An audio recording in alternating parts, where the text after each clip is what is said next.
सभी बड़ा उलझाया हजूर ताई ते फिर भी समय दी जुल्फ सवारी दे दसवें बादशाह आखिया सुनो सिंगो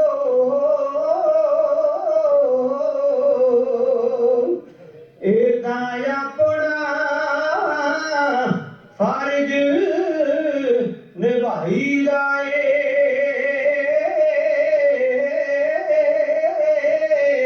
धर्म रखने दी जदों जंग चढ़ पे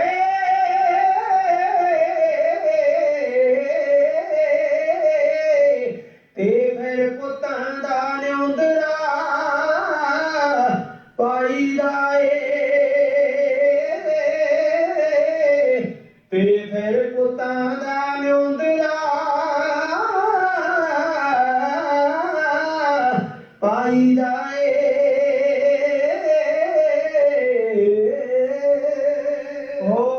फुल जहान विच खिड़े रहिंदे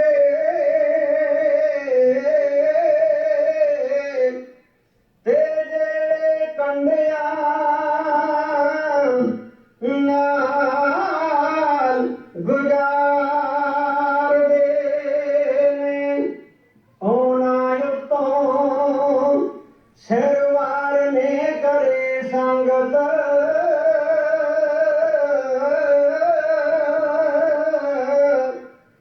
ते जेड़े कौम उत्तों आपा वारदे ने ओना कच्चियां दी परवाह करदे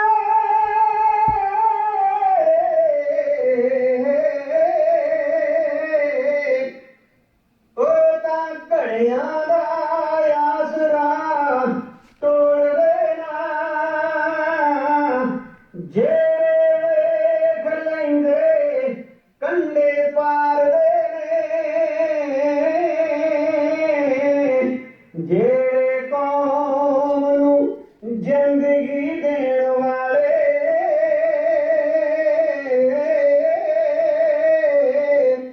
ते पहिलों मौत दी जुल्फ सवारदे ने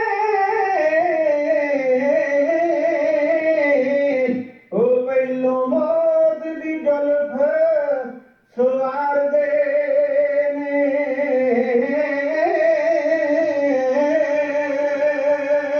ओ जिने हरदम पूजिया अकाल नूं जिने हरदम पूजिया अकाल नूं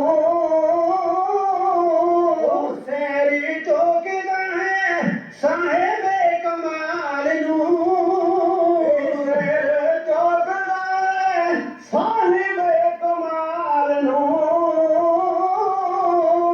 धन कुर्बानियां दात शहनशाह कोई ना तेरा सानिया जी पुत्रा दे दानिया ओ बापू हंस हंस दिल्ली वाल तोरिया बापू हंस हंस दिल्ली वाल तोरिया बापू हंस हंस दिल्ली वाल तोरिया बापू हंस हंस दिल्ली वाल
ਵਾਹਿਗੁਰੂ ਜੀ ਕਾ ਖਾਲਸਾ ਵਾਹਿਗੁਰੂ ਜੀ ਕੀ ਫਤਿਹ। ਬਾਬੇ ਕੇ ਤੇ ਬਾਬਰ ਕੇ ਪ੍ਰੋਗਰਾਮ ਦੇ ਵਿੱਚ ਆਪ ਸਭ ਦਾ ਸਵਾਗਤ ਕਰਦੇ ਹਾਂ ਜੀ। ਅੱਜ ਦੇ ਇਸ ਪ੍ਰੋਗਰਾਮ ਦੇ ਵਿੱਚ ਆਪਾਂ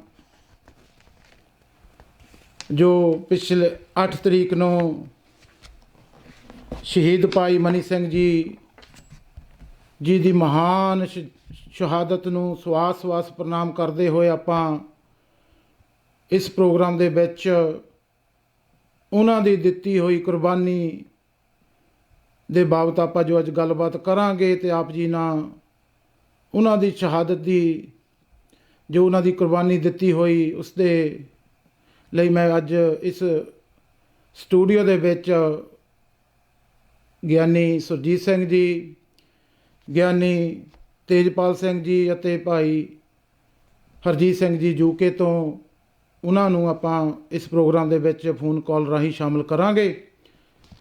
ਤੇ ਬਾਕੀ ਪਹਿਲਾਂ ਮੈਂ ਜੋ ਗਿਆਨੀ ਤੇਜਪਾਲ ਸਿੰਘ ਜੀ ਉਹਨਾਂ ਨੂੰ ਕੋਸ਼ਿਸ਼ ਕਰਦਾ ਉਹਨਾਂ ਨੂੰ ਇਸ ਪ੍ਰੋਗਰਾਮ ਦੇ ਵਿੱਚ ਸ਼ਾਮਲ ਕਰਨ ਦੀ, ਤੇ ਉਸ ਤੋਂ ਬਾਅਦ ਆਪਾਂ ਗਿਆਨੀ ਸੁਰਜੀਤ ਸਿੰਘ ਜੀ ਤੇ ਫਿਰ ਉਸ ਤੋਂ ਬਾਅਦ ਭਾਈ ਹਰਜੀਤ ਸਿੰਘ ਜੀ, ਤੇ ਜੇਕਰ ਆਪ ਜੀਆਂ ਨੇ ਵੀ ਇਸ ਪ੍ਰੋਗਰਾਮ ਦੇ ਵਿੱਚ ਸ਼ਾਮਲ ਹੋਣਾ ਜੀ ਤੇ ਉਸ ਤੋਂ ਬਾਅਦ ਆਪ ਜੀ ਵੀ ਇਸ ਪ੍ਰੋਗਰਾਮ ਦੇ ਵਿੱਚ ਸ਼ਾਮਲ ਹੋ ਸਕਦੇ ਹੋ। ਜੋ ਸਾਡੀ ਸਕਰੀਨ ਦੇ ਉੱਪਰ ਨੰਬਰ ਚੱਲ ਰਿਹਾ ਉਸ ਦੇ ਉੱਪਰ ਆਪ ਫੋਨ ਕਰਕੇ ਗੱਲਬਾਤ ਕਰ ਸਕਦੇ ਹੋ। ਤੇ ਮੈਂ ਕੋਸ਼ਿਸ਼ ਕਰ ਰਿਹਾ ਸੀ ਗਿਆਨੀ ਤੇਜਪਾਲ ਸਿੰਘ ਜੀ ਹੁਣਾਂ ਨੂੰ, ਸ਼ਾਇਦ ਉਹਨਾਂ ਦਾ ਨੰਬਰ ਨਹੀਂ ਲੱਗ ਰਿਹਾ, ਤੇ ਕੋਸ਼ਿਸ਼ ਕਰਦਾ ਜੀ ਜੇਕਰ ਗਿਆਨੀ ਸੁਰਜੀਤ ਸਿੰਘ ਜੀ ਹੁਣਾਂ ਨੂੰ ਲੱਗਦਾ ਹੈ ਤਾਂ ਆਪਾਂ ਉਹਨਾਂ ਦੇ ਨਾਲ ਪਹਿਲਾਂ ਇਹ ਗੱਲਬਾਤ ਕਰਦੇ ਹਾਂ ਤੇ ਆਪਾਂ ਜਾਣਦੇ ਹਾਂ, ਕਿਉਂਕਿ ਭਾਈ ਮਨੀ ਸਿੰਘ ਸਾਹਿਬ ਜੀ ਹੁਣੀ ਵੀ ਹੈੱਡ ਗ੍ਰੰਥੀ ਰਹਿ ਚੁੱਕੇ ਹਨ ਤੇ ਆਪਾਂ ਇਸ ਦੇ ਬਾਬਤ ਵੀ ਗੱਲਬਾਤ ਕਰਾਂਗੇ। ਹਾਂਜੀ, ਜੋ ਗਿਆਨੀ ਸੁਰਜੀਤ ਸਿੰਘ ਜੀ ਹੁਣੀ ਲਾਈਨ ਤੇ ਜੁੜ ਗਏ ਨੇ। ਗਿਆਨੀ ਜੀ, ਆਪ ਜੀ ਦਾ ਸਵਾਗਤ ਕਰਦੇ ਹਾਂ ਜੀ। ਵਾਹਿਗੁਰੂ ਜੀ ਕਾ ਖਾਲਸਾ ਵਾਹਿਗੁਰੂ ਜੀ ਕੀ ਫਤਿਹ।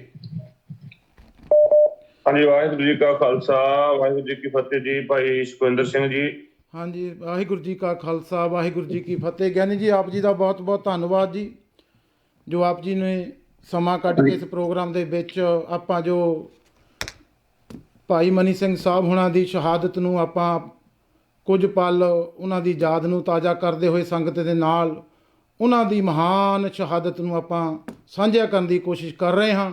ਤੇ ਮੈਂ ਗਿਆਨੀ ਤੇਜਪਾਲ ਸਿੰਘ ਹੁਣਾਂ ਨੂੰ ਵੀ ਕੋਸ਼ਿਸ਼ ਕੀਤੀ ਸੀ, ਸ਼ਾਇਦ ਉਹਨਾਂ ਦਾ ਫੋਨ ਬਿਜੀ ਆ ਰਿਹਾ ਸੀ, ਪਰ ਉਹਨਾਂ ਦੀ ਹੁਣ ਵਿੱਚ ਕਾਲ ਆ ਰਹੀ ਆ। ਗਿਆਨੀ ਜੀ, ਗਿਆਨੀ ਸੁਰਜੀਤ ਸਿੰਘ ਜੀ ਹੁਣਾਂ ਤੋਂ ਬਾਅਦ ਆਪ ਜੀਆਂ ਨੂੰ ਮੈਂ ਫੋਨ ਤੇ ਲੈਣਾ ਜੀ।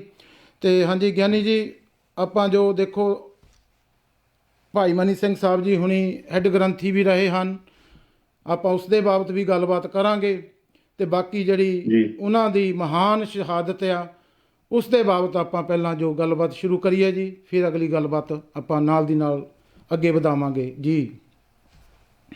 ਹਾਂਜੀ, ਭਾਈ ਸੁਖਵਿੰਦਰ ਸਿੰਘ ਜੀ, ਆਪ ਜੀ ਤੇ ਆਪ ਜੀ ਰਾਹੀਂ ਜਿਹੜੇ ਸਾਰੇ ਗੁਰਮੁਖ ਪਿਆਰੇ ਇਸ ਸਮਾਗਮ ਰਾਹੀਂ ਜੁੜੇ ਹੋਏ ਨੇ, ਸਾਰਿਆਂ ਨੂੰ ਦਾਸ ਹੱਥ ਜੋੜ ਕੇ ਬੜੀ ਨਿਮਰਤਾ ਸਹਿਤ ਫਤਿਹ ਅਰਜ ਕਰਦਾ ਜੀ।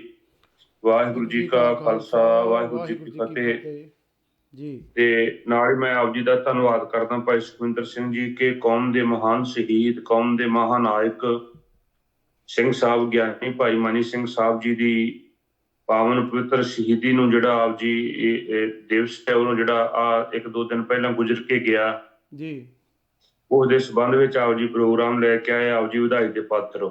ਧੰਨਵਾਦ ਜੀ। ਜੀ, ਤੇ ਭਾਈ ਸਾਹਿਬ ਜੀ, ਭਾਈ ਮਨੀ ਸਿੰਘ ਸਾਹਿਬ ਜੀ ਦੀ ਸ਼ਹੀਦੀ ਨੂੰ ਕਰੋੜਾਂ ਵਾਰ ਸਾਡਾ ਨਮਸਕਾਰ ਆ ਕਿ ਕੌਮ ਦੀ ਮਹਾਨਾਇਕ ਐਸੀ ਸ਼ਖਸੀਅਤ ਆ ਜਿਨ੍ਹਾਂ ਦੇ ਆਪਣੇ ਘਰ ਦੇ 29 ਜੀ ਕੌਮ ਲਈ ਜਿਹੜੇ ਉਹਨਾਂ ਨੇ ਕੌਮ ਲਈ ਜਿਹੜੇ ਉਹ ਵਾਰੇ ਕੌਮ ਲਈ ਸ਼ਹੀਦ ਹੋਏ, ਗੁਰੂ ਦੇ ਜਿਨ੍ਹਾਂ ਨੇ ਗੁਰੂ ਵਾਸਤੇ ਗੁਰੂ ਦੇ ਪਸੀਨੇ ਤੇ ਆਪਣਾ ਲਹੂ ਡੋਲਿਆ। ਜੀ ਜੀ। ਭਾਈ ਮਨੀ ਸਿੰਘ ਸਾਹਿਬ ਜੀ ਦਾ ਪਿੰਡ ਜਿਹੜਾ ਆ ਉਹ ਅਲੀਪੁਰ ਮੁਜ਼ੱਫਰਗੜ੍ਹ, ਤੇ ਇਹਨਾਂ ਦੇ ਪਿਤਾ ਜੀ ਭਾਈ ਮਾਈ ਦਾਸ ਜੀ, ਮਾਤਾ ਮਦਰਾ ਜੀ ਤੇ 1644 ਵਿੱਚ ਭਾਈ ਸਾਹਿਬ ਜੀ ਦਾ ਅਵਤਾਰ ਹੋਇਆ ਜਾਂ ਭਾਈ ਸਾਹਿਬ ਜੀ ਨੇ ਜਨਮ ਲਿਆ ਜੀ। ਤੇ ਭਾਈ ਸਾਹਿਬ ਜੀ 12 ਭਰਾ ਨੇ, ਮਾਈ ਦਾਸ ਜੀ ਦੇ ਪੁੱਤਰ 12 ਭਰਾ ਨੇ, ਜਿਨ੍ਹਾਂ ਵਿੱਚ 11 ਗੁਰੂ ਕੇ ਸ਼ਹੀਦ ਨੇ। ਇੱਕ ਇਹਨਾਂ ਵਿੱਚ ਭਾਈ ਅੰਬਰਚੰਦ ਹੈ, ਜਿਹੜੇ ਕੁਝ ਠੀਕ ਨਹੀਂ ਸੀ, ਸਿਹਤ ਨਾ ਠੀਕ ਹੋਣ ਕਰਕੇ ਜਾਂ ਕੋਈ ਸਰੀਰਕ ਰੋਗ ਹੋਣ ਕਰਕੇ ਉਹ ਜਿਹੜੇ ਉਪਰਾਪੁਰ ਪਿਆਨਾ ਉਹਨਾਂ ਨੇ ਕੀਤਾ। ਜੀ ਜੀ। ਭਾਈ ਸਾਹਿਬ ਜੀ ਛੋਟੇ ਜੀ ਸੀ ਜਦੋਂ ਕਿ ਇਹਨਾਂ ਦੇ ਦਾਦਾ ਜੀ ਜਿਹੜੇ ਬੱਲੂ ਰਾਏ ਆ, ਉਹਨਾਂ ਕੋਲ 11 ਸ਼ੇਰ ਦੀ ਭਾਰੀ ਬਰਸ਼ੀ ਹੁੰਦੀ ਸੀ। ਉਹ ਲੈ ਕੇ ਉਹ ਗੁਰੂ ਹਰਗੋਬਿੰਦ ਸਾਹਿਬ ਜੀ ਦੀਆਂ ਜੰਗਾਂ ਯੁੱਧਾਂ ਵਿੱਚ ਉਤਰਦੇ ਰਹੇ ਔਰ ਉਹਨਾਂ ਨੇ ਗੁਰੂ ਹਰਗੋਬਿੰਦ ਸਾਹਿਬ ਜੀ ਦੇ ਗਰੀਬ ਨਵਾਜ਼ ਸਾਹਿਬ ਸੱਚੇ ਪਾਤਸ਼ਾਹ ਜੀ ਦੇ ਜੰਗਾਂ ਯੁੱਧਾਂ ਵਿੱਚ ਆਪਣੀ ਪਾਵਨ ਸ਼ਹੀਦੀ ਦਿੱਤੀ ਜੀ।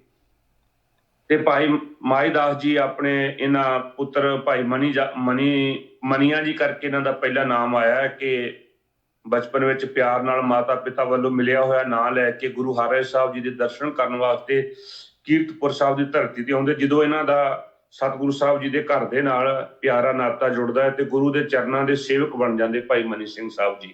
ਜੀ ਜੀ। ਤੇ ਜਦੋਂ ਮਹਾਰਾਜ ਸਾਹਿਬ ਗੁਰੂ ਹਰਿ ਸਾਹਿਬ ਜੀ ਕੋਲੇ ਆਏ ਤੇ ਸੱਚੇ ਪਾਤਸ਼ਾਹ ਜੀ ਨੇ ਪਿਆਰਾ ਮੁਖੜਾ ਨਰੂਰੀ ਮੁਖੜਾ ਦੇਖ ਕੇ ਘਟ ਘਟ ਕੇ ਅੰਤਰ ਕੀ ਜਾਣਤ ਧੰਨ ਗੁਰੂ ਹਰਿ ਸਾਹਿਬ ਜੀ ਹੱਕ ਪਰਵਰ ਹੱਕ ਕੇਸ਼ ਗੁਰੂ ਕਰਤਾ ਹਰ ਰਾਏ। ਮਹਾਰਾਜ ਸਾਹਿਬ ਜੀ ਨੇ ਪਿਆਰਾ ਮੁਖੜਾ ਦੇਖ ਕੇ ਭਾਈ ਮਾਈ ਦਾਸ ਜੀ ਨੂੰ ਕਿਹਾ ਸੀ ਕਿ ਮਾਈ ਦਾਸ ਇਸ ਪੁੱਤਰ ਦਾ ਨਾਮ ਕੀ ਆ ਜੀ। ਤਾਂ ਉਹਨਾਂ ਨੇ ਬੜੇ ਪਿਆਰ ਨਾਲ ਕਿਹਾ ਗਰੀਬ ਨਵਾਜ਼ ਸੱਚੇ ਪਾਤਸ਼ਾਹ ਜੀ ਦਾ ਨਾਮ ਮਣੀਆਂ। ਕਹਿੰਦੇ ਮਣੀਆਂ ਗੁਣੀਆਂ ਹੋਵੇ ਜਗ ਜਗ ਮਾਹੇ, ਮਣੀਆਂ ਗੁਣੀਆਂ ਹੋਵੇ ਜਗ ਬੀਚ। ਕਹਿੰਦੇ ਗੁਣਵਾਨ ਹੋਵੇਗਾ, ਬਹੁਤ ਗੁਣਵਾਨ ਪੁਰਖ ਹੋਵੇਗਾ ਇਹ। ਤੇ ਭਾਈ ਸਾਹਿਬ ਜੀ ਨੇ ਮਹਾਰਾਜ ਸਾਹਿਬ ਦੇ ਚਰਨਾਂ ਵਿੱਚ ਜਿਹੜੀ ਉਹ ਸੇਵਾ ਪ੍ਰਾਰੰਭ ਕਰ ਦਿੱਤੀ ਜੀ। ਕਾਫੀ ਸਮੇਂ ਮਹਾਰਾਜ ਸਾਹਿਬ ਦੇ ਚਰਨਾਂ 'ਚ ਰਹੇ। ਉਸ ਤੋਂ ਬਾਅਦ ਆ ਮਹਾਰਾਜ ਸਾਹਿਬ ਜੀ ਤੋਂ ਛੁੱਟੀ ਲੈ ਕੇ ਘਰ ਆਏ ਔਰ ਇਹਨਾਂ ਦੀ 15-16 ਸਾਲ ਦੀ ਅਰਬਲਾ ਵਿੱਚ ਇਹਨਾਂ ਦੀ ਜਿਹੜਾ ਸ਼ੁਭ ਵਿਆਹ ਆ ਉਹ ਮਾਤਾ ਸ਼ੀਤੋ ਬਾਈ ਜੀ ਨਾਲ, ਜੋ ਲੱਖੀ ਸ਼ਾਹ ਵਣਜਾਰਾ ਜੀ ਜਿਨ੍ਹਾਂ ਨੇ ਧੰਨ ਗੁਰੂ ਤੇਗ ਬਹਾਦਰ ਸਾਹਿਬ ਦਾ ਤਾਂ ਸਤਿਗੁਰੂ ਸਾਹਿਬ ਜੀ ਦੇ ਸਰੀਰ ਦਾ ਆਪਣੇ ਘਰ ਵਿੱਚ ਜਾ ਕੇ ਦਾਹ ਸੰਸਕਾਰ ਕੀਤਾ ਸੀ। ਉਹਨਾਂ ਦੇ ਉਹ ਲੱਖੀ ਸ਼ਾਹ ਵਣਜਾਰਾ ਜੀ, ਉਹਨਾਂ ਦੀ ਪੁੱਤਰੀ ਨਾਲ ਸ਼ੀਤੋ ਬਾਈ ਬੀਬੀ ਜੀ ਦੇ ਨਾਲ ਇਹਨਾਂ ਦਾ ਸ਼ੁਭ ਆਨੰਦ ਕਾਰਜ ਹੋਇਆ। ਜੀ ਜੀ। ਔਰ ਬਹੁਤਾ ਨਾਂ ਲਮਕਾਉਂਦਾ ਹੋਇਆ ਮੈਂ ਸ਼ਹੀਦੀ ਤੇ ਆਉਣਾ ਆ। ਮੈਂ ਇੱਕ ਮਿੰਟ ਕਹੀ ਜਾਣਾ ਕਿ ਮੁੜ ਕੇ ਭਾਈ ਮਨੀ ਸਿੰਘ ਸਾਹਿਬ ਜੀ ਗੁਰੂ ਹਰਿ ਸਾਹਿਬ ਦੇ ਚਰਨਾਂ 'ਚ ਟਿਕ ਗਿਆ। ਉਸ ਦੇਵੀ ਕਾਲ ਮਹਾਰਾਜ ਸਾਹਿਬ ਦੇ ਚਰਨਾਂ 'ਚ ਰਹੇ। ਗੁਰੂ ਹਰਕ੍ਰਿਸ਼ਨ ਸਾਹਿਬ ਜੀ ਨਾਲ ਦਿੱਲੀ ਵੀ ਗਏ। ਉਸ ਤੋਂ ਬਾਅਦ ਫਿਰ ਗੁਰੂ ਤੇਗ ਬਹਾਦਰ ਸਾਹਿਬ ਦੇ ਚਰਨਾਂ 'ਚ ਟਿਕ ਗਏ ਜੀ। ਔਰ ਗੁਰੂ ਤੇਗ ਬਹਾਦਰ ਸਾਹਿਬ ਦੇ ਚਰਨਾਂ 'ਚ ਟਿਕ ਕੇ ਇਹਨਾਂ ਦੇ ਬਾਬਤ ਬਚਨ ਇਤਿਹਾਸ ਨੇ ਲਿਖਿਆ ਕਿ ਕਰਦੇ ਕੀ ਸੀ ਕਿ ਸੇਵਾ ਸੀ ਕਰੰਤ ਰਹੰਤ ਗੁਰਾਂ ਪਾਸ ਸਦਾ, ਲਿਖ ਲਿਖ ਬਾਣੀ ਦੀਆਂ ਲਿਖ ਲਿਖ ਬਾਣੀ ਕਰੇ ਪੋਥੀਆਂ ਤਿਆਰ। ਇਹ ਜੀ ਮਹਾਰਾਜ ਕੋਲ ਰਹਿੰਦੇ ਸੀ, ਸੇਵਾ ਕਰਦੇ ਸੀਗੇ ਕਿਉਂਕਿ ਸੇਵਾ ਨੇ ਹੀ ਸਾਡੇ ਮਨ ਨੂੰ ਉੱਚਾ ਕਰਨਾ ਹੈ। ਸੇਵਾ ਕਰਕੇ ਬ੍ਰਹਮ ਗਿਆਨੀ ਦੀ ਅਵਸਥਾ ਮਿਲੀ ਹੈ। ਸੇਵਾ ਕਰਕੇ ਨਵਾਬ ਕਪੂਰ ਸਿੰਘ ਉਹਨਾਂ ਨੇ ਘੋੜਿਆਂ ਦੀ ਲਿਲ ਸੁੱਟ ਕੇ ਨਵਾਬੀ ਮਿਲੀ ਆ। ਤੇ ਧੰਨ ਗੁਰੂ ਅਮਰਦਾਸ ਸਾਹਿਬ ਜੀ ਨੇ ਸੇਵਾ ਕੀਤੀ ਆ। ਘੜਾ ਢੋਂਦਿਆਂ ਢੋਂਦਿਆਂ ਜਲ ਢੋਂਦਿਆਂ ਢੋਂਦਿਆਂ ਧੰਨ ਗੁਰੂ ਅੰਗਦ ਸਾਹਿਬ ਮਹਾਰਾਜ ਜੀ ਨੇ ਉਹਨਾਂ ਨੂੰ ਗੁਰਤਾ ਗੱਦੀ ਬਖਸ਼ ਕੀਤੀ ਆ। ਜੀ। ਸੇਵਾ ਐਸੀ ਚੀਜ਼ ਆ ਕਿਉਂਕਿ ਸੇਵਾ ਕਰੇ ਸੋ ਚਾਕਰ ਹੋਏ, ਜਲ ਥਲ ਮਈਰ ਰਵ ਰਿਆ ਸੋਏ। ਸੇਵਾ ਇਸ ਭਾਵ ਦੇ ਨਾਲ ਕੀਤੀ, ਆਪਣੇ ਆਪ ਨੂੰ ਨੀਵਾਂ ਕਰਕੇ ਗੁਰੂ ਦੇ ਚਰਨਾਂ ਦੇ ਨਾਲ ਜੋੜ ਕੇ। ਜੀ ਜੀ। ਲਿਖ ਲਿਖ ਬਾਣੀ ਕਰੇ ਪੋਥੀਆਂ ਤਿਆਰ ਜੀ। ਫਿਰ ਬਾਣੀ ਦੀਆਂ ਪੋਥੀਆਂ ਲਿਖਣੀਆਂ ਇਹ ਬੜੀ ਵੱਡੀ ਸੇਵਾ ਹੁੰਦੀ ਸੀ ਕਿ ਬਾਣੀ ਦੀਆਂ ਪੋਥੀਆਂ ਲਿਖ ਲਿਖ ਕੇ ਉਹ ਗੁਰਸਿੱਖਾਂ ਨੂੰ ਪਹੁੰਚਾਉਣੀਆਂ। ਦੇਖੋ ਮਹਾਰਾਜ ਸਾਹਿਬ ਦਾ ਸਰੂਪ ਵੀ ਲਿਖਣਾ ਹੋਵੇ, ਜੇ 40-50 ਅੰਗ ਵੀ ਕੋਈ ਲਿਖਦਾ ਤਾਂ ਵੀ ਸਾਲਾਂ ਪ੍ਰਤੀ ਟਾਈਮ ਲੱਗ ਜਾਂਦਾ ਹੈ। ਜੀ ਜੀ ਬਿਲਕੁਲ ਜੀ। ਕਿੱਡੀ ਵੱਡੀ ਸੇਵਾ ਔਰ ਕਿੱਡੀ ਬਰਕਤ ਕਿੰਨੀ ਉਹਨਾਂ ਦੇ ਅੰਦਰ ਵਸਦੀ ਹੋਵੇਗੀ ਜਦੋਂ ਇੱਕ ਇੱਕ ਨੇਤਰਾ ਨਾਲ ਇਹ ਐਵੇਂ ਨਹੀਂ ਬੰਦ ਕੱਟ ਹੋ ਗਏ। ਇਹਨਾਂ ਬੰਦ ਕਟਾਉਣ ਵਾਲੇ ਹੱਥਾਂ ਨੇ ਗੁਰੂ ਦਾ ਇੱਕ ਇੱਕ ਸ਼ਬਦ ਆਪਣੀ ਕਲਮ ਦੇ ਨਾਲ ਲਿਖਿਆ ਹੋਇਆ। ਵਾਹ ਜੀ ਵਾਹ ਜੀ।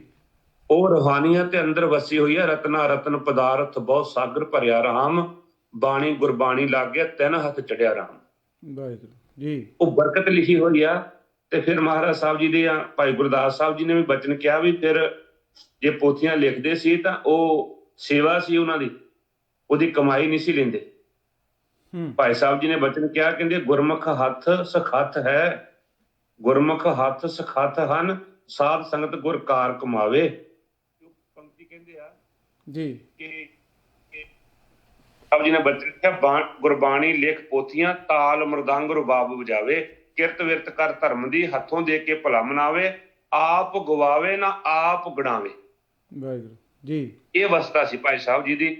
ਤੇ ਫਿਰ ਪੜ੍ਹਦੇ ਪੜਾਉਂਦੇ ਜਤਾਉਂਦੇ ਨਹੀਂ ਆਪਣ ਤਾਈ,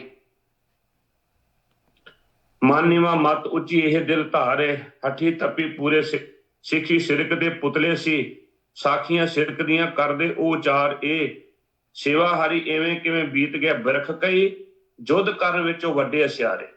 ਜੀ। ਯੁੱਧ ਯੁੱਧ ਵਿੱਚ ਵੀ ਵੱਡੇ ਪਾਏ।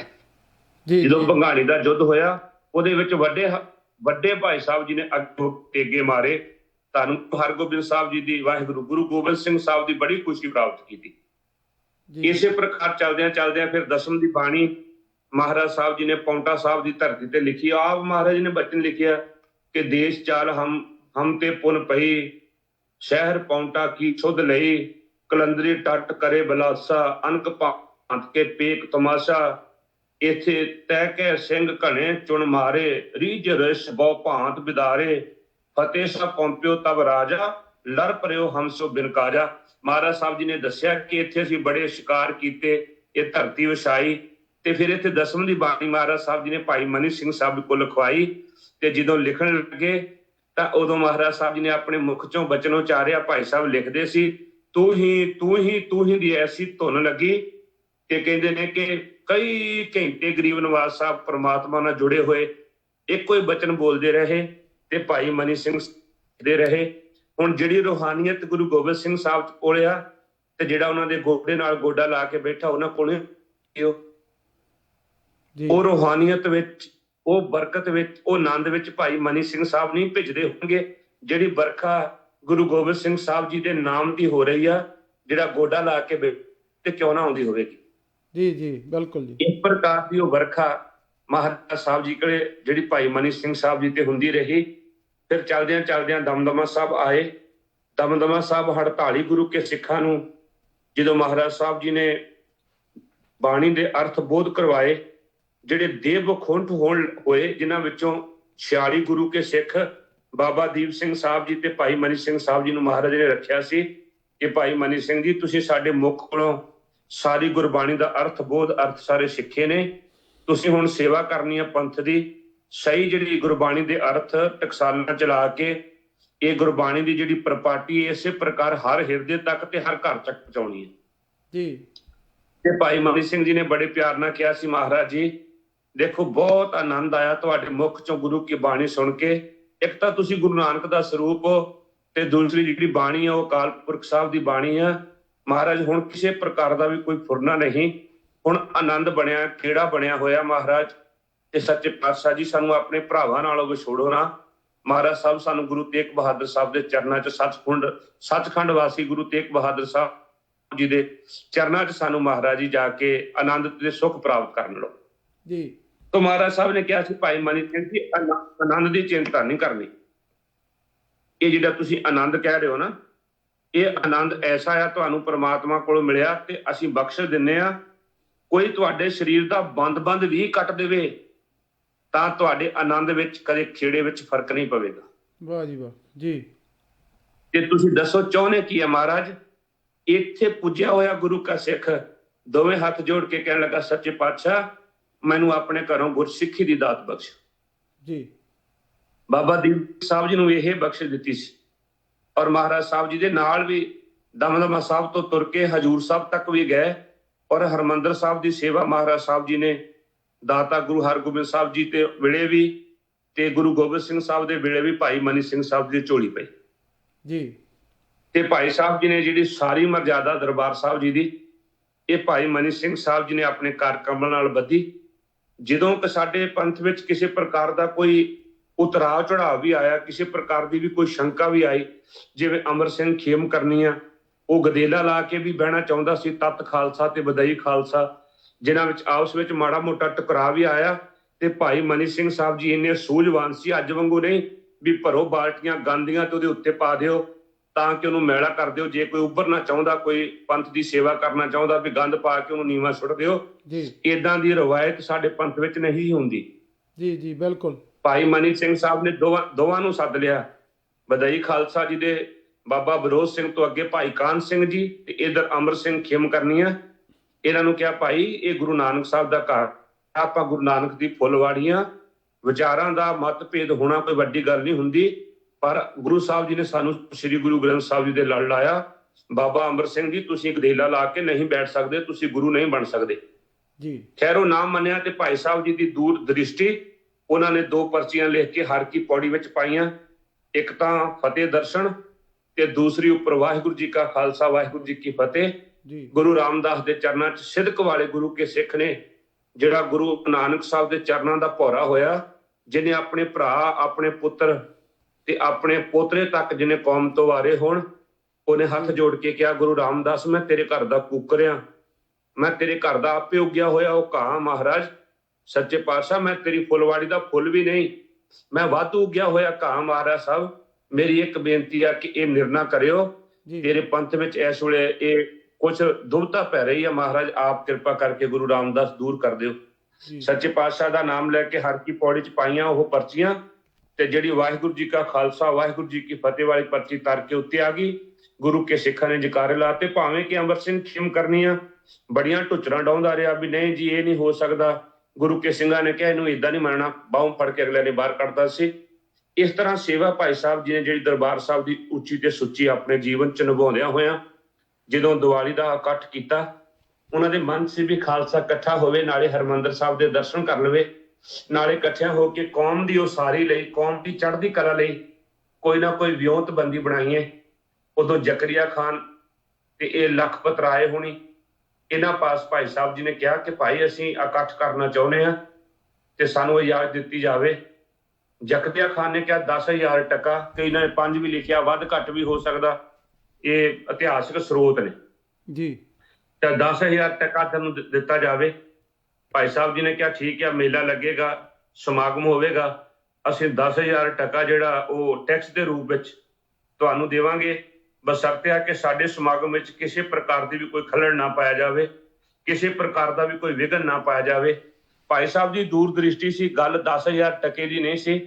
ਭਾਈ ਸਾਹਿਬ ਨੂੰ ਪਤਾ ਸੀ ਗੁਰੂ ਕੀਆਂ ਸਿੱਖ ਜਿਹੜੇ ਨੇ ਉਹ ਸ੍ਰੀ ਹਰਿਮੰਦਰ ਸਾਹਿਬ ਜੀ ਤੋਂ ਬੜਾ ਚਿਰ ਹੋਏ ਟੁੱਟੇ ਹੋਏ ਨੇ। ਜੀ ਜੀ, ਸ੍ਰੀ ਹਰਿਮੰਦਰ ਸਾਹਿਬ ਆਉਣਗੇ, ਰੂਹਾਨੀਅਤ ਦਾ ਪੱਖ ਉਹਨਾਂ ਦਾ ਉੱਚਾ ਹੋਵੇਗਾ। ਜੀ ਜੀ, ਤੇ ਅੱਜ ਵਾਂਗੂ ਥੋੜੀ ਜਿਹੀ ਅੱਜ ਤਾਂ ਸਾਨੂੰ ਕੋਈ ਰੋਕ ਹੀ ਨਹੀਂ, ਅੱਜ ਤਾਂ ਅਸੀਂ ਗੱਡੀ ਜਾ ਕੇ ਉੱਥੇ ਖੜੇ ਕਰ ਦਿੰਦੇ ਆ। ਇਹ ਤਾਂ ਸਾਡੇ ਬਜ਼ੁਰਗਾਂ ਨੂੰ ਪਤਾ, ਜਿਨ੍ਹਾਂ ਨੂੰ ਸਾਲਾਂ ਪ੍ਰਤੀ ਸ੍ਰੀ ਹਰਿਮੰਦਰ ਸਾਹਿਬ ਦੇ ਦਰਸ਼ਨਾਂ ਤੋਂ ਵਾਂਝਾ ਰੱਖਿਆ ਜਾਂਦਾ ਸੀ। ਵਾਹਿਗੁਰੂ ਜੀ। ਅੱਜ ਤਾਂ ਅਸੀਂ ਝੁਚਰਾਂ ਡਾ ਰਹੇ ਹਾਂ ਵੀ ਜਾਣ ਦੀ ਲੋੜ ਹੀ ਨਹੀਂ, ਉੱਥੇ ਕੀ ਆ ਜੀ, ਇੱਥੇ ਚੱਲ ਜਾਓ ਜੀ। ਇਹ ਅੱਜ ਤਾਂ ਇਹੋ ਜਿਹੇ ਨਾਸਤਿਕ ਲੋਕ ਨੇ, ਏਡੇ ਨਾਸਤਿਕ ਹੋ ਚੁੱਕੇ ਨੇ, ਜਿਹੜੇ ਸ੍ਰੀ ਹਰਿਮੰਦਰ ਸਾਹਿਬ ਵੱਲ ਵੀ ਆਪਣੀਆਂ ਕਲਮਾਂ ਚਲਾ ਰਹੇ ਨੇ। ਪਰ ਕਦੇ ਸਾਡੇ ਬਜ਼ੁਰਗਾਂ ਨੂੰ ਦੇਖੋ, ਜਿਨ੍ਹਾਂ ਨੇ ਜਦੋਂ ਮੁਗਲਿਆ ਹਕੂਮਤ ਆਈ, ਉਹਨਾਂ ਨੇ ਕਿਹਾ ਇਹਨਾਂ ਦੇ ਸਿਰਾਂ ਦੇ ਮੁੱਲ ਪਾਓ, ਖਤਮ ਕਰ ਦਿਓ। ਸਾਡੇ ਬਜ਼ੁਰਗ ਆਪਣੇ ਘਰ ਛੱਡ ਕੇ ਚਲ ਗਏ, ਆਪਣੀਆਂ ਮਾਲ ਡੰਗਰ ਛੱਡ ਕੇ ਚਲ ਗਏ, ਸੋਨਾ ਚਾਂਦੀ ਛੱਡ ਕੇ ਚਲ ਗਏ ਬੀਕਾਨੇਰ ਦੀਆਂ ਉਹਨਾਂ ਜੰਗਲਾਂ ਵਿੱਚ। ਜਦੋਂ ਕਦੇ ਉਹਨਾਂ ਨੂੰ ਮੌਕਾ ਮਿਲਦਾ ਸੀ, ਉਹ ਆਪਣੇ ਘਰ ਨਹੀਂ ਸੀ ਆਉਂਦੇ, ਸ੍ਰੀ ਹਰਿਮੰਦਰ ਸਾਹਿਬ ਮੱਥਾ ਟੇਕਣ ਆਉਂਦੇ ਸੀ। ਵਾਹਿਗੁਰੂ ਜੀ ਜੀ। ਉਹ ਆਪਣੇ ਘਰਾਂ ਵੱਲ ਨਹੀਂ ਮੁੜੇ, ਸ੍ਰੀ ਹਰਿਮੰਦਰ ਸਾਹਿਬ ਵੱਲ ਮੁੜੇ। ਇੰਨਾ ਪਿਆਰਾ ਹੈ ਗੁਰੂ ਕੇ ਸਿੱਖ ਨੂੰ ਸ੍ਰੀ ਹਰਿਮੰਦਰ ਸਾਹਿਬ। ਸ੍ਰੀ ਹਰਿਮੰਦਰ ਸਾਹਿਬ ਜੀ ਦੇ ਦਰਸ਼ਨ ਇਸ਼ਨਾਨਾਂ ਬਾਬਤ ਅਰਦਾਸ ਵਿੱਚ ਪੰਕਤੀ ਆ ਗਈ, ਇਸੇ ਲਈ ਲਿਖ ਦਿੱਤੀ ਕਿ ਸਿੱਖਾਂ ਨੂੰ ਸਿੱਖੀ ਦਾਨ, ਕੇਸ ਦਾਨ, ਇਸ ਪ੍ਰਕਾਰ ਵਿਵੇਕ ਦਾਨ, ਦਾਨਾ ਸਿਰਦਾਨ, ਨਾਮ ਦਾਨ, ਸ੍ਰੀ ਅੰਮ੍ਰਿਤਸਰ ਸਾਹਿਬ ਜੀ ਕੇ ਦਰਸ਼ਨ ਇਸ਼ਨਾਨ। ਵਾਹਿਗੁਰੂ ਜੀ। ਇਸ ਪ੍ਰਕਾਰ ਗੁਰੂ ਕੇ ਸਿੱਖ ਜਦੋਂ ਚਿੱਠੀਆਂ ਭਾਈ ਸਾਹਿਬ ਜੀ ਨੇ ਪਾਈਆਂ, ਚਾਹ ਚੜ ਗਿਆ, ਜਿੱਥੇ ਜਿੱਥੇ ਵੀ ਗੁਰੂ ਨਾਨਕ ਨਾਮ ਲੇਵਾ ਗੁਰੂ ਕੇ ਸਿੱਖ ਬੈਠੇ ਸੀ, ਉਹਨਾਂ ਦੇ ਮਨ 'ਚ ਚਾਹ ਸੀ ਵੀ ਅੱਜ ਸ੍ਰੀ ਹਰਿਮੰਦਰ ਸਾਹਿਬ ਬਾਪੂ ਗੁਰੂ ਰਾਮਦਾਸ ਸਾਹਿਬ ਦੇ ਚਰਨਾਂ ਤੇ ਮੱਥਾ ਟੇਕਾਂਗੇ, ਪਾਪ ਮਿਟ ਜਾਣਗੇ। ਪਰ ਇਹ ਲਖਪਤ ਰਾਏ ਨੇ ਔਰ ਹਰ ਭਗਤ ਨਿਰੰਜਣੀਏ ਨੇ, ਜਿਹੜੇ ਉਸ ਵੇਲੇ ਦੇ ਤੌਰ ਸੀ, ਉਹਨਾਂ ਜ਼ਕਰੀਆ ਖਾਨ ਨੂੰ ਕਿਹਾ ਵੀ ਇਹਨਾਂ ਨੂੰ ਲੱਭ ਕੇ ਮਾਰਨਾ ਬੜਾ ਹੀ ਔਖਾ ਲੱਗਦਾ ਹੈ, ਇਹ ਸਾਰੇ ਇਕੱਠੇ ਹੋਣਗੇ, ਇੱਕੋ ਵਾਰੀ ਐਸਾ ਘੱਲੂ ਘਾਰਾ ਕਰੋ ਕਿ ਸਾਰਿਆਂ ਨੂੰ ਕੁਚਲ ਕੇ ਰੱਖ ਦੇ ਤੋ। ਉਹਨੇ ਕਿਹਾ ਵੀ ਗੱਲ ਤਾਂ ਠੀਕ ਕਰਦੇ ਤੂੰ, ਆਪਾਂ ਏਦਾਂ ਕਰਾਂਗੇ। ਜਦੋਂ ਕੋ ਸਮਾਗਮ ਲਾਗੇ ਆਉਂਦਾ ਗਿਆ ਤੇ ਇਹਨਾਂ ਨੇ ਘੇਰਾਬੰਦੀ ਕਰ ਦਿੱਤੀ ਸਾਰੇ ਅੰਮ੍ਰਿਤਸਰ ਸਾਹਿਬ ਸ਼ਹਿਰ ਦੀ, ਦਰਬਾਰ ਸਾਹਿਬ ਦੇ ਲਾਗੇ ਬੰਨੇ ਦੀ। ਔਰ ਜਿਹੜੇ ਗੁਰੂ ਕੇ ਸਿੱਖ ਸੀ, ਉਹਨਾਂ ਨੇ ਭਾਈ ਮਨੀ ਸਿੰਘ ਸਾਹਿਬ ਜੀ ਨੂੰ ਦੱਸ ਦਿੱਤਾ ਤੇ ਭਾਈ ਮਨੀ ਸਿੰਘ ਸਾਹਿਬ ਜੀ ਨੇ ਸਾਰੀਆਂ ਚਿੱਠੀਆਂ ਵਾਪਸ ਪਾ ਦਿੱਤੀਆਂ ਵੀ ਸਰਕਾਰ ਦੀ ਬਦਨੀਤੀ ਹੋ ਗਈ ਆ, ਸਰਕਾਰ ਦੇ ਮਨ ਵਿੱਚ ਪਾਪ ਆ, ਗੁਰੂ ਕੇ ਸਿੱਖਿਓ ਆਏ ਹੋਏ ਘੱਟ ਨਹੀਂ ਗੁਜ਼ਾਰਨਗੇ। ਜਿਨ੍ਹਾਂ ਨੂੰ ਪਤਾ ਲੱਗ ਗਿਆ ਉਹ ਤਰਾ ਖੇੜਿਆਂ ਚੋਂ ਮੁੜ ਗਏ ਬਹੁਤ ਸਾਰੇ, ਪਰ ਕੁਝ ਆਏ ਇਸ਼ਨਾਨ ਕਰਦੇ ਨਾ ਪਾਪੀਆਂ ਨੇ ਕਤਲ ਕਰ ਦਿੱਤੇ। ਕੁਝ ਗੁਰੂ ਕੀਆਂ ਸੰਗਤਾਂ ਜਿਹੜੀਆਂ ਸੀ ਉਹ ਸ਼ਹੀਦ ਕਰ ਦਿੱਤੀਆਂ। ਇਸੇ ਵਿਗ ਵਿੱਚ ਭਾਈ ਮਨੀ ਸਿੰਘ ਸਾਹਿਬ ਜੀ ਨੂੰ ਕਿਹਾ ਲਿਆਓ 10,000 ਟਕਾ, ਤੇ ਗੱਜ ਕੇ ਭਾਈ ਸਾਹਿਬ ਜੀ ਨੇ ਸ਼ੇਰ ਵਾਂਗੂ ਕਿਹਾ ਓਏ ਪਾਪੀਓ, ਨਾਲੇ ਸਾਨੂੰ ਸਮਾਗਮ ਨਹੀਂ ਕਰਨ ਦਿੱਤਾ, ਨਾਲੇ ਗੁਰੂ ਕੀਆਂ ਸੰਗਤਾਂ ਤੁਸੀਂ ਸ਼ਹੀਦ ਕੀਤੀਆਂ, ਨਾਲੇ ਪੈਸੇ ਮੰਗਦੇ ਆ। ਉਸ ਵੇਲੇ ਇਹਨਾਂ ਨੂੰ ਕੋਈ ਬਹਾਨੇ ਦੀ ਲੋੜ ਸੀ। ਭਾਈ ਸਾਹਿਬ ਜੀ, ਭਾਈ ਮਨੀ ਸਿੰਘ ਸਾਹਿਬ, ਭਾਈ ਗੁਲਜ਼ਾਰ ਸਿੰਘ ਸਾਹਿਬ, ਭਾਈ ਭੂਪਤ ਸਿੰਘ ਸਾਹਿਬ, ਉਹਨਾਂ ਨੂੰ ਲੈ ਕੇ ਜ਼ਕਰੀਆ ਖਾਨ ਦੀ ਕਚਹਿਰੀ 'ਚ ਪੇਸ਼ ਕੀਤਾ ਗਿਆ, ਜਿਹਨੂੰ ਨਖਾਸ ਚੌਂਕ ਆਪਾਂ ਲਾਹੌਰ ਕਹਿੰਦੇ। ਜੀ ਜੀ ਮੈਂ ਲਾਗੇ ਕਰਾਂ ਤੇ ਉਸ ਵੇਲੇ ਭਾਈ ਸਾਹਿਬ ਜੀ ਨੂੰ ਇਹ ਕਿਹਾ ਗਿਆ ਕਿ 10,000 ਟਕਾ। ਭਾਈ ਸਾਹਿਬ ਨੇ ਕਿਹਾ ਸਮਾਗਮ ਨਹੀਂ ਹੋਇਆ, ਮੇਲਾ ਹੋਇਆ ਨਹੀਂ, ਪੈਸੇ ਕਿਉਂ ਦਈਏ। ਤੇ ਦੂਸਰੀ, ਤੁਸੀਂ ਬਦਨੀਤੀ ਕੀਤੀ ਆ, ਤੁਸੀਂ ਆਪਣੇ ਬਚਨ ਤੋਂ ਫਿਰ ਗਏ। ਤੁਸੀਂ ਜਾ ਕੇ ਉੱਥੇ ਇਕੱਠ ਕਰਕੇ ਫੌਜ ਲਾ ਕੇ ਇਸ ਪ੍ਰਕਾਰ ਤੁਸੀਂ ਜ਼ਾਲਮ ਫੌਜ ਲਾ ਕੇ ਗੁਰਸਿੱਖਾਂ ਨੂੰ ਸ਼ਹੀਦ ਕੀਤਾ, ਬੱਚਿਆਂ ਨੂੰ ਸ਼ਹੀਦ ਕੀਤਾ। ਇੱਕ ਵੀ ਪੈਸਾ ਜਿਹੜਾ ਗੁਰੂ ਨਾਨਕ ਸਾਹਿਬ ਦੀ ਗੋਲਕ ਤੋਂ ਤੁਹਾਨੂੰ ਜੁਰਮਾਨੇ ਵਜੋਂ ਨਹੀਂ ਦਿੱਤਾ ਜਾਵੇ ਜੀ। ਔਰ ਉਹਨਾਂ ਕਿਹਾ ਫਿਰ ਦੀਨੇ ਸਲਾਮ ਕਬੂਲ ਲਵੋ। ਭਾਈ ਸਾਹਿਬ ਕਹਿੰਦੇ ਇੱਕ ਗੱਲ ਦੱਸ ਦਿਓ, ਮੁਸਲਮਾਨ ਬਣ ਕੇ ਕੀ ਮੇਰੀ ਮੌਤ ਨਹੀਂ ਆਵੇਗੀ? ਜੀ ਜੇ ਮੈਂ ਮੁਸਲਮਾਨ ਬਣ ਕੇ ਵੀ ਮੌਤ ਆਉਣੀ ਆ ਤੇ ਫਿਰ ਕਿਤੇ ਚੰਗਾ ਆ ਕਿ ਮੈਂ ਸਿੱਖੀ ਲਈ ਆਪਣੀ ਜਿੰਦ ਕੁਰਬਾਨ ਕਰ ਦੇਵਾਂ। ਉਸ ਵੇਲੇ ਉਹਨਾਂ ਕਿਹਾ ਫਤਵਾ ਲਾਓ, ਭਾਈ ਸਾਹਿਬ ਦਾ ਬੰਦ ਕੱਟੋ। ਭਾਈ ਭੂਪਤ ਸਿੰਘ ਦੀਆਂ ਅੱਖਾਂ ਕੱਢੀਆਂ ਗਈਆਂ। ਭਾਈ ਗੁਲਜ਼ਾਰ ਸਿੰਘ ਸਾਹਿਬ ਜੀ ਦੀ ਪੁੱਠੀ ਖੱਲ ਲਾ ਕੇ ਰੁੱਖ ਨਾਲ ਬੰਨ ਕੇ ਪੁੱਠੀ ਖੱਲ ਲਾ ਦਿੱਤੀ ਗਈ। ਤੇ ਭਾਈ ਸਾਹਿਬ ਜੀ ਨੂੰ ਜਦੋਂ ਬੰਦ ਕੱਟਣ ਵਾਸਤੇ ਹੁਕਮ ਜਾਰੀ ਹੋਇਆ, ਉਹ 90-93 ਸਾਲ ਦਾ ਉਹ ਸਿੱਖ ਜਿਹਦੇ ਘਰ ਦੇ ਜਿਹਦੇ 11 ਭਰਾ ਸ਼ਹੀਦ, ਜਿਹਦੇ 10 ਪੁੱਤਰ ਸ਼ਹੀਦ, ਜਿਹਦੇ ਪੋਤਰੇ ਸ਼ਹੀਦ। ਮੈਂ ਕਹਿੰਦਾ ਭਾਈ ਸਾਹਿਬ ਤੂੰ ਕੈਸੀ ਸ਼ਖਸੀਅਤ ਸੀ, ਤੇਰੇ ਹੁੰਦਿਆਂ ਤੇਰੇ ਪੁੱਤਰ ਸ਼ਹੀਦ ਹੋ ਗਏ, ਤੇਰੇ ਕੰਨਾਂ ਨੂੰ ਰਤਾ ਵੀ ਫਰਕ ਨਾ ਪਿਆ। ਜੀ ਤੇਰੇ ਜੀਂਦਿਆਂ ਇੱਕ ਪੁੱਤ ਦਾ ਕਿਤੇ ਬਾਪੂ ਨੂੰ ਚੱਕ ਕੇ, ਇੱਕ ਪੁੱਤ ਦਾ ਸਰੀਰ ਚੱਕ ਕੇ ਸ਼ਮਸ਼ਾਨ ਘਾਟ ਛੱਡਣਾ ਪਵੇ, ਮਾਪਿਆਂ ਦਾ ਲੱਕ ਟੁੱਟ ਜਾਂਦਾ। ਭਾਈ ਸਾਹਿਬ ਤੂੰ ਕੈਸੀ ਸ਼ਖਸੀਅਤ ਸੀ, ਤੇਰੇ ਕੰਨਾਂ ਨੇ ਕਿਵੇਂ ਸੁਣਿਆ ਹੋਵੇਗਾ ਤੇਰੇ 10 ਪੁੱਤਰਾਂ ਦੀ ਸ਼ਹੀਦੀ। ਇੱਕ ਵਾਰੀ ਵੀ ਤੇਰੇ ਮਨ ਵਿੱਚ ਰਤਾ ਵੀ ਕਦੀ ਡਲਾਇਮਾਨ ਨਾ ਹੋਇਆ ਤੇਰਾ ਮਨ, ਤੂੰ ਕਦੀ ਵੀ ਗੁਰੂ ਕੀ ਸਿੱਖੀ ਤੋਂ ਦੂਰ ਨਾ ਗਿਆ। ਤੂੰ ਕੈਸਾ ਗੁਰੂ ਕਾ ਸਿੱਖ ਹੈ? ਤੇਰਾ ਕਿੰਨਾ ਪਿਆਰ ਹੈ ਗੁਰੂ ਨਾਨਕ ਸਾਹਿਬ ਦੇ ਘਰ ਨਾਲ, ਕਿਵੇਂ ਗੁੰਦਿਆ ਹੋਇਆ ਪਿਆਰ ਹੈ ਗੁਰੂ ਗੋਬਿੰਦ ਸਿੰਘ ਸਾਹਿਬ ਦੇ ਚਰਨਾਂ ਨਾਲ। ਕੈਸਾ ਗੁਰੂ ਕੀ ਸ਼ਬਦ ਦੀ ਬਰਕਤ ਉਹਨਾਂ ਦੇ ਹਿਰਦੇ ਤੇ ਵਸੀ ਹੋਈ ਆ, ਕਿਵੇਂ ਉਹ ਸਰੀਰ ਨੂੰ ਨਾਸਵੰਤ ਸਮਝਦੇ ਨੇ। ਜੀ ਜੀ ਉਸ ਵੇਲੇ ਜਲਾਦ ਨੂੰ ਕਿਹਾ ਕਿ ਭਾਈ ਸਾਹਿਬ ਦਾ ਬੰਦ ਕੱਟੋ। ਜਲਾਦ ਨੇ ਟੋਕਾ ਲਿਆ ਕੇ ਭਾਈ ਸਾਹਿਬ ਜੀ ਦਾ ਖਿੜਿਆ ਹੋਇਆ ਚਿਹਰਾ ਦੇਖਿਆ ਤੇ ਜਲਾਦ ਨੇ ਜਦੋਂ ਉਹਨਾਂ ਦੇ ਗੁੱਟ ਤੇ ਟੋਕਾ ਰੱਖਿਆ, ਭਾਈ ਸਾਹਿਬ ਨੇ ਬੜੇ ਪਿਆਰ ਨਾਲ ਕਿਹਾ, ਕਹਿਣ ਲੱਗੇ ਦੇਖ ਤੈਨੂੰ ਹੁਕਮ ਹੋਇਆ ਹੈ ਬੰਦ ਕੱਟਣ ਦਾ ਤੇ ਸਾਨੂੰ ਹੁਕਮ ਹੈ ਬੰਦ ਕਟਾਉਣ ਦਾ। ਤੇ ਸੱਜਣਾ ਬੰਦ ਮੇਰੇ ਗੁੱਟ ਤੋਂ ਨਹੀਂ ਉਹ ਬਣਦਾ, ਬੰਦ ਤਾਂ ਮੇਰੀ ਪੋਟੇ ਤੋਂ ਬਣਦਾ ਹੈ। ਜਲਾਦ ਨੇ ਟੋਕਾ ਜ਼ਮੀਨ ਤੇ ਰੱਖ ਦਿੱਤਾ, ਕਹਿਣ ਲੱਗਾ ਜਾ ਖੁਦਾਇਆ ਮੈਂ ਐਸੇ ਦਰਵੇਸ਼ ਨੂੰ ਨਹੀਂ ਕਤਲ ਕਰ ਸਕਦਾ। ਜਿਹੜਾ ਕੱਟਣ ਆਇਆ ਉਹਦਾ ਹੌਸਲਾ ਟੁੱਟ ਗਿਆ, ਜਿਹੜਾ ਕਟਾਉਣ ਬੈਠਾ ਹੈ ਉਹ ਖਿੜਿਆ ਹੋਇਆ ਹੈ। ਇਸੇ ਨੂੰ ਗੁਰੂ ਸਾਹਿਬ ਨੇ ਕਿਹਾ ਹੈ ਕਿ ਕਾਇਆ ਕਾਪਰ ਚੀਰ ਬਹੁ ਫਾਰੇ, ਹਰ ਰੰਗ ਨਾ ਲੈ ਸੁਭਾਗਾ। ਜਿਹੜਾ ਗੁਰੂ ਨਾਨਕ ਦੇ ਸ਼ਬਦ ਵਿੱਚ ਜੁੜ ਜਾਂਦਾ ਹੈ ਉਹਨੂੰ ਫਿਰ ਮੌਤ ਤੋਂ ਕੋਈ ਡਰ ਨਹੀਂ ਹੁੰਦਾ, ਮੌਤ ਦੀ ਪਰਵਾਹ ਨਹੀਂ ਕਰਦਾ। ਕਬੀਰ ਜਿਸ ਮਰਨੇ ਤੇ ਜਗ ਡਰੇ, ਮੇਰੇ ਮਨ ਆਨੰਦ, ਮਰਨੇ ਹੀ ਤੇ ਪਾਈਏ ਪੂਰਨ ਪਰਮਾਨੰਦ। ਉਹਨੇ ਟੋਕਾ ਰੱਖ ਕੇ ਕਹਿ ਦਿੱਤਾ ਸੀ, ਜ਼ਕਰੀਆ ਖਾਨ ਮੈਂ ਇਸ ਦਰਵੇਸ਼ ਰਿਖੀ ਦਾ, ਇਸ ਮਹਾਂਪੁਰਖ ਦਾ ਬੰਦ ਨਹੀਂ ਕਰ ਸਕਦਾ। ਮੇਰਾ ਮਨ, ਮੇਰੀ ਆਤਮਾ ਕੰਬ ਗਈ ਹੈ। ਇਹ ਕੋਈ ਮਹਾਂਪੁਰਖ ਹੈ, ਇਹਨੂੰ ਕਟਾ ਕੇ ਵੀ ਖੁਸ਼ੀ ਮਿਲਦੀ ਦਾ ਚਿਹਰਾ ਦੇਖ ਕੇ ਮੈਂ ਸੂਰਜ ਵਾਂਗੂ ਲਾਲ ਹੋਇਆ ਚਿੱਟਾ ਦਾੜਾ ਚੌਂਕੜਾ ਮਾਰ ਕੇ ਭਾਈ ਸਾਹਿਬ ਜੀ ਨੇ ਆਪਣਾ ਗੁੱਟ ਮੁੱਢੀ ਤੇ ਰੱਖਿਆ ਹੋਇਆ ਸੀ। ਉਸ ਵੇਲੇ 2 ਜਲਾਦ ਹੋਰ ਆਏ। ਇਤਿਹਾਸ ਕਹਿੰਦਾ ਕਿ ਉਹਨਾਂ ਨੂੰ ਸਜ਼ਾ ਮਿਲੀ ਹੋਈ ਸੀ, ਸਜ਼ਾ ਮਾਫੀ ਦੇ ਕੇ ਉਹਨਾਂ ਨੂੰ ਕਿਹਾ ਤੁਸੀਂ ਕੱਟੋ। ਤੇ ਜਦੋਂ ਉਹਨਾਂ ਸੋਚਿਆ ਵੀ ਭਾਈ ਸਾਹਿਬ ਜੀ ਦਾ ਜਦੋਂ ਉਹਨਾਂ ਬੰਦ ਕੱਟਣਾ ਸ਼ੁਰੂ ਕੀਤਾ, ਹੁਣ ਦੇਖੀਏ ਕੈਸੀ ਸ਼ਖਸੀਅਤ ਹੈ, ਚੀਰ ਵੀ ਆ ਜਾਵੇ ਸਾਡੇ ਤੇ ਜਾਨ ਨਿਕਲ ਜਾਂਦੀ ਆ। ਉਹ ਸਰੀਰ ਨੂੰ ਕੱਟ ਰਹੇ ਸੀ ਤੇ ਭਾਈ ਸਾਹਿਬ ਜੀ ਸੁਖਮਨੀ ਸਾਹਿਬ ਜੀ ਦੀ ਬਾਣੀ ਪੜ੍ਹ ਰਹੇ ਸੀ। ਬਾਣੀ ਪੜ੍ਹਦਿਆਂ ਉਹ ਕੱਟਦੇ ਗਏ, ਉਹਨਾਂ ਨੇ ਗੁੱਟ ਕੱਟ ਦਿੱਤੇ, ਲੱਤਾਂ ਕੱਟ ਦਿੱਤੀਆਂ। ਤੇ ਜਦੋਂ ਉਹ ਕੱਟਦੇ ਭਾਈ ਸਾਹਿਬ ਨੂੰ ਕਹਿ ਰਿਹਾ ਸੀ ਜਲਾਦ ਕੇ ਗੁਰਮੁਖੋ ਇਹ ਗੱਲ ਤਾਂ ਦੱਸੋ ਤਾਂ ਸਹੀ, ਤੁਹਾਡਾ ਚਿਹਰਾ ਇੰਨਾ ਮਗਧ ਹੈ, ਤੁਹਾਨੂੰ ਡਰ ਨਹੀਂ ਆਉਂਦਾ? ਤੇ ਉੱਥੇ ਪ੍ਰੋਫੈਸਰ ਜੀ ਨੇ 2 ਗੱਲਾਂ ਲਿਖੀਆਂ। ਉਹ ਭਾਈ ਸਾਹਿਬ ਉਹਨੂੰ ਕਹਿੰਦੇ ਪਿਆਰਿਆ ਡਰ ਕਾਹਦਾ ਹੈ, ਤੈਨੂੰ ਇੱਕ ਗੱਲ ਦੱਸਾਂ ਕਿ ਅੰਗ ਤੇ ਮੇਰੇ ਤੂੰ ਜਦ ਕਾਤਲ ਖੰਜਰ ਚਲਾਵੇਂਗਾ, ਕੱਟ ਕੇ ਬੰਨ ਤੂੰ ਮੇਰਾ ਧਰਤੀ ਜਦੋਂ ਵਗਾਵੇਂਗਾ, ਉਹ ਦਰਦ ਪਿਆਲੇ ਭਰ ਕੇ ਜਾਮ ਵਾਂਗ ਪੀ ਜਾਵਾਂਗੇ। ਸੁਣ ਕਾਤਲੇ ਆਪਾਂ ਰਲ ਮਿਲ ਕੇ ਦੋਵੇਂ ਅਜਬ ਤਮਾਸ਼ਾ ਲਾਵਾਂਗੇ। ਉਹ ਕਹਿ ਰਹੇ ਸੀ ਆਪਾਂ ਤਮਾਸ਼ਾ ਲਾਵਾਂਗੇ। ਕਹਿੰਦੇ ਨੇ ਕਿ ਜਦੋਂ ਤੂੰ ਸਾਡੇ ਸਰੀਰ ਨੂੰ ਕੱਟੇਗਾ, ਇਹ ਤਾਂ ਇੱਕ ਤਮਾਸ਼ਾ ਆ, ਤੂੰ ਦੇਖੀ ਪ੍ਰਮਾਤਮਾ ਕਿਵੇਂ ਮਿਹਰ ਕਰੇ। ਤੇ ਉਹਨੇ ਕਿਹਾ ਭਾਈ ਸਾਹਿਬ ਤੁਹਾਨੂੰ ਕੀ ਮਿਲੇਗਾ ਇਸ ਤਰ੍ਹਾਂ ਕਟਾ ਕੇ? ਕਹਿੰਦੇ ਤੈਨੂੰ ਕੀ ਮਿਲੇਗਾ, ਕਹਿੰਦੇ ਮੈਨੂੰ ਥੋੜਾ ਜਿਹਾ ਆਟਾ ਮਿਲ ਜਾਵੇਗਾ, ਥੋੜੇ ਜਿਹੇ ਪੈਸੇ ਮਿਲ ਜਾਣਗੇ, ਮੇਰੇ ਬੱਚੀ ਰੋਟੀ ਖਾਣਗੇ। ਕਹਿੰਦੇ ਬਸ ਤੂੰ ਮੇਰੇ ਟੁਕੜੇ ਕੱਟ ਕੇ ਟੋਕਰੇ 'ਚ ਪਾ ਰਿਹਾ, ਆਟਾ ਮਿਲ ਜਾਵੇਗਾ। ਇਹ ਇੱਕ ਇੱਕ ਟੁਕੜਾ ਜਿਹੜਾ ਕੱਟਿਆ ਹੋਇਆ, ਨਾਮ ਵਿੱਚ ਰਸਿਆ ਹੋਇਆ, ਅਸੀਂ ਗੁਰੂ ਤੇਗ ਬਹਾਦਰ ਸਾਹਿਬ ਦੇ ਚਰਨਾਂ 'ਚ ਜਾ ਕੇ ਬਹਿ ਜਾਵਾਂਗੇ। ਤੂੰ ਆਖਰ ਰੋਟੀ ਦਾ, ਤੂੰ ਆਖਰ ਟੁਕੜੇ ਦਾ ਮਾਲਕ, ਹੁਕਮ ਪਿਆ ਬਜਾਨਾ ਵਾਂ, ਮੈਂ ਉਸ ਮਾਲਕ ਦਾ ਸੇਵਕ, ਉਸ ਨੂੰ ਪਿਆ ਰੁਝਾਨਾ ਵਾਂ। ਤੇਰੀ ਤਲਬ ਰੁਪਈ ਅਸੀਂ ਜੀਵਨ ਪਦਵੀ ਪਾਵਾਂਗੇ, ਸੁਣ ਕਾਤਲੇ ਆਪਾਂ ਰਲ ਤਮਾਸ਼ਾ ਲਾਵਾਂਗੇ ਜੀ। ਇਸ ਪ੍ਰਕਾਰ 56 ਵਾਰ ਲਿਖੇ ਨੇ।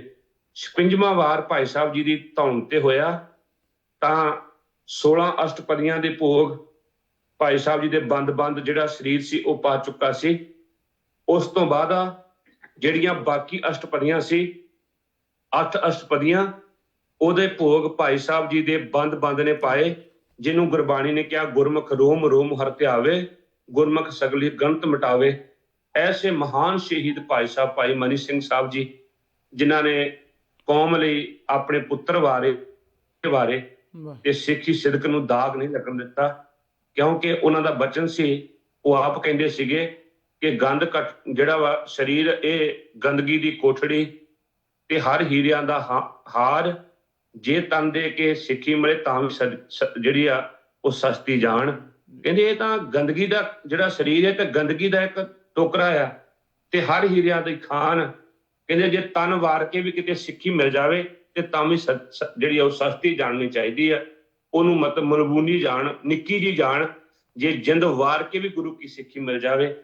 ਇਸ ਪ੍ਰਕਾਰ ਭਾਈ ਸਾਹਿਬ ਜੀ ਨੇ ਇਹ ਆਪਣੀ ਸ਼ਹੀਦੀ ਦਿੱਤੀ ਤੇ ਉਹਨਾਂ ਦੀ ਜਿਹੜੀ ਸ਼ਹੀਦੀ ਆ ਉਹਨੂੰ ਕੋਟ ਪ੍ਰਣਾਮ। ਕੈਸੇ ਕੰਨ ਨੇ ਭਾਈ ਮਨੀ ਸਿੰਘ, ਉਹਨਾਂ ਆਪਣੇ ਪੁੱਤਰਾਂ ਬਾਰੇ ਸੁਣਿਆ, ਆਪਣੇ ਪੋਤਰਿਆਂ ਬਾਰੇ ਸੁਣਿਆ, ਪਰ ਇੱਕ ਵਾਰੀ ਵੀ ਉਹਨਾਂ ਦਾ ਮਨ ਡੁਲਾਏ ਮਾਨ ਨਾ ਹੋਇਆ। ਤੇ ਕਿੰਨੇ ਸਿਦਕਵਾਨ ਭਰੋਸੇ ਵਾਲੇ ਗੁਰੂ ਕੇ ਸਿੱਖ ਨੇ, ਜੇ ਆਪਣੇ ਪਰਿਵਾਰ ਤੋਰੇ ਤੇ ਭਾਈ ਮਨੀ ਸਿੰਘ ਸਾਹਿਬ ਨਾਲ ਤੋਰੇ। ਐਸੀ ਸ਼ਖਸੀਅਤ ਸੀ ਭਾਈ ਮਨੀ ਸਿੰਘ ਸਾਹਿਬ, ਜਿਨ੍ਹਾਂ ਸ੍ਰੀ ਹਰਿਮੰਦਰ ਸਾਹਿਬ ਜੀ ਦੀ ਬਤੌਰ ਹੈੱਡ ਗ੍ਰੰਥੀ ਹੋ ਕੇ ਸੇਵਾ ਨਿਭਾਈ ਤੇ ਅੱਜ ਤੱਕ ਭਾਈ ਸਾਹਿਬ ਜੀ ਦੀ ਜੋ ਮਰਜ਼ਾਦਾ ਵਧੀ ਹੋਈ ਹੈ, ਉਸ ਮਰਜ਼ਾਦਾ ਨੂੰ ਸੀਨੇ ਪਸੀਨੇ ਅੱਜ ਤੱਕ ਗੁਰਮੁਖ ਜਿਹੜੇ ਆ ਉਹ ਉਸੇ ਪ੍ਰਕਾਰ ਗੁਰੂ ਰਾਮਦਾਸ ਸਾਹਿਬ ਜੀ ਦੇ ਘਰੇ ਚਲਾ ਕੇ ਗੁਰੂ ਰਾਮਦਾਸ ਸਾਹਿਬ ਜੀ ਦੇ ਘਰ ਦੀਆਂ ਖੁਸ਼ੀਆਂ ਪ੍ਰਾਪਤ ਕਰ ਰਹੇ। ਤੋਂ ਦਾਸ ਫਿਰ ਇੱਥੇ ਸਮਾਪਤੀ ਕਰਦਾ ਹੋਇਆ ਮੈਂ ਭਾਈ ਸਾਹਿਬ ਜੀ ਦੇ ਚਰਨਾਂ 'ਚ ਕਰੋੜਾਂ ਵਾਰੀ ਨਮਸਕਾਰ ਕਰਕੇ ਉਹਨਾਂ ਦੇ ਚਰਨਾਂ ਦੀ ਧੂੜ ਆਪਣੇ ਮੱਥੇ ਨਾਲ ਲਾ ਕੇ ਆਪਣੇ ਪਾਪਾਂ ਨੂੰ ਬਖਸ਼ਾਉਣ ਦਾ ਨਿਮਾਣਾ ਯਤਨ ਕਰਾਂ ਔਰ ਤੁਹਾਡਾ ਧੰਨਵਾਦ ਕਰਦਾ ਹੋਇਆ ਕਿ ਆਪ ਜੀ ਨੇ ਐਸੀ ਮਹਾਨ ਸ਼ਖਸੀਅਤ ਦਮਦਮੀ ਟਕਸਾਲ ਦੇ ਸਤਪੁਰ ਦੀ ਗਲੀ ਵਾਲੇ ਦੇ ਪਹਿਲੇ ਮੁਖੀ ਬਾਬਾ ਮਨੀ ਸਿੰਘ ਸਾਹਿਬ ਜੀ, ਜਿਨ੍ਹਾਂ ਦੀ ਸ਼ਹੀਦੀ ਦਾ ਸਾਰਾ ਆਪ ਇਸ ਚੈਨਲ ਤੇ ਲੈ ਕੇ ਆਏ। ਮੇਰੇ ਤੋਂ ਬਾਅਦ ਬਹੁਤ ਚੰਗੇ ਵਿਦਵਾਨਾਂ ਨੇ ਬੋਲਣਾ, ਮੈਂ ਬੇਸਮਝਿਆ ਜਿਤਨੀ ਕੁ ਬੁੱਧੀ ਸੀ ਮਹਾਰਾਜ ਨੇ ਬਖਸ਼ੀ ਉਸ ਮੁਤਾਬਕ ਮੈਂ ਕੁਝ ਕਹਿ ਸਕਿਆ। ਵਿਸਥਾਰ ਜੀਵਨ ਮੰਨੇ ਕੀ ਗੱਤ ਕਹੀ ਨਾ ਜਾਏ, ਜੇ ਕੋ ਕਹੇ ਪਿੱਛੇ ਪਛਤਾਏ। ਮੰਨਣ ਵਾਲੇ ਦੀ ਗੱਲ ਕਹੀ ਜਾ ਨਹੀਂ ਸਕਦੀ, ਭਾਵੇਂ ਸਾਲਾਂ ਲਾ ਦਈਏ। ਉਹ ਤਾਂ ਬਸ ਉਹਨਾਂ ਦੇ ਜੀਵਨ ਚੋਂ ਮੈਂ ਕੁਝ ਫੁੱਲ ਜਿਹੜੇ ਆ ਉਹ ਸ਼ਰਧਾ ਦੇ ਭੇਟ ਕੀਤੇ ਆ, ਇੰਨੇ ਕੁ ਪ੍ਰਵਾਨ ਕਰੇ। ਹਾਂਜੀ, ਧੰਨਵਾਦ ਗਿਆਨੀ ਜੀ। ਵਾਹਿਗੁਰੂ ਜੀ ਕਾ ਖਾਲਸਾ, ਵਾਹਿਗੁਰੂ ਜੀ ਕੀ ਫਤਿਹ। ਵਾਹਿਗੁਰੂ ਜੀ ਕੀ ਫਤਿਹ। ਹਾਂਜੀ, ਇਹ ਸਨ ਗਿਆਨੀ ਸੁਰਜੀਤ ਸਿੰਘ ਜੀ। ਤੇ ਇਸ ਤੋਂ ਬਾਅਦ ਮੈਂ ਕੋਸ਼ਿਸ਼ ਕਰ ਰਿਹਾ ਜੀ ਗਿਆਨੀ ਤੇਜਪਾਲ ਸਿੰਘ ਹੁਣਾਂ ਨੂੰ ਲੈਣ ਦੀ, ਜੋ ਇੰਡੀਆ ਤੋਂ ਨੇ। ਤੇ ਉਸ ਤੋਂ ਬਾਅਦ ਜੋ ਭਾਈ ਹਰਜੀਤ ਸਿੰਘ ਯੂਕੇ ਤੋਂ ਹਨ, ਉਹਨਾਂ ਨੂੰ ਵੀ ਆਪਾਂ ਇਸ ਪ੍ਰੋਗਰਾਮ ਦੇ ਵਿੱਚ ਫੋਨ ਕਾਲ ਦੇ ਰਾਹੀਂ ਲੈ ਕਰਕੇ ਆਵਾਂਗੇ ਜੀ। ਤੇ ਆਪ ਜੀ ਵੀ ਅਗਰ ਇਸ ਕਾਲ ਤੋਂ ਬਾਅਦ ਜੇਕਰ ਆਪ ਜੀ ਵੀ ਕਾਲ ਕਰਕੇ ਇਸ ਪ੍ਰੋਗਰਾਮ ਦੇ ਵਿੱਚ ਸ਼ਾਮਲ ਹੋਣਾ ਚਾਹੁੰਦੇ ਹੋ ਤਾਂ ਜ਼ਰੂਰ ਆਪ ਜੀ ਵੀ ਫੋਨ ਕਰ ਸਕਦੇ ਹੋ ਜੀ। ਤੇ ਕੋਸ਼ਿਸ਼ ਕਰ ਰਿਹਾ, ਸ਼ਾਇਦ ਇੰਡੀਆ ਦੇ ਵਿੱਚ ਨੈਟਵਰਕ ਦੀ ਵੀ ਪ੍ਰੋਬਲਮ ਹੋ ਸਕਦੀ ਆ। ਪਹਿਲਾਂ ਵੀ ਮੈਂ ਕੋਸ਼ਿਸ਼ ਕੀਤੀ ਸੀ ਗਿਆਨੀ ਉਹਨਾਂ ਨੂੰ ਫੋਨ ਕਾਲ 'ਤੇ ਲੈਣ ਦੀ, ਪਰ ਉਹਨਾਂ ਦੇ ਸੰਪਰਕ ਨਹੀਂ ਹੋ ਸਕਿਆ। ਤੇ ਬਾਕੀ ਦੇਖ ਲਓ, ਗਿਆਨੀ ਜੀ ਹੁਣੀ ਬੜੇ ਹੀ ਥੋੜ੍ਹੇ ਸਮੇਂ ਦੇ ਵਿੱਚ ਸ਼ਹੀਦ ਭਾਈ ਮਨੀ ਸਿੰਘ ਜੀ ਸਾਹਿਬ ਜੀ ਹੁਣਾਂ ਦੇ ਜੋ ਜੀਵਨ 'ਤੇ ਝਾਤ ਮਾਰੀ। ਤੇ ਹਾਂਜੀ, ਮੈਨੂੰ ਲੱਗਦਾ ਗਿਆਨੀ ਤੇਜਪਾਲ ਸਿੰਘ ਹੁਣੀ ਫਿਰ ਕਾਲ 'ਤੇ ਨਹੀਂ ਆ ਰਹੇ। ਮੈਂ ਕੋਸ਼ਿਸ਼ ਕਰਦਾ, ਜੇਕਰ ਉਹਨਾਂ ਦੀ ਵਾਪਸ ਕਾਲ ਆ ਜਾਏ ਤਾਂ ਆਪਾਂ ਫਿਰ ਉਹਨਾਂ ਨੂੰ ਕਾਲ ਵਿੱਚ ਲੈ ਲੈਂਦੇ ਹਾਂ ਜੀ। ਤੇ ਆਪਾਂ ਇਹ ਜੋ ਪ੍ਰੋਗਰਾਮ ਕੋਸ਼ਿਸ਼ ਕਰਦੇ ਹਾਂ ਜੀ, ਜੋ ਸਾਡੇ ਸ਼ਹੀਦ ਹਨ ਉਹਨਾਂ 'ਤੇ ਬਾਬਤ ਵੀ ਆਪਾਂ ਪ੍ਰੋਗਰਾਮ ਕਰਦੇ ਹਾਂ। ਬਾਕੀ ਜੋ ਚੱਲਦੇ ਮੌਜੂਦਾ ਇਸ ਵੇਲੇ ਮੁੱਦੇ ਚੱਲਦੇ ਹਨ, ਉਹਨਾਂ 'ਤੇ ਵੀ ਆਪਾਂ ਕੋਸ਼ਿਸ਼ ਕਰਦੇ ਰਹਿੰਦੇ ਹਾਂ ਜੀ। ਹਾਂਜੀ ਭਾਈ ਸਾਹਿਬ ਜੀ, ਵਾਹਿਗੁਰੂ ਜੀ ਕਾ ਖਾਲਸਾ, ਵਾਹਿਗੁਰੂ ਜੀ ਕੀ ਫਤਿਹ। ਵਾਹਿਗੁਰੂ ਜੀ ਕਾ ਖਾਲਸਾ ਵਾਹਿਗੁਰੂ ਜੀ ਕੀ ਫਤਿਹ ਭਾਈ ਸਾਹਿਬ ਜੀ। ਹਾਂਜੀ ਭਾਈ ਹਰਜੀਤ ਸਿੰਘ ਜੀ, ਧੰਨਵਾਦ ਜੀ ਆਪ ਜੀਆਂ ਨੇ ਜੋ ਸਾਡੀ ਬੇਨਤੀ ਨੂੰ ਪ੍ਰਵਾਨ ਕਰਕੇ ਇਸ ਪ੍ਰੋਗਰਾਮ ਦੇ ਵਿੱਚ ਜੋ ਅੱਜ ਕੌਮ ਦੇ ਮਹਾਨ ਸ਼ਹੀਦ ਭਾਈ ਮਨੀ ਸਿੰਘ ਸਾਹਿਬ ਜੀ ਹੁਣਾਂ ਦਾ ਸ਼ਹਾਦਤ ਦਾ ਦਿਹਾੜਾ ਸੀ ਪਿਛਲੀ 8 ਤਰੀਕ ਨੂੰ, ਆਪਾਂ ਉਹਨਾਂ 'ਤੇ ਅੱਜ ਆਪਾਂ ਪ੍ਰੋਗਰਾਮ ਕਰ ਰਹੇ ਹਾਂ ਅਤੇ ਕੁਝ ਕੋਸ਼ਿਸ਼ ਕਰ ਰਹੇ ਹਾਂ ਉਹਨਾਂ ਦੀ ਸ਼ਹਾਦਤ ਨੂੰ ਪ੍ਰਣਾਮ ਕਰਨ ਦੀ, ਨਮਸਕਾਰ ਕਰਨ ਦੀ। ਆਪ ਜੀ ਵੀ ਜ਼ਰੂਰ ਆਪਣੇ ਵਿਚਾਰ ਸੰਗਤ ਦੇ ਨਾਲ ਸਾਂਝੇ ਕਰੋ ਜੀ। ਜੀ ਭਾਈ ਸਾਹਿਬ ਜੀ, ਸਾਰੇ ਸੁਣ ਰਹੇ ਸਰੋਤਿਆਂ ਨੂੰ ਤੇ ਆਪ ਜੀ ਤੇ ਨਾਲ ਦੇ ਸਿੰਘਾਂ ਨੂੰ ਵਾਹਿਗੁਰੂ ਜੀ ਕਾ ਖਾਲਸਾ ਵਾਹਿਗੁਰੂ ਜੀ ਕੀ ਫਤਿਹ ਜੀ। ਬਹੁਤ ਸੋਹਣਾ ਪ੍ਰੋਗਰਾਮ ਹੈ ਚੱਲ ਰਿਹਾ ਮਹਾਂਪੁਰਖਾਂ ਦੇ ਜੀਵਨ ਪ੍ਰਤੀ। ਭਾਈ ਸਾਹਿਬ ਭਾਈ ਸਰਜੀਤ ਸਿੰਘ ਖੰਡੇਵਾਲ ਇਟਲੀ ਤੋਂ ਬਹੁਤ ਵਿਸਥਾਰ ਦੇ ਨਾਲ ਸ਼ੁਰੂ ਤੋਂ ਲੈ ਕੇ ਤਕਰੀਬਨ ਉਹਦੇ ਦੇ ਅੰਤਮ ਸ਼ਹੀਦੀ ਤੱਕ ਬਹੁਤ ਸੋਹਣੇ ਤਰੀਕੇ ਦੇ ਨਾਲ ਉਹਨਾਂ ਨੇ ਵਿਚਾਰ ਸੰਗਤਾਂ ਵਾਸਤੇ ਨੂੰ ਸਾਂਝੀ ਕੀਤੀ ਆ ਜੀ ਜੀ। ਔਰ ਉਹਨਾਂ ਗੱਲਾਂ ਨੂੰ ਆਪਾਂ ਹੁਣ ਸਾਰਿਆਂ ਤਕਰੀਬਨ ਸੁਣ ਹੀ ਲਿਆ।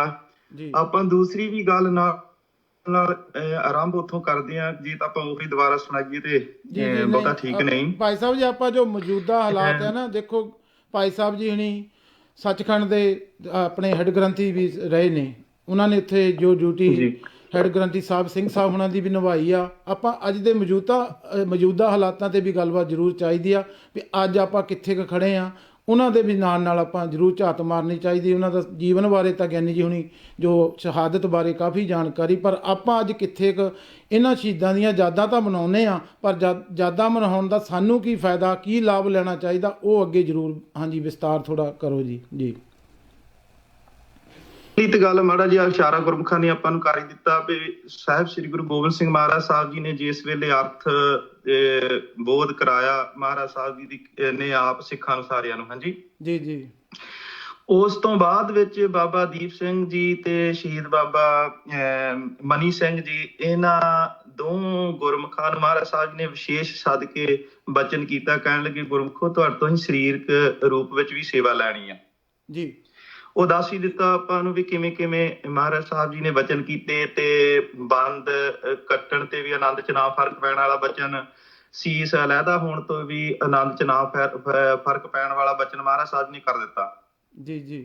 ਉਸ ਤੋਂ ਬਾਅਦ ਵਿੱਚ ਮਹਾਰਾਜ ਸਾਹਿਬ ਜੀ ਨੇ ਡਿਊਟੀਆਂ ਵੀ ਲਾਈਆਂ। ਫਿਰ ਬਾਬਾ ਦੀਪ ਸਿੰਘ ਜੀ ਦੀ ਡਿਊਟੀ ਲਾਈ ਤੇ ਕਿਵੇਂ ਜਿਹੜੇ ਪਾਠ ਸ੍ਰੀ ਵਾਹਿਗੁਰੂ ਅੰਮ੍ਰਿਤਮਈ ਬਾਣੀ ਦਾ ਪਾਠ ਸ੍ਰੀ ਗੁਰੂ ਗ੍ਰੰਥ ਸਾਹਿਬ ਜੀ ਦੀ ਸੰਪਾਦਨਾ ਕਰਨ ਸਮੇਂ 10ਵੇਂ ਪਾਤਸ਼ਾਹ ਨੇ ਕਰਾਇਆ ਸਿੱਖਾਂ ਨੂੰ ਜੀ, 48 ਸਿੰਘਾਂ ਨੂੰ, ਹਾਂਜੀ, ਉੱਥੋਂ ਬਚਨ ਕਰਦਾ ਵੀ ਇਹ ਕੰਮ ਨਿਰੰਤਰ ਜਾਰੀ ਰੱਖਣਾ ਤੁਸੀਂ।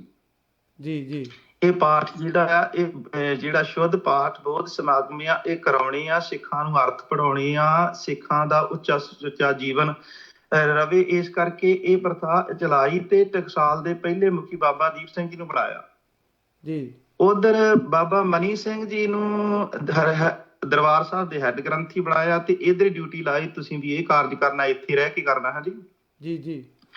ਚੱਲਦਾ ਰਿਹਾ ਇਸੇ ਤਰੀਕੇ ਦੇ ਨਾਲ ਸੇਵਾਵਾਂ ਹੁੰਦੀਆਂ ਰਹੀਆਂ। ਬਾਬਾ ਦੀਪ ਸਿੰਘ ਜੀ ਉਧਰ ਕਰਦੇ ਰਹੇ, ਬਾਬਾ ਮਨੀ ਸਿੰਘ ਜੀ ਇੱਧਰ ਕਰਦੇ ਰਹੇ। ਹਾਂਜੀ ਜੀ। ਇੱਥੇ ਰਹਿ ਕੇ ਕਿਵੇਂ ਕਿਵੇਂ ਉਹਨਾਂ ਨੇ ਜ਼ਿੰਮੇਵਾਰੀਆਂ ਨਿਭਾਈਆਂ, ਉਹ ਤੁਸੀਂ ਬੰਦਈ ਖਾਲਸਾ ਤੇ ਤਤ ਖਾਲਸੇ ਵਾਲਾ ਵੀ ਗੁਰਮੁਖਾਂ ਤੋਂ ਸੁਣੀ ਲਿਆ। ਹਾਂਜੀ ਹਾਂਜੀ ਜੀ ਜੀ। ਉਸ ਸਮੇਂ ਮੈਂ ਸੁਣਦਾ ਗੁਰਮੁਖਾਂ ਨੂੰ ਵਿਚਾਰ ਕਰਦਾ ਸੀ ਵੀ ਅੱਜ ਦੇਖੋ ਉਸ ਵੇਲੇ ਕਿੰਨਾ ਕਰੜਾ ਸਮਾਂ ਸੀ। ਬਾਬਾ ਜੀ ਨੇ ਬਹੁਤ ਸੁੰਦਰ ਤਰੀਕੇ ਦੇ ਨਾਲ ਗੁਰਮਤ ਦੇ ਦਾਇਰੇ ਵਿੱਚ ਰਹਿ ਕੇ ਉਹ ਫੈਸਲਾ ਕਰਾਇਆ ਤਤ ਖਾਲਸੇ ਦਾ ਤੇ ਬੰਦਈ ਖਾਲਸੇ ਦਾ। ਅੱਜ ਇਹੋ ਜਿਹਾ ਲੋਕ ਸਮੇਂ ਦੇ ਨਾਲ ਕਿਹੋ ਜਿਹਾ ਵਾਰ ਸਿੱਖੀ ਤੇ ਸਿੱਖ ਸਿਧਾਂਤਾਂ ਤੇ ਪਰੰਪਰਾਵਾਂ ਤੇ ਕਰ ਰਹੇ ਆ ਜੀ। ਤੇ ਅੱਜ ਜ਼ਿੰਮੇਵਾਰ ਗੁਰਮੁਖਾਂ ਨੂੰ ਭਾਵੇਂ ਸਿੰਘ ਸਾਹਿਬ ਜਥੇਦਾਰ ਸਾਹਿਬ ਹੋਣ ਜਾਂ ਭਾਵੇਂ ਹੋਰ ਜ਼ਿੰਮੇਵਾਰ ਗੁਰਮੁਖ ਪਿਆਰੇ ਹੈੱਡ ਗ੍ਰੰਥੀ ਸ੍ਰੀ ਦਰਬਾਰ ਸਾਹਿਬ, ਜ਼ਿੰਮੇਵਾਰ ਅੱਜ ਇਸ ਸਮੇਂ ਤੇ ਏਦਾਂ ਦਾ ਕਰੜਾ ਕੋਈ ਫੈਸਲਾ ਲੈ ਨਹੀਂ ਰਹੇ ਜਿਸ ਨਾਲ ਉਹਨਾਂ ਲੋਕਾਂ ਨੂੰ ਰੋਕਥਾਮ ਲਾਈ ਜਾਵੇ ਜੀ। ਹਾਂਜੀ, ਇਹ ਕਾਰਨ ਪਤਾ ਨਹੀਂ ਕੀ ਆ। ਇਸ ਕਰਕੇ ਇਤਿਹਾਸ ਵੀ ਆਪਾਂ ਸਾਰਾ ਸੁਣਦੇ ਹਾਂ ਔਰ ਵਿਸ਼ੇਸ਼ ਤੌਰ ਤੇ ਜ਼ਿੰਮੇਵਾਰ ਲੋਕ ਜਾਂ ਜ਼ਿੰਮੇਵਾਰ ਵਿਅਕਤੀ ਇਹਨਾਂ ਇਸ ਇਤਿਹਾਸ ਨੂੰ ਬਹੁਤ ਚੰਗੀ ਤਰ੍ਹਾਂ ਜਾਣਦੇ ਆ ਜੀ ਔਰ ਹਾਂਜੀ ਤੇ ਇਸ ਤਰੀਕੇ ਦੇ ਨਾਲ ਉੱਥੋਂ ਇਹ ਗੱਲਾਂ ਬਾਤਾਂ ਚੱਲੀਆਂ ਆ, ਅੱਜ ਵੀ ਚੱਲੀਆਂ। ਉੱਥੋਂ ਦਮਦਮੀ ਟਕਸਾਲ ਦੀ ਆਰੰਭਤਾ ਹੁੰਦੀ ਆ ਬਾਬਾ ਦੀਪ ਸਿੰਘ ਜੀ, ਬਾਬਾ ਗੁਰਬਖਸ਼ ਸਿੰਘ ਜੀ, ਜਿਹੜੇ ਜਿਸ ਵੇਲੇ 10ਵੇਂ ਪਾਤਸ਼ਾਹ ਨੇ ਇਸ ਸਰੀਰ ਤੇ ਆ ਗਿਆ, ਉਸ ਸਮੇਂ ਵੀ ਤੱਕ 2 ਟਕਸਾਲ ਦੇ ਮੁਖੀ ਹਾਜ਼ਰ ਰਹੇ ਮਹਾਰਾਜ ਸਾਹਿਬ ਦੇ ਪਾਸ, ਬਾਬਾ ਦੀਪ ਸਿੰਘ ਜੀ, ਭਾਈ ਗੁਰਬਖਸ਼ ਸਿੰਘ ਜੀ। ਜਿਸ ਵੇਲੇ ਗੁਰਤਾ ਗੱਦੀ ਸ੍ਰੀ ਗੁਰੂ ਗ੍ਰੰਥ ਸਾਹਿਬ ਜੀ ਨੂੰ ਦਿੱਤੀ ਆ ਗੁਰੂ ਗੋਬਿੰਦ ਸਿੰਘ ਸਾਹਿਬ ਜੀ ਨੇ, ਉਸ ਵੇਲੇ ਹਾਜ਼ਰ ਸਨ, ਕਾਬਿਆਂ ਵਿੱਚ 5 ਸਿੰਘਾਂ ਦੇ ਵਿੱਚ ਹਾਜ਼ਰ ਸੀ ਜੀ। ਠੀਕ ਹੈ ਜੀ। ਅੱਜ ਕੋਈ ਕਹਿਣ ਵਾਲਾ ਕਹਿ ਦੇਵੇ ਵੀ ਇਹ ਟਕਸਾਲ ਕਿੱਥੋਂ ਜੀ, ਇਹਦਾ ਤਾਂ ਕੋਈ ਨਾਤਾ ਹੀ ਨਹੀਂ ਕੋਈ ਬਣਦਾ ਜੀ। ਹਾਂਜੀ ਸੋ ਮੈਂ ਸੋਚਦਾ ਸੀ ਉਹਨਾਂ ਤੋਂ ਅੱਗੇ ਬਾਬਾ ਸੂਰਤ ਸਿੰਘ ਜੀ, ਭਾਈ ਗੁਰਦਾਸ ਸਿੰਘ ਜੀ, ਭਾਈ ਦਇਆ ਸਿੰਘ ਜੀ, ਭਗਵਾਨ ਸਿੰਘ ਜੀ, ਸਾਰੇ ਇਹ ਮਹਾਂਪੁਰਖ ਜਿਵੇਂ ਜਿਵੇਂ ਅੱਜ ਤਾਈਂ ਚੱਲੇ ਆ ਰਹੇ ਆ, ਉਹਨਾਂ ਸਮਿਆਂ ਵਿੱਚ ਕਿਤੇ ਪਿਛਲਾ ਇਤਿਹਾਸ ਬਹੁਤ ਵੈਸੇ ਘੱਟ ਮਿਲਦਾ, ਪਰ ਜਿੰਨਾ ਚਿਰ ਸ਼੍ਰੋਮਣੀ ਕਮੇਟੀ ਹੋਂਦ ਵਿੱਚ ਨਹੀਂ ਆਈ ਨਾ, ਉਹਨਾਂ ਚ ਉਸ ਸਮੇਂ ਤੱਕ ਟਕਸਾਲ ਦੇ ਇਤਿਹਾਸ ਦੇ ਵਿੱਚ ਬਹੁਤਾ ਗਦਾਰੀ ਵਾਲੇ ਕੰਮ ਕਰਨ ਵਾਲੇ ਲੋਕ ਨਹੀਂ ਸੀ ਹੁੰਦੇ ਜੀ। ਕਾਰਨ ਉਹਦਾ ਮਹਿਸੂਸ ਕੀਤਾ ਜਾਵੇ ਤੇ ਇਹ ਹੀ ਆ ਕਿ ਉਸ ਵੇਲੇ ਬ੍ਰਹਮ ਦੀ ਦਾਤ ਪ੍ਰਾਪਤ ਕਰਨ ਵਾਲੇ ਲੋਕ ਇਹਨਾਂ ਜਥਿਆਂ ਦੇ ਵਿੱਚ ਸ਼ਾਮਲ ਹੁੰਦੇ ਸੀ, ਤੇ ਅੱਜ ਗੁਰਮੁਖੋ ਬਾਹਰ ਦੀ ਪ੍ਰਾਪਤੀ ਵਾਸਤੇ ਸ਼ਾਮਲ ਹੁੰਦੇ ਜਥਿਆਂ ਦੇ ਵਿੱਚ ਤੇ ਫਰਕ ਪੈਣਾ ਪੈਣਾ। ਜੀ ਜੀ ਬਿਲਕੁਲ ਜੀ। ਹਾਂਜੀ ਇਸ ਕਰਕੇ ਫਰਕ ਪਿਆ। ਮੈਨੂੰ ਹੁਣ ਜਿਹਾ ਦੀ ਗੱਲ ਚੇਤੇ ਆਉਂਦੀ ਸੀ 1977 ਦੇ ਵਿੱਚ, ਮੈਂ ਪਰਾਂ ਨਾ ਜਾਵਾਂ ਵਿਸ਼ੇ ਤੋਂ ਕਿਉਂਕਿ ਮਹਾਂਪੁਰਖਾਂ ਦੀ ਸ਼ਹੀਦੀ ਸੁਣਾ ਹੀ ਦਿੱਤੀ ਗੁਰਮੁਖਾਂ ਨੇ ਜੀ ਜੀ। ਮੈਂ ਗੱਲ ਇੱਧਰ ਨੂੰ ਕਰਨੀ ਚਾਹੁੰਦਾ ਸੀ ਵੀ ਸਵਾਲ ਸੀ ਵੀ ਅੱਜ ਫਰਕ ਕਿਉਂ ਪੈ ਰਿਹਾ, ਕਿਉਂ ਚਿੱਕੜ ਕਿਉਂ ਸਿੱਟਦੇ। ਗੁਰਮੁਖਾਂ ਨੇ ਵੀ ਦੱਸਿਆ ਵੀ ਜਿਹੜਾ ਕੋਈ ਉੱਭਰ ਕੇ ਅੱਗੇ ਆਉਣਾ ਚਾਹੁੰਦਾ ਹੈ ਉਹਦੇ ਤੇ ਚਿੱਕੜ ਸਿੱਟਣਾ ਸੁਭਾਵਿਕ ਗੱਲ ਆ, ਪਹਿਲਾਂ ਤੋਂ ਵੀ ਹੁੰਦੀ ਆ ਰਹੀ ਆ ਜੀ। ਪਰ ਸੰਤ ਗਿਆਨੀ ਜਰਨੈਲ ਸਿੰਘ ਖਾਲਸਾ ਜੀ ਨੂੰ 77 ਦੇ ਵਿੱਚ ਦਸਤਾਰ ਮਿਲਦੀ ਆ ਜੀ, ਤੇ 77 ਦੇ ਵਿੱਚ 77 ਦੇ ਅਖੀਰ ਦੇ ਵਿੱਚ ਮਿਲਦੀ ਆ ਤਕਰੀਬਨ 8ਵੇਂ-9ਵੇਂ ਮਹੀਨੇ ਦੀ ਗੱਲ ਆ। ਹਾਂਜੀ ਜੀ ਜੀ। ਤੇ 77 ਦੇ ਵਿੱਚ 78 ਦੇ ਵਿੱਚ ਜਾ ਕੇ 6 ਮਹੀਨੇ ਹੁੰਦੇ ਆ, ਤੇ ਸੰਤ ਗਿਆਨੀ ਜਰਨੈਲ ਸਿੰਘ ਜੀ ਨੂੰ ਕਹਿਣਾ ਪੈ ਜਾਂਦਾ ਹੈ ਸਟੇਜ ਤੇ ਖੜੇ ਹੋ ਕੇ, ਮਹਿਤਾ ਸਾਹਿਬ ਜੀ ਤੇ ਜਿਹਨੂੰ ਤਾਂ ਮੈਂ ਮਨਜ਼ੂਰੀਆਂ ਪਾਈ ਤੇ ਉਹ ਤਾਂ ਬੰਦੇ ਦੇ ਪੁੱਤਰ ਬਣ ਕੇ ਆ ਜਿਹੜਾ ਸਿਧਾਂਤ ਆ ਟਕਸਾਲ ਦਾ, ਉਹਦੇ ਤੇ ਚੱਲਣ ਦਾ ਯਤਨ ਕਰੋ, ਚੱਲੋ, ਤੇ ਨਹੀਂ ਤੇ ਕਸ਼ਹਿਰਾ ਪਰਨਾ ਚੱਕੋ ਭਾਈ, ਤੇ ਇੱਥੋਂ ਬਾਹਰ ਹੋ। ਮੈਂ 6 ਮਹੀਨੇ ਰੰਨ ਬਣ ਕੇ ਕੱਟ ਲਏ। ਸੰਤ ਜਰਨੈਲ ਸਿੰਘ ਦੇ ਬਚਨ ਆ, ਕਰੜੇ ਆ ਜੀ ਜੀ ਬਿਲਕੁਲ। ਕਿਉਂ ਕਹਿਣਾ ਪਿਆ ਜੀ? ਉਦੋਂ ਵੀ ਆਹੀ ਹਾਲਤ ਸੀ, ਹਰੇਕ ਬੰਦਾ ਆਪਣੇ ਆਪ ਨੂੰ ਉਹ ਸੋਚਦਾ ਜੀ ਮੇਰੇ ਤੋਂ ਵੱਡਾ ਕਿਸੇ ਕੋਲ ਗਿਆਨ ਹੈ ਨਹੀਂ, ਜੇ ਮੇਰੇ ਕੋਲ ਗਿਆਨ ਆ ਤੇ ਇਹ ਵੀ ਗੱਲਾਂ, ਜੇ ਮੈਨੂੰ ਇਹ ਸਾਖੀ ਆਉਂਦੀ ਆ ਤੇ ਦੂਸਰੇ ਨੂੰ ਵੀ ਆਉਂਦੀ, ਸਾਡਾ ਤਾਂ ਫਰਕ ਹੀ ਨਹੀਂ ਕੋਈ ਵੀ ਜੀ ਜੀ। ਤੇ ਜੇ ਹਾਂਜੀ ਇਸ ਕਰਕੇ ਇਹਨਾਂ ਚੀਜ਼ਾਂ ਦਾ, ਪਰ ਸਿਧਾਂਤਾਂ ਨੂੰ ਕਾਇਮ ਰੱਖਣਾ, ਸਿਧਾਂਤਾਂ ਦੀ ਪਾਲਣਾ ਰੱਖਣੀ ਬਹੁਤ ਵੱਡੇ ਜਿਗਰੇ, ਬਹੁਤ ਵੱਡੀਆਂ ਮਿਹਨਤਾਂ ਚਾਹੀਦੀਆਂ। ਉਹਨਾਂ ਜਿਗਰੇ ਨੂੰ ਬਰਕਰਾਰ ਰੱਖਣ ਵਾਸਤੇ, ਵੱਡੀ ਤਪੱਸਿਆ ਕਰਨ ਵਾਸਤੇ ਗੁਰੂ ਦੀ ਕਿਰਪਾ ਦੀ ਲੋੜ ਹੁੰਦੀ, ਤੇ ਗੁਰੂ ਦੀ ਕਿਰਪਾ ਪ੍ਰਾਪਤ ਕਰਨ ਵਾਸਤੇ ਸਿਧਾਂਤ ਕਬੂਲਣੇ ਬਹੁਤ ਜ਼ਰੂਰੀ ਆ ਜੀ ਬਿਲਕੁਲ। ਸਹਿਣ ਸ਼ਕਤੀ ਬਹੁਤ ਜ਼ਰੂਰੀ ਆ।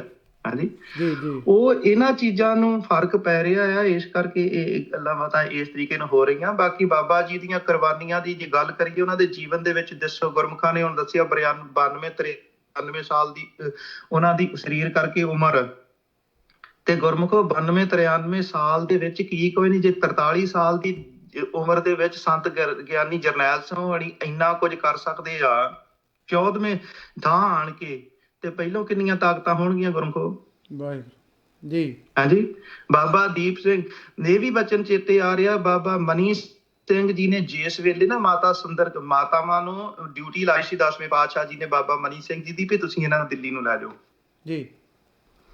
ਮਾਤਾ ਜੀ ਨੂੰ ਲੈ ਕੇ ਗਏ, ਫਿਰ ਵੀ ਸਮੇਂ ਨਾਲ ਜਦੋਂ ਇੱਥੇ ਮਾਤਾ ਜੀ ਦੀ ਸਲਾਹ ਵੀ ਲਿਆ ਕਰਦੇ ਸੀ ਬਾਬਾ ਮਨੀ ਸਿੰਘ ਜੀ, ਜਿਸ ਵੇਲੇ ਦਰਬਾਰ ਸਾਹਿਬ ਦੀ ਸੇਵਾ ਉਹ ਕਰਦੇ ਸਨ, ਫਿਰ ਜਾਂਦੇ ਵੀ ਰਹੇ। ਫਿਰ ਉੱਥੇ ਇੱਕ ਮਸਲਾ ਆਇਆ, ਤੇ ਇੱਕ ਸਾਹਿਬਜ਼ਾਦਾ ਅਜੀਤ ਸਿੰਘ ਦੇ ਐਨ ਹਮ ਸ਼ਕਲੀ ਇੱਕ ਉੱਥੇ ਦਾ ਨੌਜਵਾਨ ਸੀ ਜੀ, ਦਿੱਲੀ ਦਾ ਜੀ ਜੀ। ਤੇ ਉਸ ਵੇਲੇ ਮਾਤਾ ਜੀ ਨੇ ਵਿਚਾਰ ਕੀਤੀ, ਬਹੁਤ ਪ੍ਰੇਮ ਵੀ ਕਰਦਾ ਸੀ, ਤੇ ਬੱਚੇ ਨੂੰ ਪ੍ਰੇਮ ਵੈਸੇ ਸਿਆਣੇ ਕਰਦੇ ਆ ਸਰੂਪ ਕਰਕੇ, ਬੱਚਾ ਕਰਕੇ। ਹਾਂਜੀ ਉਹ ਪ੍ਰੇਮ ਕਰਦਿਆਂ ਐਸਾ ਹੋਇਆ ਤੇ ਉਹਨਾਂ ਨੇ ਅਡਾਪਟ ਕਰ ਲਿਆ, ਜਿੱਦਾਂ ਆਪਾਂ ਕਹਿ ਲਈਏ। ਹਾਂਜੀ ਜੀ। ਮਾਤਾ ਜੀ ਕਹਿਣ ਲੱਗੇ ਵੀ ਠੀਕ ਹੈ, ਇਹ ਬੱਚੇ ਨੂੰ ਅਸੀਂ ਅਡਾਪਟ ਕਰ ਲੈਨੇ ਆ, ਤੇ ਉਸ ਵੇਲੇ ਵੀ ਇਹਨਾਂ ਸਿੰਘਾਂ ਦੀ ਸਲਾਹ ਲਈ ਗਈ ਮਾਤਾ ਜੀ ਸਿਆਣੇ ਸੀ, ਚਲੋ ਠੀਕ ਆ, ਉਹਨਾਂ ਨੇ ਇਹ ਬਚਨ ਕੀਤਾ। ਜਦੋਂ ਹੋ ਗਿਆ ਤੇ ਹੌਲੀ ਹੌਲੀ ਸਮੇਂ ਦੇ ਨਾਲ ਜਦੋਂ ਗੱਲ ਬਦਲੀ, ਬੱਚਾ ਉਹਨੂੰ ਮੂੰਹ ਬੋਲਿਆ ਅਜੀਤ ਸਿੰਘ ਕਹਿੰਦੇ, ਉਹਦਾ ਨਾਂ ਵੀ ਅਜੀਤ ਸਿੰਘ ਹੀ ਸੀਗਾ ਜੀ ਹਾਂਜੀ, ਕਿ ਸਿੱਖਾਂ ਦਾ ਪੁੱਤਰ ਸੀ ਕੋਈ। ਤੇ ਜਿਸ ਵੇਲੇ ਉਹਨਾਂ ਨੂੰ ਏਦਾਂ ਮਤਵੰਨਾ ਬਣਾ ਲਿਆ, ਕਹਿ ਲੋ ਅਡਾਪਟ ਕਰ ਲਿਆ, ਤੇ ਉਹ ਹੌਲੀ ਹੌਲੀ ਲਾਡ ਚਾਰ ਸੰਗਤਾਂ ਪੂਰੇ ਕਰਨ ਲੱਗ ਪਈਆਂ ਤੇ ਉਹ ਇੱਛਾ ਵਧੀ ਗਈ। ਇੱਕ ਦਿਨ ਐਸਾ ਸਮਾਂ ਆ ਗਿਆ ਵੀ ਉਹ 10ਵੇਂ ਪਾਤਸ਼ਾਹ ਦੀ ਰੀਸ ਕਰਨ ਤੱਕ ਤੁਰਨਾ ਉਹਨੇ ਸ਼ੁਰੂ ਕੀਤਾ, ਜਿਸ ਵੇਲੇ ਇਸ ਰਸਤੇ ਤੇ ਸਿੱਖਾਂ ਨੂੰ ਪਤਾ ਸੀ ਮੰਗਦਾ ਰਿਹਾ ਚੀਜ਼ਾਂ ਆ ਚਾਹੀਦੀਆਂ, ਘੋੜਾ ਵੀ ਮੰਗ ਲਿਆ, ਸਾਰੀਆਂ ਚੀਜ਼ਾਂ ਆਈਆਂ। ਇੱਕ ਦਿਨ ਮਾਤਾ ਜੀ ਨੂੰ ਕਹਿਣ ਲੱਗਾ ਵੀ 10ਵੇਂ ਪਾਤਸ਼ਾਹ ਵਾਲੀ ਮੈਨੂੰ ਪੁਸ਼ਾਕ ਚਾਹੀਦੀ ਹੈ। ਵਾਹਿਗੁਰੂ ਜੀ। ਮਾਤਾ ਜੀ ਨੂੰ ਪਤਾ ਲੱਗ ਗਿਆ ਵੀ ਪੁੱਠੇ ਪਾਸੇ ਕੰਮ ਚੱਲਣ ਲੱਗਾ। ਉਸ ਵੇਲੇ ਸਿੰਘਾਂ ਨੂੰ ਬਚਨ ਕੀਤਾ, ਕਹਿਣ ਲੱਗੇ ਏਦਾਂ। ਉਸ ਵੇਲੇ ਬਾਬਾ ਮਨੀ ਸਿੰਘ ਜੀ ਦੀ ਰਾਇ ਲਈ ਸੀ। ਉਸ ਵੇਲੇ ਸੁਣਿਓ ਬੇਨਤੀ ਜੀ ਜੀ, ਬਾਬਾ ਮਨੀ ਸਿੰਘ ਦੀ ਰਾਇ ਲਈ, ਕਹਿਣ ਲੱਗੇ ਐ ਹੋਣ ਲੱਗਿਆ। ਤੇ ਜਦੋਂ ਏਦਾਂ ਹੋਏ ਕਹਿੰਦੇ ਵਰਜ ਦਿਓ। ਜਿਸ ਵੇਲੇ ਮਾਤਾ ਜੀ ਨੇ ਵਰਜਿਆ ਪੁਸ਼ਾਕ ਨਹੀਂ ਮਿਲਣੀ, ਤੇ ਮਾਤਾ ਜੀ ਤੇ ਹੱਥ ਚੱਕਿਆ ਸੀ ਉਹਨੇ, ਮੂੰਹ ਬੋਲੇ ਅਜੀਤ ਸਿੰਘ ਨੇ ਹੱਥ ਚੱਕਿਆ। ਉਸ ਵੇਲੇ ਬਾਬਾ ਮਨੀ ਸਿੰਘ ਜੀ ਨੇ ਸਿੰਘਾਂ ਨੂੰ ਸੁਚੇਤ ਕਰਕੇ ਤੇ ਉਹਨੂੰ ਚਾਟਾ ਛਕਾਇਆ ਸੀ। ਉਸ ਵੇਲੇ ਦੱਸਿਆ ਸੀ ਵੀ ਨਹੀਂ ਭਾਈ, ਕਹਿਣ ਤੋਂ ਭਾਵ ਇਹ ਨਹੀਂ ਵੀ ਜੇ ਇੱਕ ਸੇਵਾ ਦੇ ਦਿੱਤੀ ਆ ਤੇ ਇੱਧਰ ਹੀ ਖਿਆਲ ਆ, ਦੂਸਰੇ ਪਾਸੇ ਖਿਆਲ ਹੀ ਨਹੀਂ। ਇਹ ਹਰ ਜਨ ਦੋਈ ਏਕ ਹੈ। ਇਹ ਪਰਮਾਤਮਾ ਦੀ ਰੀਸ ਨਹੀਂ ਕਰਦੇ ਗੁਰੂ ਕੇ ਪਿਆਰੇ, ਪਰ ਪਰਮਾਤਮਾ ਦੇ ਨਾਲੋਂ ਫਰਕ ਵੀ ਨਹੀਂ ਪਰਮਾਤਮਾ ਨੇ ਆਪਣੇ ਨਾਲੋਂ ਰੱਖਿਆ। ਹਾਂਜੀ ਜੀ ਜੀ, ਪਰ ਆਪਣੀ ਨਿਮਰਤਾ, ਆਪਣੀ ਉਹਨਾਂ ਦੀ ਨਿਮਰਤਾ, ਆਪਣਾ ਉਹਨਾਂ ਦਾ ਐਸਾ ਬਾਣੀ ਪੜ੍ਹ ਕੇ ਠਰਿਆ ਹੋਇਆ ਹਿਰਦਾ, ਕਦੇ ਵੀ ਇਹਨਾਂ ਸੰਸਾਰੀ ਤਰਾਈਆਂ ਚੜਾਈਆਂ ਦੀ ਪਰਵਾਹ ਨਹੀਂ ਕਰਦਾ ਉਹ ਜੀ। ਅੱਜ ਤਾਂ ਕਰਕੇ ਇਹਨਾਂ ਚੀਜ਼ਾਂ ਦੀ ਲੋੜ ਆ, ਜਾਂ ਇਹਨਾਂ ਚੀਜ਼ਾਂ ਦਾ ਦੁੱਖ ਕੌਮ ਨੂੰ ਇਸ ਕਰਕੇ ਹੀ ਹੈ ਕਿਉਂਕਿ ਇਹਨਾਂ ਚੀਜ਼ਾਂ ਤੇ ਪਹਿਰਾ ਦੇਣ ਵਾਲੇ ਜਾਂ ਪਹਿਰੇ ਦੇਣ ਦੀ ਸ਼ਕਤੀ ਰੱਖਣ ਵਾਲਿਆਂ ਦਾ ਜੀਵਨ ਉੱਚਾ ਸੁੱਚਾ ਨਹੀਂ। ਤੇ ਜਿਹੜਾ ਉੱਚਾ, ਤੇ ਦੂਸਰੀ ਵੱਡੀ ਪ੍ਰੋਬਲਮ ਇਹ ਆ ਵੀ ਜਿਨ੍ਹਾਂ ਬੰਦਿਆਂ ਨੇ ਜਸਟੀਫਾਈ ਕਰਨਾ, ਜਿਨ੍ਹਾਂ ਬੰਦਿਆਂ ਨੇ ਪ੍ਰੀਖਿਆ ਕਰਨੀ, ਉਹ ਤਾਂ ਆਪ ਵਿਚਾਰੇ ਨੂੰ ਆਉਂਦਾ ਕੱਖ ਨਹੀਂ ਜੀ। ਬਿਲਕੁਲ ਜੀ, ਹਾਂਜੀ। ਸੋ ਇਸ ਕਰਕੇ ਇਹਨਾਂ ਚੀਜ਼ਾਂ ਤਾਂ ਕਰਕੇ ਕੌਮ ਨੂੰ ਵੀ ਨਮੋਸ਼ੀ ਝੱਲਣੀ ਪੈਂਦੀ ਆ। ਫਿਰ ਦੂਸਰੀ ਗੱਲ ਇਹ, ਅੱਜ ਕੱਲ ਮਾਈਕ, ਅੱਜ ਕੱਲ ਮੀਡੀਆ ਉਹਨਾਂ ਆਮ ਤਕਰੀਬਨ ਉਹਨਾਂ ਲੋਕਾਂ ਦੇ ਹੱਥ ਵਿੱਚ ਆ ਜਿਨ੍ਹਾਂ ਲੋਕਾਂ ਨੇ ਬਸ ਇਹ ਤੁਸੀਂ ਕਹਿੰਦੇ ਤੁੰਨੇ ਰੋਜ਼ ਇਸ ਮੀਡੀਆ ਦੇ ਦੁਆਰਾ ਤੇ ਕਿਉਂ ਨਹੀਂ ਭਾਈ ਪਹਿਰਾ ਦਿੰਦੇ, ਕਿਉਂ ਨਹੀਂ ਸੱਚ ਬੋਲਦੇ। ਜੇ 1 2 4 ਮੀਡੀਆ ਸੱਚ ਬੋਲਣ ਦਾ ਯਤਨ ਕਰਦੇ, ਉਹਨੂੰ ਵੀ ਦਬਾਉਣ ਦਾ ਯਤਨ ਹੀ ਕਰਦੇ। ਤੁਹਾਨੂੰ ਪਤਾ ਕੀ ਹੋਇਆ ਤੁਹਾਡੇ ਨਾਲ, ਜੀ ਜੀ ਕੀ ਹੋ ਰਿਹਾ। ਬਿਲਕੁਲ ਬਿਲਕੁਲ, ਬਾਕੀ ਗੱਲਾਂ ਡਰਨ ਤੇ ਘਬਰਾਉਣ ਵਾਲੀ ਕੋਈ ਗੱਲ ਨਹੀਂ। ਹਾਂਜੀ ਭਾਈ ਸਾਹਿਬ ਜੀ, ਮੈਂ ਇਹ ਵੀ ਗੱਲ ਕਹਿਣਾ ਹੁੰਦਾ ਵੀ ਆ ਢੱਡਰੀਆਂ ਵਾਲਾ ਹੋਇਆ ਜਾਂ ਹੋਰ ਇਹਨਾਂ ਵਰਗੇ, ਇਹ ਭਲਾਈ ਕਰ ਰਹੇ। ਕਿਉਂ? ਜਿੰਨਾ ਪ੍ਰਚਾਰ ਇਹਨਾਂ ਦੇ ਵਾਦ ਵਿਵਾਦ ਪਾਉਣ ਨਾਲ ਹੋਇਆ, ਉਹਨਾਂ ਹੋ ਸਕਦਾ ਸ਼ਾਇਦ ਨਾ ਹੋਵੇ। ਆਪਣੀ ਕੁਨਾ ਥਾਵਾਂ ਤੋਂ ਲੋਕਾਂ ਤੋਂ ਬੇਇੱਜ਼ਤੀ ਕਰਵਾ ਕੇ ਸਿੱਖ ਪੰਥ ਦਾ, ਧਰਮ ਦਾ, ਗੁਰਬਾਣੀ ਦਾ ਪ੍ਰਚਾਰ ਕਰਵਾ ਰਹੇ। ਹੋਰ ਆਪਾਂ ਨੂੰ ਕੀ ਚਾਹੀਦਾ। ਜੀ ਜੀ ਜੀ, ਪਰ ਭਾਈ ਸਾਹਿਬ ਜੀ, ਮੈਂ ਇੱਕ ਬੇਨਤੀ ਇੱਥੇ ਨਾਲ ਦੀ ਨਾਲ ਇਹ ਕਰਨੀ ਚਾਹੁੰਦਾ। ਜਿਸ ਤਰ੍ਹਾਂ ਨਾ ਇਹ ਜਿਹੜੇ ਬੰਦੇ ਨੂੰ ਜ਼ਿੰਮੇਵਾਰੀ ਹੋਵੇ, ਜਿਸ ਤਰ੍ਹਾਂ ਕਹਿ ਲਓ ਜੇ ਜੱਜ ਗਲਤੀ ਕਰੇ ਜਾਂ ਇੱਕ ਚੋਰੀ ਕਰਨ ਵਾਲਾ ਗਲਤੀ ਕਰੇ, ਉਹਦੇ ਵਿੱਚ ਸਜ਼ਾ ਦਾ ਫਰਕ ਹੁੰਦਾ ਨਾ। ਜਿਹੜੇ ਆਪਣੇ ਹੁਣ ਕਹਿ ਰਹੇ ਨੇ ਜਥੇਬੰਦੀਆਂ ਦੇ ਜਥੇਦਾਰ ਨੇ, ਤੇ ਉਹ ਆਪਣੇ ਆਪ ਨੂੰ ਜਾਂ ਸੁਹਿਰਦ ਸਿੱਖ ਵੀ ਅਖਵਾਉਣ ਵਾਲੇ, ਜਿਹੜੇ ਕਹਿੰਦੇ ਅਸੀਂ ਦਮਦਮੀ ਟਕਸਾਲ ਦੇ ਵਿੱਚ ਤਾਂ ਸਿੱਖੀ ਸਿਧਾਂਤ ਤੇ ਪਹਿਰਾ ਦੇਣ ਦਾ ਜੋ ਅਸੀਂ ਤਾਂ ਇਹ ਸੁਣਦੇ ਆਏ ਹਾਂ ਜੀ। ਜਿਹੜਾ ਦਮਦਮੀ ਟਕਸਾਲ ਦੇ ਵਿੱਚ ਤਾਂ ਇੱਕ ਉਹ ਜਿਹੜਾ ਗੁਰੂ ਮਹਾਰਾਜ ਨੇ ਬਚਨ ਕੀਤਾ ਨਾ, ਰਹਿਣੀ ਰਹੇ ਸੋਈ ਸਿੱਖ ਮੇਰਾ ਉਹ ਸਾਹਿਬ ਮੈਂ ਸੁੱਕਾ ਚੇਰਾ, ਬੇ ਰਹਿਣ ਬਹਿਣ ਦੀ ਉੱਥੇ ਦੱਸਦੇ ਆ। ਪਰ ਜਿਹੜੇ ਅੱਜ ਆਪਣੇ ਆਪ ਨੂੰ ਅੱਜ ਕਹਾਉਂਦੇ ਵੀ ਨਹੀਂ ਅਸੀਂ ਦਮਦਮੀ ਟਕਸਾਲ ਦੇ ਪੜ੍ਹੇ ਹੋਏ ਆ ਜਾਂ ਨਜ਼ਦੀਕੀਆਂ ਦੇ ਆ, ਪਰ ਜੇਕਰ ਉਹ ਕੋਈ ਗਲਤੀ ਕਰਦਾ, ਉਹਦੀ ਸਜ਼ਾ ਦੇ ਵਿੱਚ ਫਰਕ ਹੋ ਜਾਂ ਆਮ ਇੱਕ ਜਿਹੜਾ ਬੰਦਾ ਚੋਰੀ ਕਰਨ ਵਾਲਾ ਹੀ ਆ, ਉਹਦਾ ਪਤਾ ਹੀ ਆ। ਇੱਥੇ ਵੀ ਤੁਹਾਨੂੰ ਪਤਾ ਪੁਲਿਸ ਵਾਲਿਆਂ ਦੇ ਉਹ ਪਤਾ ਹੁੰਦਾ ਜੀ ਇਹ ਤਾਂ ਰੋਜ਼ ਦੀਆਂ ਨਿੱਤ ਦਾ ਹੀ ਕੰਮ ਆ, ਚੋਰੀਆਂ ਵਾਲਾ ਹੀ ਬੰਦਾ ਆ। ਇੱਕ ਜੇ ਸੁਹਿਰਦ ਬੰਦਾ, ਜੇ ਕਹਿ ਲਓ ਵੀ ਜ਼ਿੰਮੇਵਾਰ ਜਾਂ ਪੁਲਿਸ ਵਾਲਾ ਜਿਹਨੂੰ ਪਤਾ ਚੋਰੀ ਕਰਨਾ ਜੁਰਮ ਆ, ਉਹ ਕਰੇ ਤਾਂ ਉਹਦੇ ਵਿੱਚ ਫਰਕ ਹੈ ਜੀ। ਇਹਦੇ ਵਿੱਚ ਵੀ ਜ਼ਰੂਰ 2-4 ਮਿੰਟ ਤੁਸੀਂ ਝਾਤ ਮਾਰੋ ਕਿ ਬਿਲਕੁਲ ਗੁਰਮੁਖ ਕਾਨੂੰਨ ਇੰਡੀਅਨ ਪੈਨਲ ਕੋਡ ਕਹਿੰਦੇ, ਜਿਹਨੂੰ IPC ਕਹਿ ਦਿੰਦਾ ਆਪਾਂ, ਬਣੇ ਤੇ ਗੋਰਿਆਂ ਦੇ ਕਾਨੂੰਨ ਬਣੇ ਆ। ਪਰ ਬੇਨਤੀ ਹੋਰ ਕਰ ਦਵਾਂ ਮਾੜੀ ਜੀ, ਕਈ ਵਾਰੀ ਆਪਾਂ ਜਿਹੜਾ ਤੇ ਕਾਨੂੰਨ ਆਪਾਂ ਨੂੰ ਪਸੰਦ ਹੋਵੇ ਉਹ ਕਹਿੰਦਾ ਠੀਕ ਆ, ਕਾਨੂੰਨ 'ਚ ਰਹਿਣਾ ਚਾਹੀਦਾ, ਤੇ ਜਦੋਂ ਨਾ ਕੋਈ ਪਸੰਦ ਹੋਵੇ ਤੇ ਫੇਰ ਕਹਿ ਦੇਣ ਕਿ ਨਹੀਂ ਜੀ ਇਹ ਤੇ ਕਾਨੂੰਨ ਇਹ ਤੇ ਸਰਕਾਰੀ ਕਾਨੂੰਨ ਆ। ਦੇਖੋ ਜਿੱਦਾਂ ਹੁਣ ਜੇ ਹੋਣ ਵਾਲੇ ਮਸਲੇ ਦੇ ਵਿੱਚ ਹੀ ਗੱਲਾਂ ਬਾਤਾਂ ਚੱਲ ਰਹੀਆਂ ਸੀਗੀਆਂ ਵੀ ਦੇਖੋ ਜੀ ਕੇਸ ਨਹੀਂ ਸੀ ਪਾਉਣਾ ਚਾਹੀਦਾ ਜੀ। ਆ ਜਸਵਿੰਦਰ ਸਿੰਘ ਤੇ ਕੇਸ ਪਿਆ ਜੀ, ਆ ਏਦਾਂ। ਤੇ ਜਦੋਂ ਅੱਗੇ ਪਿੱਛੇ ਮਾੜਾ ਜਿਹਾ ਕਿਸੇ ਦੀ ਛਬੀਲ ਲੱਗਦੀ ਜਾਂ ਹੋਰ ਕੋਈ ਗੱਲਬਾਤ, ਤੇ ਉੱਥੇ ਕਹਿਣਗੇ ਦੇਖੋ ਜੀ ਪ੍ਰਸ਼ਾਸਨ ਨੂੰ ਦੱਸਣਾ ਚਾਹੀਦਾ, ਦੇਖੋ ਜੀ ਕਾਨੂੰਨ ਨੂੰ ਹੱਥਾਂ 'ਚ ਨਹੀਂ ਲੈਣਾ ਚਾਹੀਦਾ। ਇਸ ਕਰਕੇ ਮੈਂ ਤਾਂ ਬੇਨਤੀ ਕਰਨ ਲੱਗਾ, ਕਾਨੂੰਨ ਗੁਰਮਖੋ ਤਕਰੀਬਨ ਵਰਲਡ ਵਾਈਡ ਇੰਟਰਨੈਸ਼ਨਲ ਲਾਅ ਦੀ ਪ੍ਰੋਵੀਜ਼ਨ ਆ, ਇਹ ਕਾਨੂੰਨ ਤਕਰੀਬਨ ਸਾਰੇ ਧਰਮ ਦੇ ਆਧਾਰ ਤੇ ਬਣੇ ਆ। ਤੁਸੀਂ ਨੋਟ ਕਰ ਲਿਓ, ਧਰਮ ਵੀ ਕਹਿੰਦਾ ਕਿਸੇ ਦਾ ਹੱਕ ਨਹੀਂ ਲੈਣਾ ਚਾਹੀਦਾ, ਕਾਨੂੰਨ ਵੀ ਕਹਿੰਦਾ। ਹਾਂ, ਉਹ ਕੋਈ ਦਬਾਵੇ ਕਚਹਿਰੀ ਤੇ ਨਾ ਦਬਾਵੇ, ਇਹ ਵੱਖਰੀ ਗੱਲ ਆ ਜੀ। ਅੰਡਰ ਸੈਕਸ਼ਨ ਇਹ ਅਲਾਓ ਕਰਦਾ। ਹੁਣ ਮੈਂ ਬੇਨਤੀ ਕਰਾਂ, ਪਿੰਡ ਦੇ ਵਿੱਚ ਕਤਲ ਹੋ ਜਾਵੇ ਭਾਈ ਸਾਹਿਬ ਜੀ, ਬਈ ਸੇਮ ਡਿਗਰੀ ਦਾ ਮਰਡਰ ਹੋਵੇ, ਇੱਕ ਕਤਲ ਪਿੰਡ ਦੇ ਆਮ ਬੰਦੇ ਨੇ ਕੀਤਾ ਹੋਵੇ ਤੇ ਇੱਕ ਸਰਪੰਚ ਨੇ ਕੀਤਾ ਹੋਵੇ ਜੀ, ਤੇ ਪਿੰਡ ਦੇ ਆਮ ਬੰਦੇ ਨੂੰ ਉਹਦੇ ਵਿੱਚ 7 ਸਾਲ ਦੀ ਸਜ਼ਾ ਆ, ਤੇ ਪਿੰਡ ਦੇ ਸਰਪੰਚ ਨੇ ਕਤਲ ਕੀਤਾ ਹੋਵੇ, ਉਸੇ ਡਿਗਰੀ ਦਾ ਮਰਡਰ ਹੋਵੇ, ਤੇ ਉਹਨੂੰ 10 ਸਾਲ ਦੀ ਸਜ਼ਾ ਕਿਉਂ? ਉਹ ਕਹਿੰਦੇ ਤੂੰ ਜ਼ਿੰਮੇਵਾਰ ਹੋ ਕੇ ਗਲਤੀ ਕੀਤੀ, ਤੂੰ ਨਹੀਂ ਸੀ ਕਰ ਸਕਦਾ ਭਾਈ ਜੀ। ਜੇ ਐਮਐਲਏ ਆਏ ਤੇ ਤੈਨੂੰ ਕੁਰਸੀ ਦੇ ਨਾਲ ਤੇ ਬਰਾਬਰ ਬਿਠਾਲ ਕੇ ਬਰਫੀ ਨਾਲ ਚਾਹ ਪਿਲਾਈ ਜਾਂਦੀ ਹੈ, ਤੇਰਾ ਸਤਿਕਾਰ ਕੀਤਾ ਜਾਂਦਾ ਭਾਈ। ਜਦੋਂ ਪਿੰਡ ਤੇ ਆਫਤ ਆਉਂਦੀ ਹੈ, ਉਦੋਂ ਜ਼ਿੰਮੇਵਾਰੀ ਵੀ ਤੇਰੀ ਹੋ ਜੀ। ਚੋਰ ਫੜ ਕੇ ਤੈਂ ਦੇਣਾ, ਜਾਂ ਚੋਰ ਲੋਕਾਂ ਨੇ ਫੜਾ ਦਿੱਤਾ, ਤੂੰ ਹੁਣ ਉਹਨੂੰ ਸਜ਼ਾ ਦਵਾਉਣੀ, ਤੇਰੀ ਜ਼ਿੰਮੇਵਾਰੀ ਆ। ਬਿਲਕੁਲ, ਜੇ ਵੱਡਾ ਸਤਿਕਾਰ ਆ ਭਾਈ ਸਾਹਿਬ, ਤੇ ਵੱਡੀ ਜ਼ਿੰਮੇਵਾਰੀ ਵੀ ਆ ਨਾਲ ਜੀ। ਬਿਲਕੁਲ ਸੁਤੇ ਸਿੱਧ ਓਦਾਂ ਨਹੀਂ ਕੋਈ ਵੀ ਪਰੌਠੇ ਛਕਣ ਨੂੰ ਕਿਤੇ ਵੀ ਨਹੀਂ ਫੜਾਲਦਾ। ਆਪਣੇ ਘਰ ਦਾ, ਪਰਿਵਾਰ ਦਾ ਕੋਈ ਵੀ ਵੱਡਾ ਜੀ ਹੋਵੇ, ਭਾਵੇਂ ਸਾਰਿਆਂ ਤੋਂ ਵੱਡਾ ਪੁੱਤਰ ਹੋਵੇ, ਜਿਹੜਾ ਨਿਕੰਮਾ ਹੈ ਉਹਨੂੰ ਕਿਤੇ ਪਿੱਛੇ ਰਹਿ, ਛੋਟੇ ਨੂੰ ਜ਼ਿੰਮੇਵਾਰੀ ਦਿੰਦੇ ਕਿ ਨਹੀਂ ਦਿੰਦੇ ਜੀ। ਹਾਂਜੀ, ਇਸ ਘਰ ਦਾ ਥੋੜੀ ਜਲੂਸ ਕਢਾਉਣਾ। ਇਸ ਕਰਕੇ ਇਹ ਚੀਜ਼ਾਂ ਜਿਹੜੀਆਂ ਇਹ ਗੁਰਮਤਿ ਚੋਂ ਮਿਲਦੀਆਂ। ਗੁਰਮੁਖਾਂ ਨੇ ਇਸ਼ਾਰਾ ਕੀਤਾ ਹੀ ਆ ਵੀ ਉਹਨਾਂ ਦੇ ਜੀਵਨ ਦੇ ਵਿੱਚ ਜਿਹਨਾਂ 10ਵੇਂ ਪਾਤਸ਼ਾਹ ਨਾਲ ਇੰਨਾ ਸਮਾਂ ਲਾਇਆ ਔਰ ਗੋਡੇ ਨਾਲ ਗੋਡਾ ਲਾ ਕੇ ਇੰਨੀਆਂ ਦਾਤਾਂ ਪ੍ਰਾਪਤ ਕੀਤੀਆਂ ਆ, ਉਹਨਾਂ ਗੁਰਮੁਖਾਂ ਦੇ ਚਲਾਏ ਹੋਏ ਸਥਾਨ, ਉਹਨਾਂ ਗੁਰਮੁਖਾਂ ਦੀਆਂ ਚਲਾਈਆਂ ਹੋਈਆਂ, ਉਹਨਾਂ ਤੋਂ ਚੱਲੀਆਂ ਹੋਈਆਂ ਗਾਂ ਅੱਗੇ ਟਕਸਾਲਾਂ, ਉਹ ਗੁਰਮੁਖ ਕਿਤੇ ਐਵੇਂ ਥੋੜੀ ਹੋਊਗਾ ਜੀ। ਆਪਾਂ ਬ੍ਰਾਂਚ ਕਹਿ ਦਿੰਦੇ ਆ, ਬ੍ਰਾਂਚ ਅੱਜ ਤੱਕ ਅਸਰ ਮੁੱਕਦਾ ਹੀ ਜਾਂਦਾ, ਜਾਂ ਹੋਰ ਪਾਸੇ ਚੱਲ ਗਈਆਂ ਗੱਲਾਂ। ਕਹਿੰਦੇ ਜੀ ਇਹ ਸਾਡੀ ਫਲਾਨੀ ਬ੍ਰਾਂਚ ਆ, ਉਹ ਕਹਿੰਦਾ ਸਾਡੀ ਫਲਾਨੀ ਬ੍ਰਾਂਚ ਆ। ਅਸੀਂ ਕਹਿੰਦੇ ਨੇ ਬ੍ਰਾਂਚ ਦਾ ਮਤਲਬ ਜੇ ਅੰਬ ਦੇ ਦਰਖਤ ਦੀ ਗਾਂ ਬ੍ਰਾਂਚ ਆ, ਉਹਨੂੰ ਅੰਬ ਹੀ ਲੱਭੇ, ਗਾਂ ਡਕਾਨੂੰ ਕਿਉਂ ਲੱਗਦੇ ਵੇ? ਵਾਹਿਗੁਰੂ, ਬਿਲਕੁਲ ਜੀ। ਕਾਰਨ ਕੀ ਆ? ਹਾਂਜੀ, ਇਹ ਕਿਤੇ ਨਾ ਕਿਤੇ ਫਰਕ ਆ ਨਾ। ਜੇ ਹੁਣ ਇਧਰੋਂ ਜਿੱਦਾਂ ਅੱਗੇ ਆਪਾਂ ਨੇ ਗੁਰਮੁਖ ਵੀ ਦੱਸਦੇ ਹੁੰਦੇ ਆ ਵੀ ਮਨਮੱਤ ਦੇ ਖਾਣਿਆਂ ਵਿੱਚ ਗੁਰਦੁਆਰੇ ਦੀ ਕਿਆਰੀ ਦੇ ਵਿੱਚੋਂ ਧਨੀਆ ਪਾ ਕੇ ਗੁਰਮੁਖਤਾ ਫੂਡ ਦੀ ਭੋਜਨ ਨਹੀਂ ਬਣਦਾ ਹੁੰਦਾ। ਟਕਸਾਲ ਤੇ ਸਾਰੇ ਛਾਤੀ ਨਾਲ ਲਾਈ ਫਿਰਦੇ, ਕੋਈ ਗੱਲ ਨਹੀਂ। ਕਿਉਂ? ਹਰੇਕ ਸਿਆਣੇ ਕਹਿ ਲਓ ਪ੍ਰਭਤਾ ਵਾਸਤੇ ਬਹੁਤ ਚੀਜ਼ਾਂ ਆਪਣੇ ਵੱਲ ਨੂੰ ਕੀਤੀਆਂ ਜਾਂਦੀਆਂ, ਕਰਦੇ ਆ ਲੋਕ, ਕੋਈ ਮਾੜੀ ਗੱਲ ਨਹੀਂ ਹਾਂਜੀ।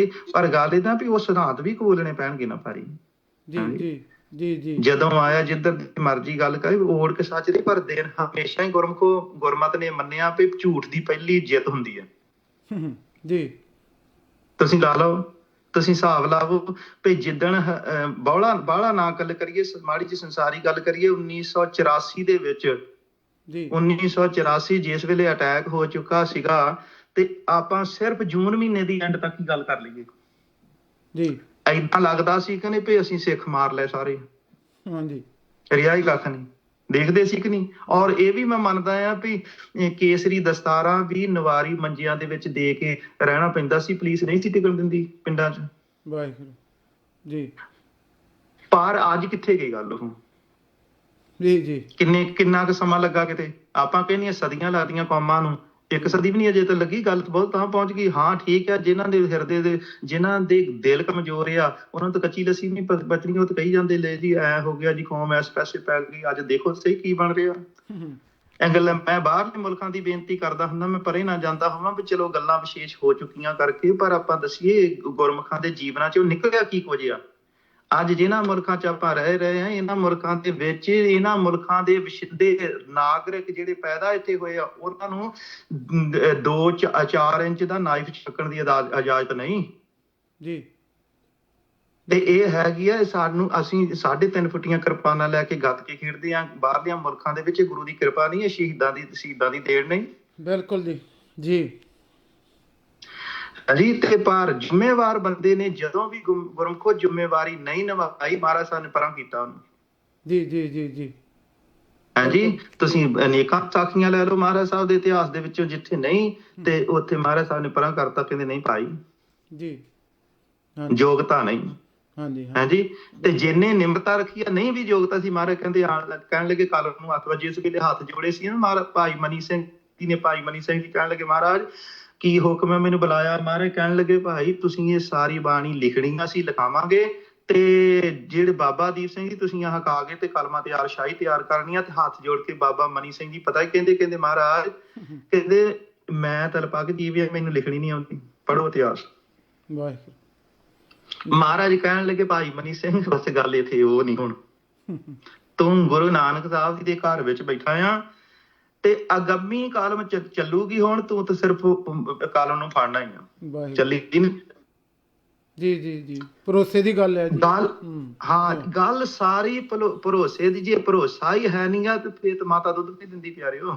ਬਿਲਕੁਲ ਬਿਲਕੁਲ ਭਾਈ ਸਾਹਿਬ। ਸੰਸਾਰੀ ਡਾਕਟਰ ਤੋਂ ਇਲਾਜ ਦਾ ਆਰਾਮ ਲੈਣਾ ਹੋਵੇ ਤੇ ਉਹ ਵੀ ਮੰਨਦਾ ਆ, ਉਹ ਵੀ ਮੰਨਦੇ ਆ ਵੀ ਭਰੋਸੇ ਤੋਂ ਬਗੈਰ ਆਰਾਮ ਨਹੀਂ ਆਉਂਦਾ। ਤੁਸੀਂ ਇਹ ਵੀ ਪ੍ਰਤੱਖ ਬੇਨਤੀ ਆ ਮੇਰੀ ਕਰਕੇ ਦੇਖ ਲਿਓ, ਜੇ ਇਸ ਡਾਕਟਰ ਤੇ ਤੁਹਾਨੂੰ ਭਰੋਸਾ ਨਹੀਂ, ਤੁਹਾਨੂੰ ਆਰਾਮ ਨਹੀਂ ਆਊਗਾ। ਜੀ ਜੀ ਜੀ ਬਿਲਕੁਲ ਭਾਈ ਸਾਹਿਬ। ਆਪਾਂ ਲਾਸਟ ਦੇ ਵਿੱਚ ਇੱਕ ਗੱਲ ਫਿਰ ਦੁਬਾਰਾ ਉਹ ਜਿਹੜੀ ਪਹਿਲਾਂ ਤੁਸੀਂ ਦੁਹਰਾਈ ਸੀ, ਠੀਕ ਆ, ਸਥਾਨ ਹੋਣੇ ਚਾਹੀਦੇ ਦਮਦਮੀ ਟਕਸਾਲ ਦੇ ਵੱਧ ਤੋਂ ਵੱਧ ਹੋਣੇ ਚਾਹੀਦੇ, ਜਿਸ ਤਰ੍ਹਾਂ ਸਿੱਖੀ ਵੱਧਦੀ ਆ ਹੋਰ ਹੋਣੇ ਚਾਹੀਦੇ ਆ। ਪਰ ਜਿਹੜਾ ਸਿਧਾਂਤ ਆ, ਜਿਸ ਤਰ੍ਹਾਂ ਤੁਸੀਂ ਪਹਿਲਾਂ ਉਦਾਹਰਨ ਦਿੱਤੀ ਆ, ਜੇ ਉਹ ਬਰਾਂਚ ਲਾਈ ਗਈ ਆ ਅੰਬ ਦੀ, ਤੁਹਾਨੂੰ ਅੰਬੇ ਲੱਗਣੇ ਚਾਹੀਦੇ ਨੇ ਉਹਨੂੰ, ਜਾਂ ਗਟਾਣੂ ਜਾਂ ਹੋਰ ਕਿਉਂ ਚੀਜ਼ਾਂ ਲੱਗਦੀਆਂ। ਇਹ ਬੜੀ ਵਧੀਆ ਅੱਜ ਤੁਸੀਂ ਮਿਸਾਲ ਦਿੱਤੀ ਆ। ਉਹਦਾ ਕਾਰਨ ਪਤਾ ਕੀ ਆ ਗੁਰਮੁਖੋ? ਦੇਖੋ, ਬੇਨਤੀ ਇਹ ਆ ਵੀ ਸਰੋਂ ਦਾ ਸਾਗ ਬੜਾ ਸਵਾਦ ਬਣਦਾ, ਤੇ ਆਪਣੇ ਇੰਡੀਅਨ ਪੰਜਾਬੀ ਲੋਕਾਂ ਨੂੰ ਇਹ ਆ ਵੀ ਕਹਿਣਾ ਪ੍ਰਸ਼ਾਦਾ ਵੀ ਛਕਿਆ ਹੋਇਆ, ਉਹਨੂੰ ਕਹਿਣਾ ਵੀ ਆਹ ਸਾਗ ਬਣਾਇਆ ਤੇ ਛਕ ਲਓ। ਉਹ ਕਹਿਣ ਤੋਂ ਭਾਵ ਵਧੀਆ ਵਸਤੂ ਮੰਨੀ ਗਈ ਆਪਣੇ ਪੰਜਾਬੀਆਂ ਦੀ। ਜੀ ਜੀ, ਉਹੋ ਹੀ ਸਾਗ ਗੁਰਮੁਖੋ ਫਿਰ ਪੁੱਛਦੇ ਕਾਹਦਾ, ਕਹਿੰਦੇ ਸੋਹਣਾ ਬਣਿਆ, ਗੰਦਲਾਂ ਦਾ ਸਾਗ ਆ। ਉਹ ਕਹਿੰਦੇ ਹੋਰ ਵੀ ਵਧੀਆ। ਉਹੋ ਹੀ ਗੰਦਲਾਂ ਗੁਰਮੁਖੋ ਸਰੋਂ ਜਿਹੜੀ ਨਾਲੀ ਤੇ ਉੱਗੀ ਹੋਵੇ ਪਸ਼ੂ ਨਹੀਂ ਖਾਂਦੇ। ਕਾਰਨ ਕੀ ਆ ਜੀ? ਮੈਂ ਬੇਨਤੀ ਕਰਦਾ, ਤੁਹਾਡਾ ਸਵਾਲ ਸੀ ਵੀ ਏਦਾਂ ਕਿਉਂ ਬ੍ਰਾਂਚਾਂ 'ਚ ਹੋ ਰਹੀ ਆ। ਹੁਣ ਗੁਰਮੁਖੋ ਵੀ ਨਾਲੀ, ਉਹ ਨਾਲੀ ਤੇ ਸਾਰੇ ਪਿੰਡ ਦਾ ਗੰਦ ਆਉਂਦਾ ਹੀ ਜੀ, ਤੇ ਉਹ ਗੰਦ ਤੋਂ ਜਿਹੜੀ ਬਨਸਪਤੀ ਆ ਜਦੋਂ ਪੈਦਾ ਹੁੰਦੀ ਆ ਤੇ ਉਦੋਂ ਤੱਤਾਂ ਦੇ ਵਿੱਚ ਉਹਦਾ ਅਸਰ ਆਉਂਦਾ ਬਈ, ਉਹ ਸਵਾਦ ਨਹੀਂ ਬਣਦਾ, ਮੱਝਾਂ ਨਹੀਂ ਖਾਂਦੀਆਂ। ਬਿਲਕੁਲ ਜਿਸ ਤਰ੍ਹਾਂ ਜੀ ਜੀ ਅੱਜ ਕੱਲ ਖਾਦਾ ਦਵਾਈਆਂ ਦਾ ਆ ਰਿਹਾ, ਜਿਸ ਤਰ੍ਹਾਂ ਟਕਸਾਲ ਚੋਂ ਵਿਦਿਆ ਲੈ ਲਈ ਜਾਂ ਕੋਈ ਬਾਣੀ ਸਿੱਖ ਲਈ ਆਹ, ਤੇ ਜਦੋਂ ਕਥਾਵਾਚਕ ਬਣਨਾ ਆ, ਜਦੋਂ ਅਸੀਂ ਪ੍ਰਚਾਰਕ ਬਣਨਾ ਆ, ਤੇ ਉਦੋਂ ਅਸੀਂ ਲੈਪਟਾਪ ਇੰਟਰਨੈਟ ਖੋਲ ਕੇ ਕਦੀ ਕਿਸੇ ਦੀ ਕਵਿਤਾ ਚੱਕ ਲਈ ਉੱਥੋਂ, ਕਦੀ ਕਿਸੇ ਦਾ ਅਲੰਕਾਰ ਚੱਕ ਲਿਆ, ਕਦੀ ਕਿਸੇ ਦਾ। ਇਹ ਦੇਖਣਾ ਹੀ ਨਹੀਂ ਵੀ ਇਹ ਟਕਸਾਲ ਜਿਹੜੀ 10ਵੇਂ ਪਾਤਸ਼ਾਹ ਨੇ ਚਲਾਈ, ਸੀਨੇ ਵਸੀਨੇ ਜਿਹੜੇ ਸਿਧਾਂਤ ਦਿੱਤੇ ਆ, ਉਹਨਾਂ ਨੂੰ ਟਕਰਾਉਂਦੀ ਤੇ ਨਹੀਂ ਕਿਤੇ, ਜੀ ਜੀ, ਉਹਨਾਂ ਨਾਲ ਖੈਂਦੀ ਨਹੀਂ ਕਿਤੇ। ਪਰ ਇਹ ਗੱਲ ਦੱਸਣੀ ਸਟੇਜ ਤੇ ਚੜ ਕੇ ਵੀ ਮੇਰੇ ਵਰਗਾ ਕੋਈ ਵਿਦਵਾਨ ਹੈ ਨਹੀਂ। ਸੰਤ ਗਿਆਨੀ ਕਰਤਾਰ ਸਿੰਘ ਉਹਨਾਂ ਦੇ ਬਚਨ ਸਾਰਿਆਂ ਨੇ ਸੁਣੇ ਹੋਣੇ, ਮੈਂ ਟੇਪ 'ਚ ਮੈਂ ਵੀ ਸੁਣਿਆ। ਮੈਂ ਬੇਨਤੀ ਕਰਾਂ, ਸੰਤ ਕਹਿੰਦੇ ਪ੍ਰਚਾਰਕ ਅੱਜ ਦੇ 2 ਕੰਮਾਂ 'ਚ ਹੀ ਫਸੇ ਆ। ਕਹਿੰਦੇ ਕੀ? ਕਹਿੰਦੇ ਪਹਿਲੀ ਤੇ ਗੱਲ ਹੈ ਸਟੇਜ ਤੇ, ਕਹਿੰਦੇ ਮੈਂ ਕਿਹੜੀ ਗੱਲ ਕਹਿ ਦੇਵਾਂ ਜਿਸ ਬਚਨ ਦਾ ਕਰਕੇ ਲੋਕ ਕਹਿਣ ਵਾਹ ਵੇ ਵਾਹ, ਸੰਗਤਾਂ ਕਹਿਣ ਵਾਹ ਵੇ ਵਾਹ। ਤੇ ਕਹਿੰਦੇ ਦੂਸਰਾ ਉਹਨਾਂ ਦੇ ਵਿੱਚ ਵਹਿਮ ਇਹ ਮਨ ਚੜਿਆ ਹੁੰਦਾ ਵੀ ਉਹ ਤੋਂ ਖੁਸ਼ ਹੋ ਕੇ ਮੈਨੂੰ ਕੀ ਦਿੰਦੇ ਆ। ਜੀ ਜੀ ਜੀ, ਕਹਿੰਦੇ ਇਹਨਾਂ ਦੋਹਾਂ ਕੰਮਾਂ ਦੇ ਵਿੱਚ ਆਪਣਾ ਉਹ ਜੀਵਨ ਪ੍ਰਚਾਰਕ ਖਰਚ ਕਰ ਦਿੰਦਾ, ਨਾਲ ਰਿਜ਼ਲਟ ਵੀ ਕੱਢਿਆ ਸੰਤਾਂ ਨੇ। ਸੰਤ ਕਹਿਣ ਲੱਗੇ ਕਹਿਣਾ ਤੋਂ ਉੱਥੇ ਕਹਿਣੀ ਉਹ ਚਾਹੀਦੀ ਸਟੇਜ ਤੋਂ ਜਿਨ੍ਹਾਂ ਨਾਲ ਮੇਰਾ ਗੁਰੂ ਖੁਸ਼ ਹੋਵੇ। ਜਿਨ੍ਹਾਂ ਕਹਿੰਦੇ ਗੁਰੂ ਸਾਹਿਬ ਜੀ ਖੁਸ਼ ਹੁੰਦੇ ਆ, ਸੰਗਤਾਂ ਸੁਤੇ ਸਿੱਧ ਉਹਨਾਂ ਖੁਸ਼ ਆ। ਜੀ ਜੀ ਜੀ ਜੀ ਜੀ, ਤੇ ਜਿਨ੍ਹਾਂ ਨੂੰ ਦੋਹਾਂ ਦੀ ਖੁਸ਼ੀ ਪ੍ਰਾਪਤ ਹੋ ਜਾਂਦੀ ਆ, ਉਹਨੂੰ ਸੰਸਾਰ ਚੋਂ ਕੋਈ ਵਸਤੂ ਦੀ ਆਸ ਤੇ ਉਮੀਦ ਰੱਖਣੀ ਨਹੀਂ ਚਾਹੀਦੀ, ਨਾ ਲੋੜ ਹੀ ਉਹਨੂੰ। ਇੱਥੇ ਫਸੀ ਨਹੀਂ। ਜੀ ਜੀ, ਹੁਣ ਅਸੀਂ ਤਾਂ ਆਪੋ ਆਪਣੀ ਪਹਿਲੀ ਗੱਲ ਬਰਾਬਰਤਾ, ਜਦੋਂ ਕਿਸੇ ਵੀ ਚੀਜ਼ ਦੀ, ਇੱਕੋ ਮਿੰਟ ਹੋਰ ਤੁਹਾਡਾ ਲੈਣਾ, ਬਰਾਬਰਤਾ ਕਿਸੇ ਚੀਜ਼ ਦੀ ਸੰਸਾਰ ਵਿੱਚ ਮੇਰੇ ਖਿਆਲ ਹੈ ਨਹੀਂ, ਮੈਨੂੰ ਨਹੀਂ ਲੱਭੀ। ਮੈਨੂੰ ਕਿਸੇ ਨੇ ਪੁੱਛਿਆ ਸੀ ਵੀ ਸਿੱਖ ਹੋ ਕੇ ਵੀ ਤੁਸੀਂ ਕਹਿੰਦੇ ਸਿੱਖ ਬਰਾਬਰ ਆ ਸਾਰੇ। ਮੈਂ ਕਿਹਾ ਕਿਵੇਂ? ਕਹਿੰਦੇ ਜੀ ਮੈਂ ਸੁਣਿਆ ਇਹ ਸਾਰੇ ਵੀ ਕਿਸੇ 'ਚ ਫਰਕ ਨਹੀਂ। ਮੈਂ ਕਿਹਾ 5 ਪਿਆਰਿਆਂ ਤੋਂ ਸਿੱਖੀ ਮਿਲਦੀ, ਗੁਰੂ ਸਾਹਿਬ ਦੀ ਬਖਸ਼ਿਸ਼ ਜੀ, ਠੀਕ ਆ ਜੀ। ਤੇ ਮੈਂ ਕਿਹਾ 5 ਪਿਆਰੇ ਬਰਾਬਰ ਨਹੀਂ। ਉਹ ਕਹਿੰਦੇ ਉਹ ਤੁਸੀਂ ਕਿਵੇਂ ਕਹਿੰਦੇ? ਮੈਂ ਕਿਹਾ 5 'ਚੋਂ 4 ਕਿਉਂ ਨਹੀਂ ਰੱਖੇ, 6 ਕਿਉਂ ਨਹੀਂ ਰੱਖੇ ਜੀ। ਦੂਸਰੀ ਬੇਨਤੀ ਵੀ ਜੇ 5 ਇੱਕੋ ਜਿਹੇ 5 ਪਿਆਰੇ ਇੱਕੋ ਜਿਹੇ ਹੀ ਆ, ਉਹਨਾਂ ਦੀ ਇੱਕੋ ਜਿਹੀ ਪਾਵਰ ਆ, ਤੇ ਮੈਂ ਕਿਹਾ ਜਥੇਦਾਰ ਕਿਉਂ ਬਣਾਉਣੇ ਵਿੱਚੋਂ? ਜਦੋਂ ਮੈਂ ਕਿਹਾ ਕਹਿੰਦੇ 4 ਭਰਾ ਪਿੰਡ 'ਚ ਗਏ, ਹੈਗੀ ਸਿੱਖੀ ਦੀ ਗੱਲ। ਦੂਸਰੀ ਗੱਲ ਆ ਜੀ ਵੀ ਭਾਈ ਆਪਾਂ ਪਿੰਡਾਂ ਦੇ, ਆਪਾਂ ਪਰਿਵਾਰਾਂ 'ਚ ਬਹਿਨੇ, ਕੋਈ ਮਸਲਾ ਆ ਜਾਵੇ, ਕਹਿੰਦੇ 4 ਭਰਾ ਬਹਿ ਕੇ ਇਕੱਠੇ ਗੱਲ ਕਰ ਲਓ, ਆਪਾਂ ਇੱਕੋ ਜਿਹੇ ਆ। ਜਦੋਂ ਬਹਿਨੇ ਆ ਤੇ ਉਦੋਂ ਵੱਡੇ ਨੂੰ ਕਹਿੰਦੇ ਤੁਸੀਂ ਦੱਸੋ ਜੀ, ਫਿਰ ਬਰਾਬਰ ਕਿੱਦਾਂ ਰਹਿ ਗਿਆ ਵੇ? ਜਾਂ 4 ਇੱਕੋ ਵਾਰੀ ਬੋਲੋ। ਬਰਾਬਰਤਾ ਕਿਤੇ ਨਹੀਂ। ਫਿਰ ਮੈਂ ਬੇਨਤੀ ਕਰ ਦਵਾਂ, ਰੌਲਾ ਵੀ ਤਾਂ ਹੀ ਪਿਆ। ਉਹ ਕਹਿੰਦਾ ਜੇ ਮੇਰੇ ਤੋਂ ਅਜਨਾਲੇ ਵਾਲੀ ਜਗ੍ਹਾ ਆ, ਮੇਰੇ ਤੋਂ ਜੇ ਜੋਗੇ ਵਾਲੀ ਜਗ੍ਹਾ ਆ, ਮੇਰੇ ਤੋਂ ਮਹਿਤੇ ਵਾਲੀ ਆ ਜਗ੍ਹਾ, ਮੇਰੇ ਤੋਂ ਸਗਰਾਵਾਂ ਵਾਲੀ ਆ, ਮੇਰੇ ਤੋਂ ਭਿੰਡਰਾਂ ਵਾਲੀ ਆ, ਸਾਡਾ ਫਰਕ ਕੀ ਆ? ਟਕਸਾਲ ਦੇ ਨਾਂ ਉਨੇ ਸਪੈਲਿੰਗ ਟਕਸਾਲ ਦੇ ਅਸੀਂ ਲਿਖਦੇ, ਉਨੇ ਇਹ ਲਿਖਦੇ ਆ ਜੀ। ਬਿਲਕੁਲ ਠੀਕ ਆ ਨਾ ਜੀ। ਠੀਕ ਆ। ਤੇ ਜਦੋਂ ਪੈਂਦੀ, ਹੁਣ ਮੈਂ ਇਹਦਾ ਰਿਜ਼ਲਟ ਜੋ ਮੈਨੂੰ ਮਹਿਸੂਸ ਹੋਇਆ, ਮੈਂ ਬੇਨਤੀ ਕਰ ਦਵਾਂ, ਬਾਹਲੀਆਂ ਗੱਲਾਂ ਨਾ ਕਰੀਏ, ਸਮਝ ਗਏ ਸੁਣਨ ਵਾਲੇ ਸਾਰੇ ਸਿੰਘ। ਪਰ ਬੇਨਤੀ ਇਹ ਆ ਵੀ ਫਰਕ ਸਿਰਫ ਉੱਥੋਂ ਪਛਾਣ ਹੁੰਦਾ ਟਕਸਾਲ ਦਾ। ਟਕਸਾਲ ਨੂੰ ਜਿਹੜੇ ਗੁਰੂ ਗੋਬਿੰਦ ਸਿੰਘ ਸਾਹਿਬ ਜੀ ਨੇ ਬਾਬਾ ਦੀਪ ਸਿੰਘ ਜੀ ਨੂੰ ਨਾ ਗਹਿਣੇ ਦਿੱਤੇ ਸੀ, ਗੁਣ ਗਹਿਣੇ, ਉਹ ਗੁਣ ਰੂਪੀ ਗਹਿਣੇ ਜਿਹੜੇ ਦਿੱਤੇ ਸੀ ਨਾ ਗੁਰਮੁਖੋ, ਉਹਨਾਂ ਦੇ ਵਿੱਚ ਇਹ ਦੱਸਿਆ ਸੀ ਵੀ ਤੁਸੀਂ ਬਾਣੀ ਪੜ੍ਹਨੀ ਤੇ ਪੜ੍ਹਾਉਣੀ ਜੀ, ਗੁਰਬਾਣੀ ਦਾ ਪਾਠ ਉਚਾਰਨ ਸ਼ੁੱਧ ਕਰਾਉਣਾ ਤੇ ਅਰਥ ਸਮਝਾਉਣੇ, ਇਹ ਤੁਹਾਡਾ ਨਿਤਾ ਪ੍ਰਤੀ ਕੰਮ ਆ। ਹੁਣ ਸਤ ਬਚਨ ਜੀ ਮੁੜ ਕੇ ਮਹਾਰਾਜ ਨੇ ਕਿਹਾ ਵੀ ਜਦੋਂ ਵੀ ਪੰਥ ਤੇ ਗ੍ਰੰਥ ਤੇ ਧਾਰਮਿਕ ਸਥਾਨਾਂ ਤੇ ਦੁਸ਼ਮਣ ਮੈਲੀ ਨਾਖ ਨਾ ਦੇਖਦਾ, ਉਦੋਂ ਤੁਸੀਂ ਪਹਿਲੀ ਕਤਾਰ 'ਚ ਖੜੇ ਹੋਣਾ। ਅੱਜ ਤਾਈਂ ਹੋਏ ਕਿ ਨਹੀਂ ਹੋਏ? ਜੀ ਨਿਰੰਤਰ ਚੱਲ ਰਿਹਾ ਜੀ, ਚੱਲ ਰਿਹਾ ਕਿ ਨਹੀਂ? ਤੇ ਹੁਣ ਮੈਂ ਬੇਨਤੀ ਇੰਨੀ ਕਰ ਦਵਾਂ, ਤੁਹਾਡੇ ਸਵਾਲ ਦਾ ਜਵਾਬ ਸ਼ਾਇਦ ਸੰਗਤਾਂ ਇਸ ਚੀਜ਼ ਚੋਂ ਲੈ ਸਕਣ, ਜੇ ਠੀਕ ਹੋਵੇ। ਉਹ ਇਹ ਆ ਵੀ ਅੱਜ ਇਹਨਾਂ ਚੀਜ਼ਾਂ ਤੇ ਤੋਲ ਲਵੋ, ਇਹਨਾਂ ਚੀਜ਼ਾਂ ਤੇ ਪਹਿਰਾ ਕਿਹੜੀ ਟਕਸਾਲ ਦੇ ਰਹੀ ਆ ਜੀ। ਤੇ ਨਾਲ ਇਹ ਵੀ ਮੈਂ ਬੇਨਤੀ ਕਰ ਦਵਾਂ ਵੀ ਉਹਨਾਂ ਦੇ ਵਿੱਚੋਂ ਉੱਥੇ ਇਹ ਸੀ, ਜਿੱਦਣ ਛੋਟੀ ਜਿਹੀ ਬੇਨਤੀ ਪਹਿਲੋਂ ਕਰਕੇ ਗਏ ਭਾਈ ਸਰਜੀਤ ਸਿੰਘ ਹੋਣੀ, ਉਹਨਾਂ ਨੇ ਬਦਈ ਖਾਲਸੇ ਦੀ ਗੱਲ ਕੀਤੀ ਆ। ਬਾਬਾ ਦੀਪ ਸਿੰਘ ਜੀ ਨੇ ਜਿੰਨੇ ਬਾਬਾ ਬੰਦਾ ਸਿੰਘ ਬਹਾਦਰ ਨੇ ਮੋਰਚੇ ਲਾਏ ਆ, ਉਹਨਾਂ ਮੋਰਚਿਆਂ ਦੇ ਵਿੱਚ ਸਾਰਿਆਂ ਤੇ ਸਿੰਘ ਨਹੀਂ ਭੇਜੇ ਆਪਣੇ ਜੀ। ਤੇ ਜਿੱਥੇ ਆਣ ਕੇ ਰੌਲਾ ਪੈ ਗਿਆ, ਗੁਰਬਾਣੀ ਦੀ ਗੱਲ, ਧਾਰਮਿਕ ਸਥਾਨ ਦੀ ਗੱਲ, ਸਿਧਾਂਤ ਦੀ ਗੱਲ ਸੀ, ਉੱਥੇ ਆਪ ਆਣ ਕੇ ਕਹਿੰਦੇ ਮੋਰੇ ਆਣ ਕੇ ਟਕਰਾਅ ਕੀਤਾ। ਉਹਨਾਂ ਨੇ ਕਹਿੰਦੇ ਨਹੀਂ ਭਾਈ ਹੋਣ ਨਹੀਂ ਦੇਣਾ ਏਦਾਂ। ਬਾਬਾ ਮਨੀ ਸਿੰਘ ਜੀ ਨੇ ਉਹਨਾਂ ਦਾ ਫੈਸਲਾ ਕਰਾਇਆ ਕਿ ਨਹੀਂ ਕਰਾਇਆ ਜੀ ਜੀ ਬਿਲਕੁਲ। ਤੇ ਅੱਜ ਕਹਿਣਗੇ ਜੀ ਜਿਹੜਾ ਪਹਿਲੀ ਗੱਲ ਕਹੂਗਾ ਵੀ ਆਪਸ ਵਿੱਚ ਲੜਦੇ ਆ ਜੀ, ਆਪਸ ਵਿੱਚ ਲੜਨ ਦਾ ਤਾਂ ਮਸਲਾ ਹੀ ਨਹੀਂ ਗੁਰਮਖੋ। ਆਪਸ ਵਿੱਚ ਤਾਂ ਲੜਾਈ ਨਹੀਂ ਹੁੰਦੀ ਜੇ ਅਸੀਂ ਇੱਕ ਮਤ ਆ, ਫੇਕਾ ਦੀ ਲੜਾਈ ਹੈ ਹੀ ਨਹੀਂ। ਤੇ ਆਪਸ ਵਿੱਚ ਆਪਸ ਬਣਦੇ ਹੀ ਅਸੀਂ ਤਾਂ ਆ ਜੇ ਆਪ ਦੇ ਵਿੱਚ ਸਾਰੀਆਂ ਇੱਕੋ ਜਿਹੀਆਂ ਯੋਗਤਾਵਾਂ, ਇੱਕੋ ਜਿਹੀ ਯੋਗਤਾ ਨਹੀਂ, ਵਾਹਿਗੁਰੂ ਇੱਕੋ ਜਿਹਾ ਸਿਧਾਂਤ ਸਾਡੇ ਹੋਣ, ਇੱਕੋ ਜਿਹਾ ਨਿਸ਼ਾਨਾ ਹੋਵੇ। ਜਾਂ ਨਿਸ਼ਾਨਾ ਹੀ ਹੈ ਨਹੀਂ, ਨਿਸ਼ਾਨਾ ਤੁਹਾਡਾ ਕੋਈ ਹੋਰ, ਮੇਰਾ ਕੁਝ ਹੋਰ, ਕਿੰਨਾ ਕੁ ਚਿਰ ਚੱਲਾਂਗੇ ਜੀ ਜੀ ਬਿਲਕੁਲ ਜੀ। ਹੁਣ ਦੇਖੋ ਫਿਰ ਹੁਣ ਦੇਖਣੀਆਂ ਪੈਂਦੀਆਂ ਜਿਹੜਾ ਜ਼ਿੰਮੇਵਾਰ ਬੰਦਾ। ਹੁਣ ਭਾਈ ਸਾਹਿਬ ਜੀ ਇੱਥੇ ਤੁਸੀਂ ਸਟੂਡੀਓ ਖੋਲ ਕੇ ਬੈਠੇ ਆ, 1 ਮਿੰਟ ਵਾਸਤੇ ਜੀ, ਮੈਂ ਤੁਹਾਨੂੰ ਫੋਨ ਤੇ ਗਾਲਾਂ ਕੋਈ ਕੱਢੀ ਜਾਣਾ, ਕੋਈ ਗਲਤ ਬੋਲੀ ਜਾਣਾ ਆ, ਹੋ ਸਕਦਾ ਤੁਹਾਨੂੰ ਨਹੀਂ ਪਤਾ ਮੈਂ ਕੌਣ ਆ, ਪਰ ਮੈਨੂੰ ਪਤਾ ਤੁਸੀਂ ਕੌਣ, ਕਿੱਥੋਂ ਸਟੂਡੀਓ ਚਲਾ ਰਹੇ ਆ ਜੀ ਜੀ। ਠੀਕ ਆ ਨਾ ਜੀ। ਹੁਣ ਤੁਸੀਂ ਸੋਚੋਗੇ ਵੀ ਇਹ ਗਾਲਾਂ ਕੱਢਣ ਵਾਲੇ ਦਾ ਕੀ ਪਤਾ ਮੇਰਾ ਰਾਤ ਨੂੰ ਬਿੰਡਾ ਹੀ ਭੰਨ ਜਾਵੇ, ਇਹਦਾ ਮੈਨੂੰ ਪਤਾ ਹੀ ਨਹੀਂ ਕੌਣ ਆ ਜੀ ਜੀ ਬਿਲਕੁਲ। ਇਹ ਜਿਹੜੇ ਗਾਲਾਂ ਕੱਢਣ ਵਾਲੇ, ਇਹਦਾ ਘਰ ਘਾਟ ਹੀ ਹੈ ਨਹੀਂਗਾ। ਤੇ ਮੇਰੇ ਘਰ ਦੇ ਤਾਂ ਭਾਈ ਇਹ ਬਿੰਡੇ ਭੰਨ ਸਕਦਾ, ਮੇਰੀ ਕਾਰ ਤੋੜ ਸਕਦਾ, ਇਹਨੂੰ ਪਤਾ ਮੈਂ ਕੌਣ ਆ, ਕਿੱਥੇ ਬੈਠਾ। ਇਸ ਕਰਕੇ ਪਰਿਓਂ ਉਰਿਓਂ ਜਿਹੜੇ ਮਰਜੀ ਜਿਹੜੇ ਸੀਟਾਂ 'ਚ ਬੈਠੇ ਆ ਬੰਦੇ ਨਾ, ਉਹਨਾਂ ਵਾਸਤੇ ਇੰਨਾ ਤੇਲ ਫੂਕਣ ਦੀ, ਦਿਮਾਗ ਫੂਕਣ ਦੀ ਲੋੜ ਨਹੀਂ ਹੁੰਦੀ। ਕਿਉਂਕਿ ਉਹਨਾਂ ਦਾ ਭਾਈ ਘਰ ਘਾਟ ਨਹੀਂ, ਐਡਰੈਸ ਚਿੱਠੀ ਕਿੱਦਾਂ ਪਾਉਣੀ ਉਹਨਾਂ ਨੂੰ ਜੀ। ਠੀਕ ਆ ਨਾ ਜੀ। ਜਿੱਥੋਂ ਮਰਜੀ ਕੋਈ ਟਰੱਕ 'ਚ ਬਹਿ ਕੇ ਬਾਹਰਲੇ ਮੁਲਕ 'ਚ ਬੈਠਾ ਅਮਰੀਕਾ ਕੇ ਤੇ ਜੋ ਮਰਜੀ ਪਾਈ ਜਾਂਦਾ, ਕੀ ਕਰੋਗੇ ਤੁਸੀਂ? ਟਰੱਕ ਤੇ ਇੱਕ ਸਕਿੰਟ ਦੇ ਵਿੱਚ ਕਿੰਨੇ ਕਰਮ ਚੱਲ ਜਾਂਦਾ, ਅੱਗੇ ਫੜੋਗੇ ਕਿੱਦਾਂ ਅਗਲੇ ਨੂੰ? ਤੇ ਜੇ ਗੱਲ ਕਰਨੀ ਆ ਮਹਿਤੇ ਨਾਲ, ਜਿਸ ਮਹਿਤੇ ਨੇ ਅਨੇਕਾਂ, ਭਾਵੇਂ ਸੰਤ ਗਿਆਨੀ ਕਰਤਾਰ ਸਿੰਘ ਦੇ ਬਚਨ ਇੱਕੋ ਹੀ ਚੇਤੇ ਕਰਾਵਾਂ, ਮੇਰੇ ਕੋਲ ਫੋਟੋ ਆ ਮਹਾਂਪੁਰਖਾਂ ਦੀ ਜੀ ਜੀ, ਉਹਨਾਂ ਕੋ ਕਈ ਆ ਸੰਤ ਕਰਤਾਰ ਸਿੰਘ ਜੀ ਤੋਂ ਕਈ ਫੜੀ ਆ, ਤੇ ਸੱਜੇ ਬਾਂਹ ਤੇ ਕਈ ਦੇ ਦਸਤੇ ਦੇ ਉੱਪਰ ਭਾਰ ਪਾ ਕੇ, ਤੇ ਸੱਜੀ ਲੱਤ ਤੇ ਵੀ ਇਧਰੋਂ ਭਾਰ ਆ, ਤੇ ਖੱਬੀ ਲੱਤ ਪੈਰ ਤੇ ਰੱਖੀ ਆ, ਪੈਰ ਤੇ ਪੈਰ ਰੱਖਿਆ, ਥੋੜੀ ਜਿਹੀ ਮੋਢੀ ਟੇਢੀ ਕੀਤੀ ਆ, ਤੇ ਖੱਬਾ ਹੱਥ ਲੱਕ ਤੇ ਰੱਖਿਆ, ਤੇ ਟੇਢੀ ਅੱਖ ਨਾਲ ਸੂਰਜ ਵੱਲ ਨੂੰ ਦੇਖਦੇ ਆ। ਉਹ ਫੋਟੋ ਆ ਕਿਤੇ ਕਹੋ ਤੇ ਮੈਂ ਪਾਉਂਗਾ ਤੁਹਾਨੂੰ ਜੀ। ਅੱਛਾ ਗੁਰਮੁਖੋ, ਉਹਦੇ ਵਿੱਚੋਂ ਨਾ ਉਹ ਸੰਕਲਪ ਬੜਾ ਕਮਾਲ ਦਾ ਮੈਨੂੰ ਗੁਰਮੁਖ ਨੇ ਸੁਣਾਇਆ ਸੀ। ਉਹ ਕਹਿਣ ਲੱਗੇ ਅਸੀਂ ਉੱਥੇ ਸੀ ਤੇ ਖੜੇ ਹੋ ਜਾਂਦੇ ਨਾ ਦਮ ਲੈਣ ਵਾਸਤੇ, ਏਦਾਂ ਖੜੇ ਸੀ, ਤੇ ਮਹਾਂਪੁਰਖ ਟੇਢੀ ਅੱਖ ਨਾਲ ਦੇਖ ਕੇ ਕਹਿਣ ਲੱਗੇ ਗੁਰਮੁਖੋ, ਇਸ ਧਰਤੀ ਤੇ ਇਸ ਸਥਾਨ ਤੇ ਨਾ ਜਿੱਥੇ ਛੱਪੜ ਭੂਰਦੇ ਸੀ ਉਸ ਵੇਲੇ, ਕਹਿਣ ਲੱਗੇ ਵੀ ਇਸ ਸਥਾਨ ਤੇ ਬਹੁਤ ਸੂਰਮਿਆਂ ਨੇ ਜਨਮ ਲੈਣਾ। ਠੀਕ ਆ ਜੀ, ਸੁਣਿਓ ਬੇਨਤੀ, ਜਿਹੜਾ ਮਹਿਤੇ ਦੀ ਗੱਲ ਸੁਣਾਉਣ ਲੱਗਾ ਮੈਂ ਜੀ ਜੀ। ਤੇ ਉਹ ਸੁਣ ਰਿਹਾ ਗੁਰਮੁਖੋ ਜੀ ਜੀ ਬਿਲਕੁਲ ਵਾਹਿਗੁਰੂ ਜੀ। ਹਾਂਜੀ ਜੀ ਹਾਂਜੀ। ਉਹ ਗੁਰਮੁਖੋ ਜਿਸ ਵੇਲੇ ਬਚਨ ਕੀਤੇ ਤੇ ਉਸ ਵੇਲੇ ਮੈਂ ਸੋਚਦਾ ਸੀ ਵੀ ਉਸ ਜਦੋਂ ਇਹ ਗੁਰੂ ਘਰ ਸਥਿਤ ਹੋ ਗਿਆ ਤੇ ਟਕਸਾਲ ਦੇ ਮੁਤਾਬਕ ਜਾਂ ਅਸੂਲ ਮੁਤਾਬਕ ਉੱਥੇ ਬੀਬੀ ਕੋਈ ਰਹਿ ਨਹੀਂ ਸਕਦੀ ਜਥੇ ਦੇ ਵਿੱਚ, ਆਪਾਂ ਨੂੰ ਪਤਾ ਅੱਜ ਵੀ ਨਹੀਂ ਜੀ। ਠੀਕ ਆ ਨਾ ਜੀ। ਜੀ ਜੀ।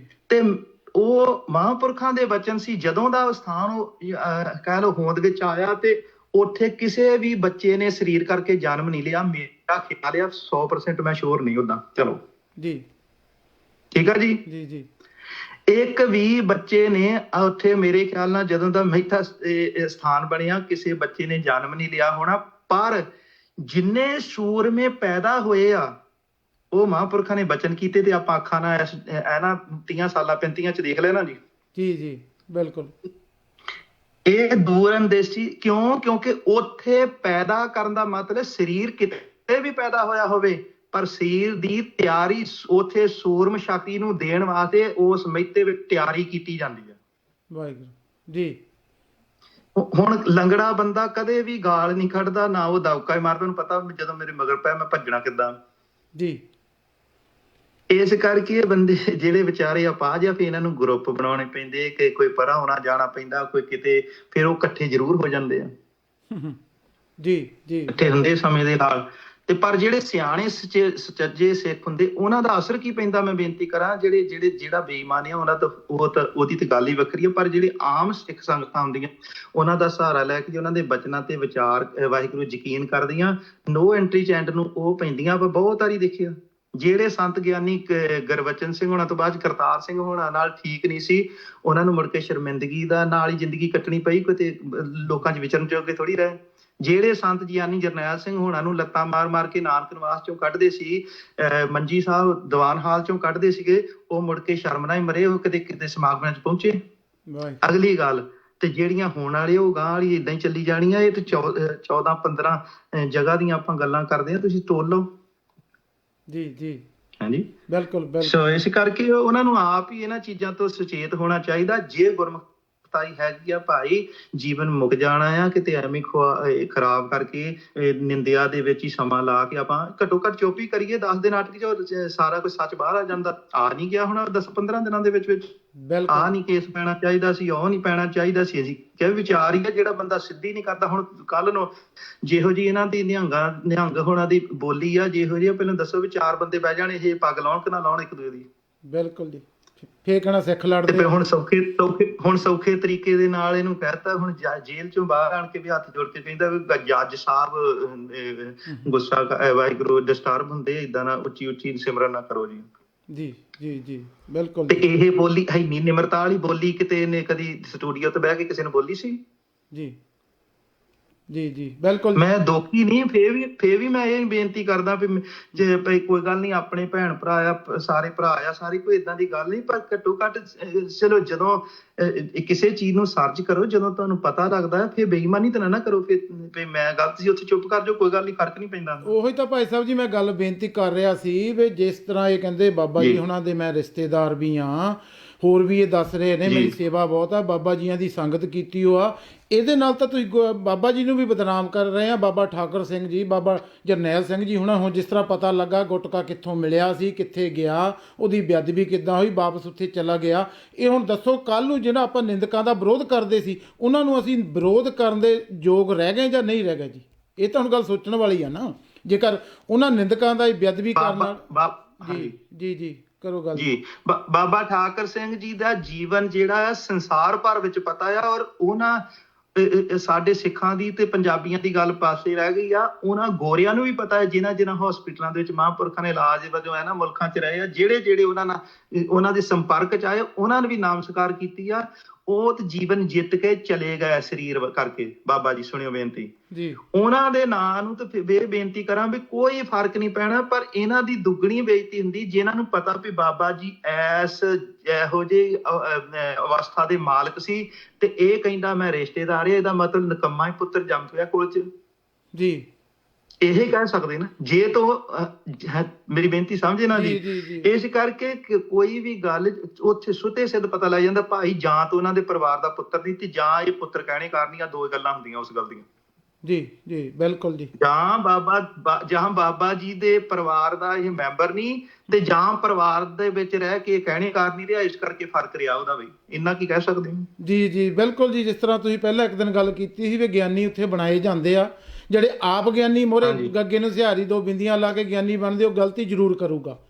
ਇਹ ਗੱਲ ਪਿਛਲੇ ਬਿਲਕੁਲ। ਹੁਣ ਜਿਹੜਾ ਬੰਦਾ ਸਿੱਖਿਆ ਹੀ ਨਹੀਂ, ਦੇਖੋ ਗੁਰਮੁਖੋ, ਥਿਊਰੀ ਦਾ ਤੇ ਪ੍ਰੈਕਟੀਕਲ ਦਾ ਫਰਕ ਕਿਉਂ? ਹੁਣ ਤੁਸੀਂ ਜਿਹੜੀ ਮਰਜ਼ੀ ਡਿਗਰੀ ਧਾਰਨ ਕਰ, ਮੈਂ ਵਕਾਲਤ ਦੀ ਗੱਲ ਕਰਦਾ ਸਾਂ, ਅਸੀਂ ਉਹਦਾ ਗਿਆਨ ਹੀ ਅਸੀਂ ਕੀਤੀ ਆ, ਉਹਦੇ ਵਿੱਚ ਇਹ ਲਿਖੀਆਂ, ਉਹਦੇ ਵਿੱਚ ਗੁਰਮੁਖੋ ਜਦੋਂ ਤੁਹਾਨੂੰ ਡਿਗਰੀ ਮਿਲ ਜਾਂਦੀ ਨਾ ਤੇ ਉਸ ਵੇਲੇ ਉਹ ਅਥਾਰਟੀ ਕਹਿੰਦੀ ਆ ਵੀ ਤੂੰ ਜਾ ਕੇ ਆਪਣੀ ਇੰਡੀਪੈਂਡੈਂਟ ਸੀਟ ਨਹੀਂ ਲਾ ਸਕਦਾ 1 ਸਾਲ।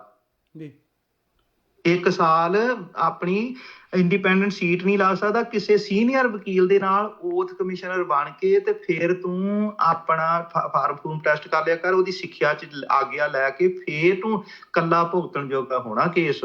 ਸਮਝ ਗਿਆ ਜੀ? ਜੀ। ਇਸ ਕਰਕੇ ਇਹ ਆਬਾਦੀ ਮਿਲਦੀ ਆ ਉੱਥੋਂ ਡਿਗਰੀ, ਉੱਥੋਂ ਸਹੂਲਤਾਂ ਮਿਲਦੀਆਂ। ਇੱਥੇ ਕੋਈ ਵੀ ਕਿਸੇ ਵੀ ਡਿਗਰੀ ਨੂੰ ਤੁਸੀਂ ਸੰਸਾਰੀ ਕਰ ਲਓ ਤੇ ਉਹ ਤੁਸੀਂ ਜੌਬ ਅਪਲਾਈ ਕਰੋ ਡਿਗਰੀ ਕਰਕੇ, ਤੇ ਉਹ ਕਹਿੰਦੇ ਠੀਕ ਆ, ਫਾਰਮ ਭੇਜ ਦਿਓ, ਫਾਰਮ ਭੇਜੀ ਦਿਓ, ਜਸਟ ਚੈੱਕ ਕਰਕੇ ਤੁਹਾਨੂੰ ਕਹਿੰਦੇ ਵੀ ਬੁੱਧਵਾਰ ਨੂੰ ਆਈ ਤੇ ਤੇਰੀ ਇੰਟਰਵਿਊ ਕਰਾਂਗੇ। ਕਾਹਤੋਂ ਜੀ? ਜਦ ਤੁਹਾਨੂੰ ਜਿਹੜੀ ਡਿਗਰੀ ਦੇ ਤੁਸੀਂ ਕਹਿੰਦੇ ਸੀ ਚਾਹੀਦੇ ਆ ਉਮੀਦਵਾਰ, ਉਹ ਮੇਰੇ ਕੋਲ ਆ ਸਰਟੀਫਿਕੇਟ, ਤੁਹਾਨੂੰ ਭੇਜ ਦਿੱਤੇ, ਤੁਸੀਂ ਜੌਬ ਕਿਉਂ ਨਹੀਂ ਦਿੰਦੇ? ਉਹ ਕਹਿੰਦੇ ਭਾਈ ਅਸੀਂ ਦੇਖਣਾ ਆ, ਐਂਟਰ ਹੁੰਦਾ ਅੰਦਰ ਤੇ ਵਿਊ ਹੁੰਦਾ ਦ੍ਰਿਸ਼, ਇਹ ਜਿਹੜੇ ਸਰਟੀਫਿਕੇਟ ਤੇ ਚੀਜ਼ਾਂ ਨਾਂ ਲਿਖੇ ਆ, ਸਾਰਾ ਕੁਝ ਜਿਹੜੀ ਕਿਹਾ ਵੀ ਆਹ ਡਿਗਰੀ ਤੂੰ ਕੀਤੀ ਹੈ, ਤੇਰੇ ਅੰਦਰ ਵੀ ਹੈਗੀ ਆ, ਦ੍ਰਿਸ਼ ਦੇਖਣਾ ਅੰਦਰੋਂ ਜੀ। ਫਿਰ ਇਹ ਸਾਰੀਆਂ ਗੱਲਾਂ ਪ੍ਰੈਕਟਿਸੀਆਂ। ਹੁਣ ਗੁਰਮੁਖੋ, ਪਾਠ ਬਾਣੀ ਪੜ੍ਹ ਲੈਣੀ ਠੀਕ ਆ, ਬਹੁਤ ਫਾਲਿਆ, ਇਹਦਾ ਕੋਈ ਏਡੀ ਗੱਲ ਨਹੀਂ, ਪਰ ਉਸ ਬਾਣੀ ਨੂੰ ਸਮਝਣਾ ਦੱਸਿਆ ਹੀ ਹੁਣੇ ਗੁਰਮੁਖਾਂ ਨੇ, ਮੰਨੇ ਕੀ ਗੱਲ ਕਹੀ ਨਾ ਜਾਏ। ਜੀ ਇਹ ਚੀਜ਼ਾਂ ਜਿਹੜੀ ਐਡਾ ਵੱਡਾ ਸਕੂਲ ਆ, ਜਿੱਥੇ ਏਡੇ ਵੱਡੇ ਯੋਧੇ ਪੈਦਾ ਹੁੰਦੇ, ਜਿੱਥੇ ਜਿਸ ਕੌਮ ਦੇ ਸਾਰੀ ਦੁਨੀਆ ਦੇ ਵਿੱਚ ਜਿਸ ਜਥੇਬੰਦੀ ਦਾ ਇੰਨਾ ਸਤਿਕਾਰ ਆ, ਤੇ ਉਹ ਜਥੇਬੰਦੀ ਦੇ ਮੈਂਬਰ ਜਾਂ ਉਸ ਜਥੇਬੰਦੀ ਦੇ ਵਿਦਿਆਰਥੀ ਸੜਕਾਂ ਤੋਂ ਸੇ ਚੱਕ ਕੇ ਖਾਈ ਜਾਣ। ਉੱਥੇ ਤੇ ਕੂਣੀਆਂ ਨਾਲ ਬੂਹੇ ਖੁੱਲਦੇ ਆ, ਉੱਥੇ ਸੁਚਮਤਾ ਬਰਕਰਾਰ ਰੱਖਣੀ ਪੈਂਦੀ ਆ। ਗੁਰਮੁਖੋ, ਉੱਥੇ ਜਲ ਛਕਣ ਲੱਗਿਆ ਵੀ ਹੱਥ ਧੋਣੇ ਪੈਂਦੇ ਤੇ ਜਲ ਛਕ ਕੇ ਵੀ ਧੋਣੇ ਪੈਂਦੇ। ਸ਼ਾਇਦ ਆਮ ਲੋਕਾਂ ਨੂੰ ਇਹਦਾ ਪਤਾ ਨਹੀਂ, ਉਹ ਲੋਕ ਸੋਚਦੇ ਫਿਰ ਪ੍ਰਸ਼ਾਦਾ ਛਕਣ ਲੱਗੀ ਧੋਈਦੇ ਆ। ਛਕਣ ਲੱਗੇ ਹੱਥ ਧੋਣੇ ਪੈਂਦੇ, ਜਲ ਬੇਨਤੀ ਕਰਾਂ ਤੇ ਜਲ ਛਕ ਕੇ ਫੇਰ ਹੱਥ ਧੋਣੇ ਪੈਂਦੇ ਆ। ਤੇ ਗੁਰਮੁਖੋ, ਉਹ ਤੇ ਜਦੋਂ ਅਸੀਂ ਇੱਥੇ ਆਉਨੇ ਆ, ਜਦੋਂ ਅਸੀਂ ਪਰਾਂ ਉਰਾਂ ਜਾਂਦੇ ਆ, ਜਦ ਅਸੀਂ ਪਰਿਵਾਰਾਂ ਚ ਵਿਚਰਦੇ ਆ, ਉਦੋਂ ਕਿਉਂ ਨਹੀਂ ਬਈ? ਇਹ ਸਿੱਖ ਦਾ ਡਬਲ ਸਟੈਂਡਰਡ ਕਿਉਂ? ਘੱਟੋ ਘੱਟ ਜ਼ਿੰਮੇਵਾਰ ਸੰਸਥਾ ਦੇ ਵਿਦਿਆਰਥੀ ਤੇ ਨਾ ਇਹ ਕੰਮ ਕਰਨਾ। ਜੀ ਬਿਲਕੁਲ। ਜਿਸ ਤਰ੍ਹਾਂ ਨਹੀਂ ਪਿਛਲੇ ਭਾਈ ਸਾਹਿਬ ਜੀ, ਪਿਛਲੇ ਦਿਨਾਂ 'ਚ ਬਹੁਤ ਬਦਨਾਮੀ ਕੀਤੀ ਸੀ, ਇਹ ਟੂਟੀਆਂ ਮਾਂਜਦੇ ਆ, ਆਹ ਕਰਦੇ ਆ, ਉਹ ਕਰਦੇ, ਬੜਾ ਕੁਝ ਚੱਲਿਆ ਸੀ, ਪਰ ਅੱਜ ਦੇਖ ਲਓ ਉਹ ਨਿਰੰਕਾਰ ਦੀ ਖੇਡ ਤੇ ਸਾਰੀ ਦੁਨੀਆ ਨੂੰ ਹੀ ਇਹ ਟੂਟੀਆਂ ਧੋਣ ਲਾ ਦਿੱਤਾ ਗਿਆ ਤੇ ਇੱਕ ਦੂਜੇ ਨਾਲ ਹੱਥ ਮਿਲਾਉਣ ਤੋਂ ਪਰਹੇਜ਼ ਕਰ ਦਿੱਤਾ, ਫਤਿਹ ਬੁਲਾਓ ਜੀ। ਹਾਂਜੀ, ਤੇ ਉਹਦਾ ਹੁਣ ਅੱਜ ਸਾਰੇ ਜਿਹੜਾ ਬਾਹਰਲੇ ਦੇਸ਼ਾਂ ਦੀ ਇਹ ਉਦਾਹਰਨ ਦਿੰਦੇ ਹੁੰਦੇ ਸੀ ਨਿੰਦਕ ਜੀ, ਬਾਹਰ ਇੱਦਾਂ ਆ, ਬਾਹਰ ਇੱਦਾਂ, ਉਹ ਲੋਕ ਵੀ ਇਸ ਚੀਜ਼ ਨੂੰ ਫੋਲੋ ਕਰਨ ਲੱਗ ਗਏ ਨੇ ਜੀ। ਨਹੀਂ, ਪਰਮਾਤਮਾ ਨੇ ਰੋਜ਼ ਨਹੀਂ ਇਹ ਕੰਮ ਕਰਨੇ ਹੁੰਦੇ, ਕਦੀ ਭਾਣਾ ਵਰਤਾਉਣਾ ਹੁੰਦਾ। ਕਾਰਨ ਉਹਦਾ ਇਹ ਆ ਕਿਉਂਕਿ ਪ੍ਰੀਖਿਆ ਦਾ ਨਿਯਮ ਵੀ ਸੰਸਾਰ ਵਿੱਚ ਕਾਇਮ ਰਹਿਣਾ ਨਾ। ਹਰੇਕ ਜਿਹੜਾ ਜੀਵ ਪੈਦਾ ਹੋਇਆ, ਉਹਦੀ ਪ੍ਰੀਖਿਆ ਹੋਣੀ ਉਹਦੀ ਅਵਸਥਾ ਮੁਤਾਬਕ ਉਹਦੀ। ਹਾਂਜੀ, ਇਸ ਕਰਕੇ ਪਰਮਾਤਮਾ ਨੇ ਕਦੇ ਜਣਾਉਣਾ ਹੁੰਦਾ। ਉਹਦੇ ਕੁਝ ਚੰਦ ਕੁ ਵਿਅਕਤੀ ਸੰਸਾਰ ਵਿੱਚ ਐਸੇ ਹੁੰਦੇ ਜਿਨ੍ਹਾਂ ਨੇ ਪਰਮਾਤਮਾ ਦੀ ਹੋਂਦ ਕਰਕੇ ਇਹਨੂੰ ਮੰਨਣਾ ਤੇ ਪਰਮਾਤਮਾ ਦਾ ਇਸ਼ਾਰਾ ਕਰਕੇ, ਇਸ਼ਾਰਾ ਸਮਝ ਕੇ ਮਹਾਰਾਜ ਸਾਹਿਬ ਦਾ ਧੰਨਵਾਦ ਕਰਨਾ ਵੀ ਮਹਾਰਾਜ ਤੁਸੀਂ ਸਾਨੂੰ ਸੇਧ ਦਿੱਤੀ, ਅਸੀਂ ਭੁੱਲਦੇ ਜਾਂਦੇ ਸੀ ਜੀ। ਠੀਕ ਹੈ ਨਾ ਜੀ। ਹੁਣ ਇਸ ਬੰਦੇ ਨੇ ਗੁਰਮੁਖੋ ਆਪਣੇ ਜੀਵਨ ਦੇ ਵਿੱਚ ਨਾ ਸਾਡਾ ਜਿਹੜਾ ਲਾਇਸੈਂਸ ਆ ਇਹਨੂੰ ਕਲੀਨ ਰੱਖਿਆ ਹੋਵੇ, ਤੇ ਉਹ ਬੰਦਾ ਤੇ ਮਾੜਿਆ ਜਿਹਾ ਵੀ ਸਪੀਡ ਵੱਧ ਹੋਵੇ ਤੇ ਉਹਦੇ ਉਸੇ ਵੇਲੇ ਡਾਊਨ ਕਰ ਲੈਂਦਾ। ਤੇ ਜਿਹੜੇ ਬੰਦੇ ਨੇ ਅੱਗੇ ਵੀ ਪਰਵਾਹ ਨਾ ਕੀਤੀ ਹੋਏ, ਕਿਸੇ ਦਾ ਸ਼ਰਾਬ ਪੀ ਕੇ ਲਾਇਸੈਂਸ ਸਟੰਪਾਂ ਲੱਗੀਆਂ, ਕਿਸੇ ਦੇ ਸਪੀਡਿੰਗ ਚ ਲੱਗੀਆਂ, ਕਿਸੇ ਦੇ ਦੂਜੀਆਂ ਚ ਮਾਰਨ ਚ ਲੱਗੀਆਂ ਆ, ਤੇ ਉਹ ਬੰਦਾ ਗੁਰਮੁਖੋ ਪਰਵਾਹ ਨਹੀਂ ਕਰਦਾ ਸਪੀਡ ਚ। ਉਹ ਕਹਿੰਦਾ ਕੋਈ ਗੱਲ ਨਹੀਂ, ਘਰ ਵਾਲੀ ਦਾ ਲਾਇਸੈਂਸ ਭੇਜ ਦਾਂਗੇ। ਕਰਦੇ ਨੀ ਲੋਕ ਜੀ। ਇਹ ਹਾਲਤ ਪਈ ਆ ਸਾਡਿਆਂ ਲੋਕਾਂ ਦੇ ਵਿੱਚ ਭਈ ਜਦੋਂ ਤੇ ਜਿੱਥੇ ਸੂਤ ਆਉਂਦਾ ਆ, ਉੱਥੇ ਜਿੱਥੇ ਚਾਰ ਸਾਡੀ ਟਕਸਾਲ ਦੇ ਸਿੰਘ ਕਹਿ ਕੇ ਗੱਲ ਬਣਦੀ ਆ, ਉੱਥੇ ਠੀਕ ਆ, ਤੇ ਨਹੀਂ ਤੇ ਮੁੜ ਕੇ ਗੋਡਿਆਂ ਤੋਂ ਪਾਟੀ ਜੀਨ ਪਾ ਲਓ। ਗੱਲ ਕਿਹੜੀ ਆ? ਬਿਲਕੁਲ ਜੀ, ਬਿਲਕੁਲ ਭਾਈ ਸਾਹਿਬ ਜੀ, ਬਹੁਤ ਹਰੇਕ ਥਾਂ ਸ਼ਾਬਾਸ਼। ਹਾਂਜੀ। ਆਪਾਂ ਚਲੋ ਅਗਲੇ ਪ੍ਰੋਗਰਾਮ, ਕੱਲ ਦਾ ਵੀ ਆਪਾਂ ਪ੍ਰੋਗਰਾਮ ਇਸੇ ਟੌਪਿਕ ਨੂੰ ਸ਼ਾਇਦ ਲੈ ਕੇ ਅੱਗੇ ਚੱਲਾਂਗੇ। ਤੇ ਕਿਉਂਕਿ ਪ੍ਰੋਗਰਾਮ ਲੰਬਾ ਹੁੰਦਾ ਜਾਂਦਾ, ਮੈਂ ਕੋਸ਼ਿਸ਼ ਕਰ ਰਿਹਾ ਚਲੋ 10-15 ਮਿੰਟ ਉੱਪਰ ਵੀ ਚੱਲ ਗਏ, ਕਿਉਂਕਿ ਤੁਸੀਂ ਟੌਪਿਕ ਦੇ ਵਿੱਚ ਉਹ ਜਿਹੜੀਆਂ ਗੱਲਾਂ ਬਾਤਾਂ ਕੀਤੀਆਂ, ਜਿਸ ਤਰ੍ਹਾਂ ਅੱਜ ਪਹਿਲਾਂ ਭਾਈ ਲਖਵਿੰਦਰ ਸਿੰਘ ਨੇ ਵੀ ਬੜੇ ਵਿਸਥਾਰ ਦੇ ਨਾਲ ਉਹਨਾਂ ਦਾ ਵੀ ਉਹ ਗੱਲਾਂ ਬਾਤ ਮੈਂ ਸੁਣ ਕੇ ਵੀਡੀਓ ਚਲੋ ਲਾਈਵ ਵੀ ਚਲਾਈ ਸੀ, ਉਹ ਜੀਵਨ ਝਲਕ ਪੈਂਦੀ ਆ ਵੀ ਨਹੀਂ ਮਹਾਂਪੁਰਖਾਂ ਦੀ ਸੰਗਤ ਕੀਤੀ ਉਹ ਆ। ਹੁਣ ਤੁਸੀਂ ਵੀ ਇੰਨੇ ਸਾਲਾਂ ਦੇ ਇੰਗਲੈਂਡ ਵਿੱਚ ਰਹਿੰਦੇ ਆ, ਸਾਰਾ ਕੁਝ ਉਹ ਮਹਾਂਪੁਰਖਾਂ ਦੀ ਸੰਗਤ ਕੀਤੀ ਹੋ, ਉਹਨਾਂ ਦੇ ਦਰਸ਼ਨ ਕੀਤੇ ਹੋ ਆ। ਜੇਕਰ ਆਪਾਂ ਮਹਾਂਪੁਰਖਾਂ ਦੀ ਗੁਰਮੁਖਾਂ ਪਿਆਰਿਆਂ ਦੀ ਸੰਗਤ ਕਰਦੇ ਆ ਤੇ ਉਹ ਤਾਂ ਹੁਣ ਜਿਸ ਤਰ੍ਹਾਂ ਅੱਗੇ ਉਹ ਤੁਹਾਡੇ ਜੀਵਨ ਤੋਂ ਝਲਕਣੀ ਚਾਹੀਦੀ ਆ ਨਾ। ਠੀਕ ਹੈ, ਸਾਨੂੰ ਕਿਸੇ ਵੇਲੇ ਗਲਤੀ ਵੀ ਹੋ ਸਕਦੀ ਹੈ, ਅਸੀਂ ਇਹ ਨਹੀਂ ਕਹਿੰਦੇ ਮਨੁੱਖ ਗਲਤੀ ਨਹੀਂ ਕਰਦਾ, ਪਰ ਹਰ ਵੇਲੇ ਉਹ ਇੱਕ ਚੀਜ਼ ਤੇ ਹੈ ਨਾ ਬਈ ਆਈ ਨੋ ਐਵਰੀਥਿੰਗ, ਦੂਜੇ ਨੂੰ ਪਤਾ ਹੀ ਕੁਝ ਨਹੀਂ। ਤੇ ਇਹ ਚੀਜ਼ਾਂ ਤੋਂ ਜ਼ਰੂਰ ਆਪਾਂ ਨੂੰ ਸੰਕੋਚ ਕਰਨਾ ਚਾਹੀਦਾ। ਦਮਦਮੀ ਟਕਸਾਲ ਤਾਂ ਦੇਖੋ ਭਾਈ ਸਾਹਿਬ ਜੀ, ਉਹ ਗੱਲ ਹੈਗੀ ਇਦਾਂ ਇੱਕ ਬੇਨਤੀ ਸੀ ਵੀ ਸਾਡੇ ਪਿੰਡ, ਸਾਡੇ ਵੱਲੋਂ ਸਾਰੇ ਪਿੰਡ ਨੂੰ ਡਾਕਟਰ ਤੋਂ ਆਰਾਮ ਆ ਜਾਵੇ, ਜਿੰਨਾ ਚਿਰ ਸਾਨੂੰ ਨਹੀਂ ਆਉਂਦਾ ਗੱਲ ਉਦੋਂ ਤੱਕ ਬਣਦੀ ਨਹੀਂ। ਇਸ ਕਰਕੇ ਅਸੀਂ ਆਪਣੇ ਜੀਵਨ ਦੀ ਗੱਲ ਕਰਨੀ ਹੈ। ਹਾਂਜੀ ਜੀ ਬਿਲਕੁਲ ਜੀ। ਭਾਈ ਸਾਹਿਬ ਜੀ ਬਹੁਤ ਬਹੁਤ ਧੰਨਵਾਦ। ਆਉਣ ਵਾਲੇ ਦਿਨਾਂ ਦੇ ਵਿੱਚ ਫਿਰ ਵੀ ਆਪ ਜੀਆਂ ਨੂੰ ਬੇਨਤੀ ਕਰਕੇ ਆਪਾਂ ਇਸ ਪ੍ਰੋਗਰਾਮ ਦੇ ਵਿੱਚ ਗੱਲਬਾਤ ਅੱਗੇ ਕਰਾਂਗੇ ਜੀ। ਅੱਜ ਲਈ ਆਪ ਜੀ ਦਾ ਬਹੁਤ ਬਹੁਤ ਆਪ ਜੀ ਦਾ ਧੰਨਵਾਦ ਜੀ। ਹਾਂਜੀ, ਵਾਹਿਗੁਰੂ ਜੀ ਕਾ ਖਾਲਸਾ, ਵਾਹਿਗੁਰੂ ਜੀ ਕੀ ਫਤਿਹ ਜੀ।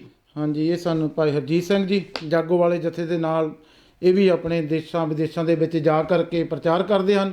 ਬਾਕੀ ਮੈਂ ਮਾਫੀ ਚਾਹੁੰਦਾ ਜੀ, ਗਿਆਨੀ ਤੇਜਪਾਲ ਸਿੰਘ ਹੋਣਾ ਨੂੰ ਮੈਂ ਕਾਲ ਦੇ ਵਿੱਚ ਨਹੀਂ ਲਿਆ ਸਕਿਆ ਜੀ। ਕੋਸ਼ਿਸ਼ ਕਰ ਰਿਹਾ ਸੀ, ਪਤਾ ਨਹੀਂ ਕਈ ਵਾਰ ਨੈਟਵਰਕ ਦੀ ਪ੍ਰੋਬਲਮ ਪੈ ਜਾਂਦੀ ਹੈ। ਇੰਡੀਆ ਵਿੱਚ ਵੀ ਬਿਜੀ ਚੱਲ ਰਿਹਾ, ਇੱਧਰ ਵੀ ਇਸ ਵੇਲੇ ਪੀਕ ਆਵਰ ਹੁੰਦਾ। ਅਤੇ ਅੱਜ ਦੇ ਪ੍ਰੋਗਰਾਮ ਵਿੱਚ ਜੋ ਆਪਾਂ ਭਾਈ ਮਨੀ ਸਿੰਘ ਸਾਹਿਬ ਹੋਣਾ ਨੂੰ ਜੋ ਆਪਾਂ ਉਹਨਾਂ ਦੀ ਸ਼ਹਾਦਤ 'ਤੇ ਗੱਲਬਾਤ ਕੀਤੀ, ਅਤੇ ਆਪਾਂ ਅੱਜ ਦੇ ਵੀ ਜੋ ਆਪਾਂ ਕਿੱਥੇ ਖੜ੍ਹੇ ਹਾਂ ਪੰਥ ਦੇ ਵਿੱਚ, ਉਹਨਾਂ ਦੇ ਵਿੱਚ ਵੀ ਭਾਈ ਹਰਜੀਤ ਸਿੰਘ ਨੇ ਬੜੀ ਹੀ ਡਿਟੇਲ ਦੇ ਵਿੱਚ ਸਾਰੀ ਗੱਲਬਾਤ ਕੀਤੀ ਆ ਜੀ।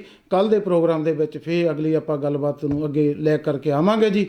ਅੱਜ ਦੇ ਪ੍ਰੋਗਰਾਮ ਵਿੱਚ ਹੋਈ ਭੁੱਲ ਚੁੱਕ ਦੀ ਖਿਮਾ ਕਰਨੀ ਜੀ। ਅਤੇ ਆਉਣ ਵਾਲੇ ਦਿਨਾਂ ਦੇ ਵਿੱਚ ਜੇਕਰ ਆਪ ਜੀ ਵੀ ਇਸ ਪ੍ਰੋਗਰਾਮ ਦੇ ਵਿੱਚ ਸ਼ਾਮਲ ਹੋਣਾ ਹੋਵੇ ਤਾਂ ਜ਼ਰੂਰ ਇਸ ਜੋ ਫੋਨ ਨੰਬਰ 'ਤੇ ਆਪ ਜੀ ਟੈਕਸਟ ਮੈਸੇਜ ਇੱਕ ਦਿਨ ਪਹਿਲਾਂ ਕਰ ਸਕਦੇ ਹੋ ਜੀ। ਅਤੇ ਜੇਕਰ ਆਪ ਜੀਆਂ ਵੀ ਕਿਸੇ ਵੀ, ਆਪਾਂ ਇਹ ਨਹੀਂ ਕਹਿੰਦੇ ਜੀ ਕਿਹੜੇ ਧੜੇ ਦੇ ਨੇ ਜਾਂ ਕੌਣ ਸਿੰਘ ਨੇ, ਤੁਸੀਂ ਆਪ ਜੀ ਇਸ ਪ੍ਰੋਗਰਾਮ ਦੇ ਵਿੱਚ ਆਪਣੇ ਵਿਚਾਰ ਦੇ ਸਕਦੇ ਹੋ ਜੀ। ਹੋਈ ਭੁੱਲ ਚੁੱਕ ਦੀ ਖਿਮਾ ਜੀ। ਵਾਹਿਗੁਰੂ ਜੀ ਕਾ ਖਾਲਸਾ, ਵਾਹਿਗੁਰੂ ਜੀ ਕੀ ਫਤਿਹ।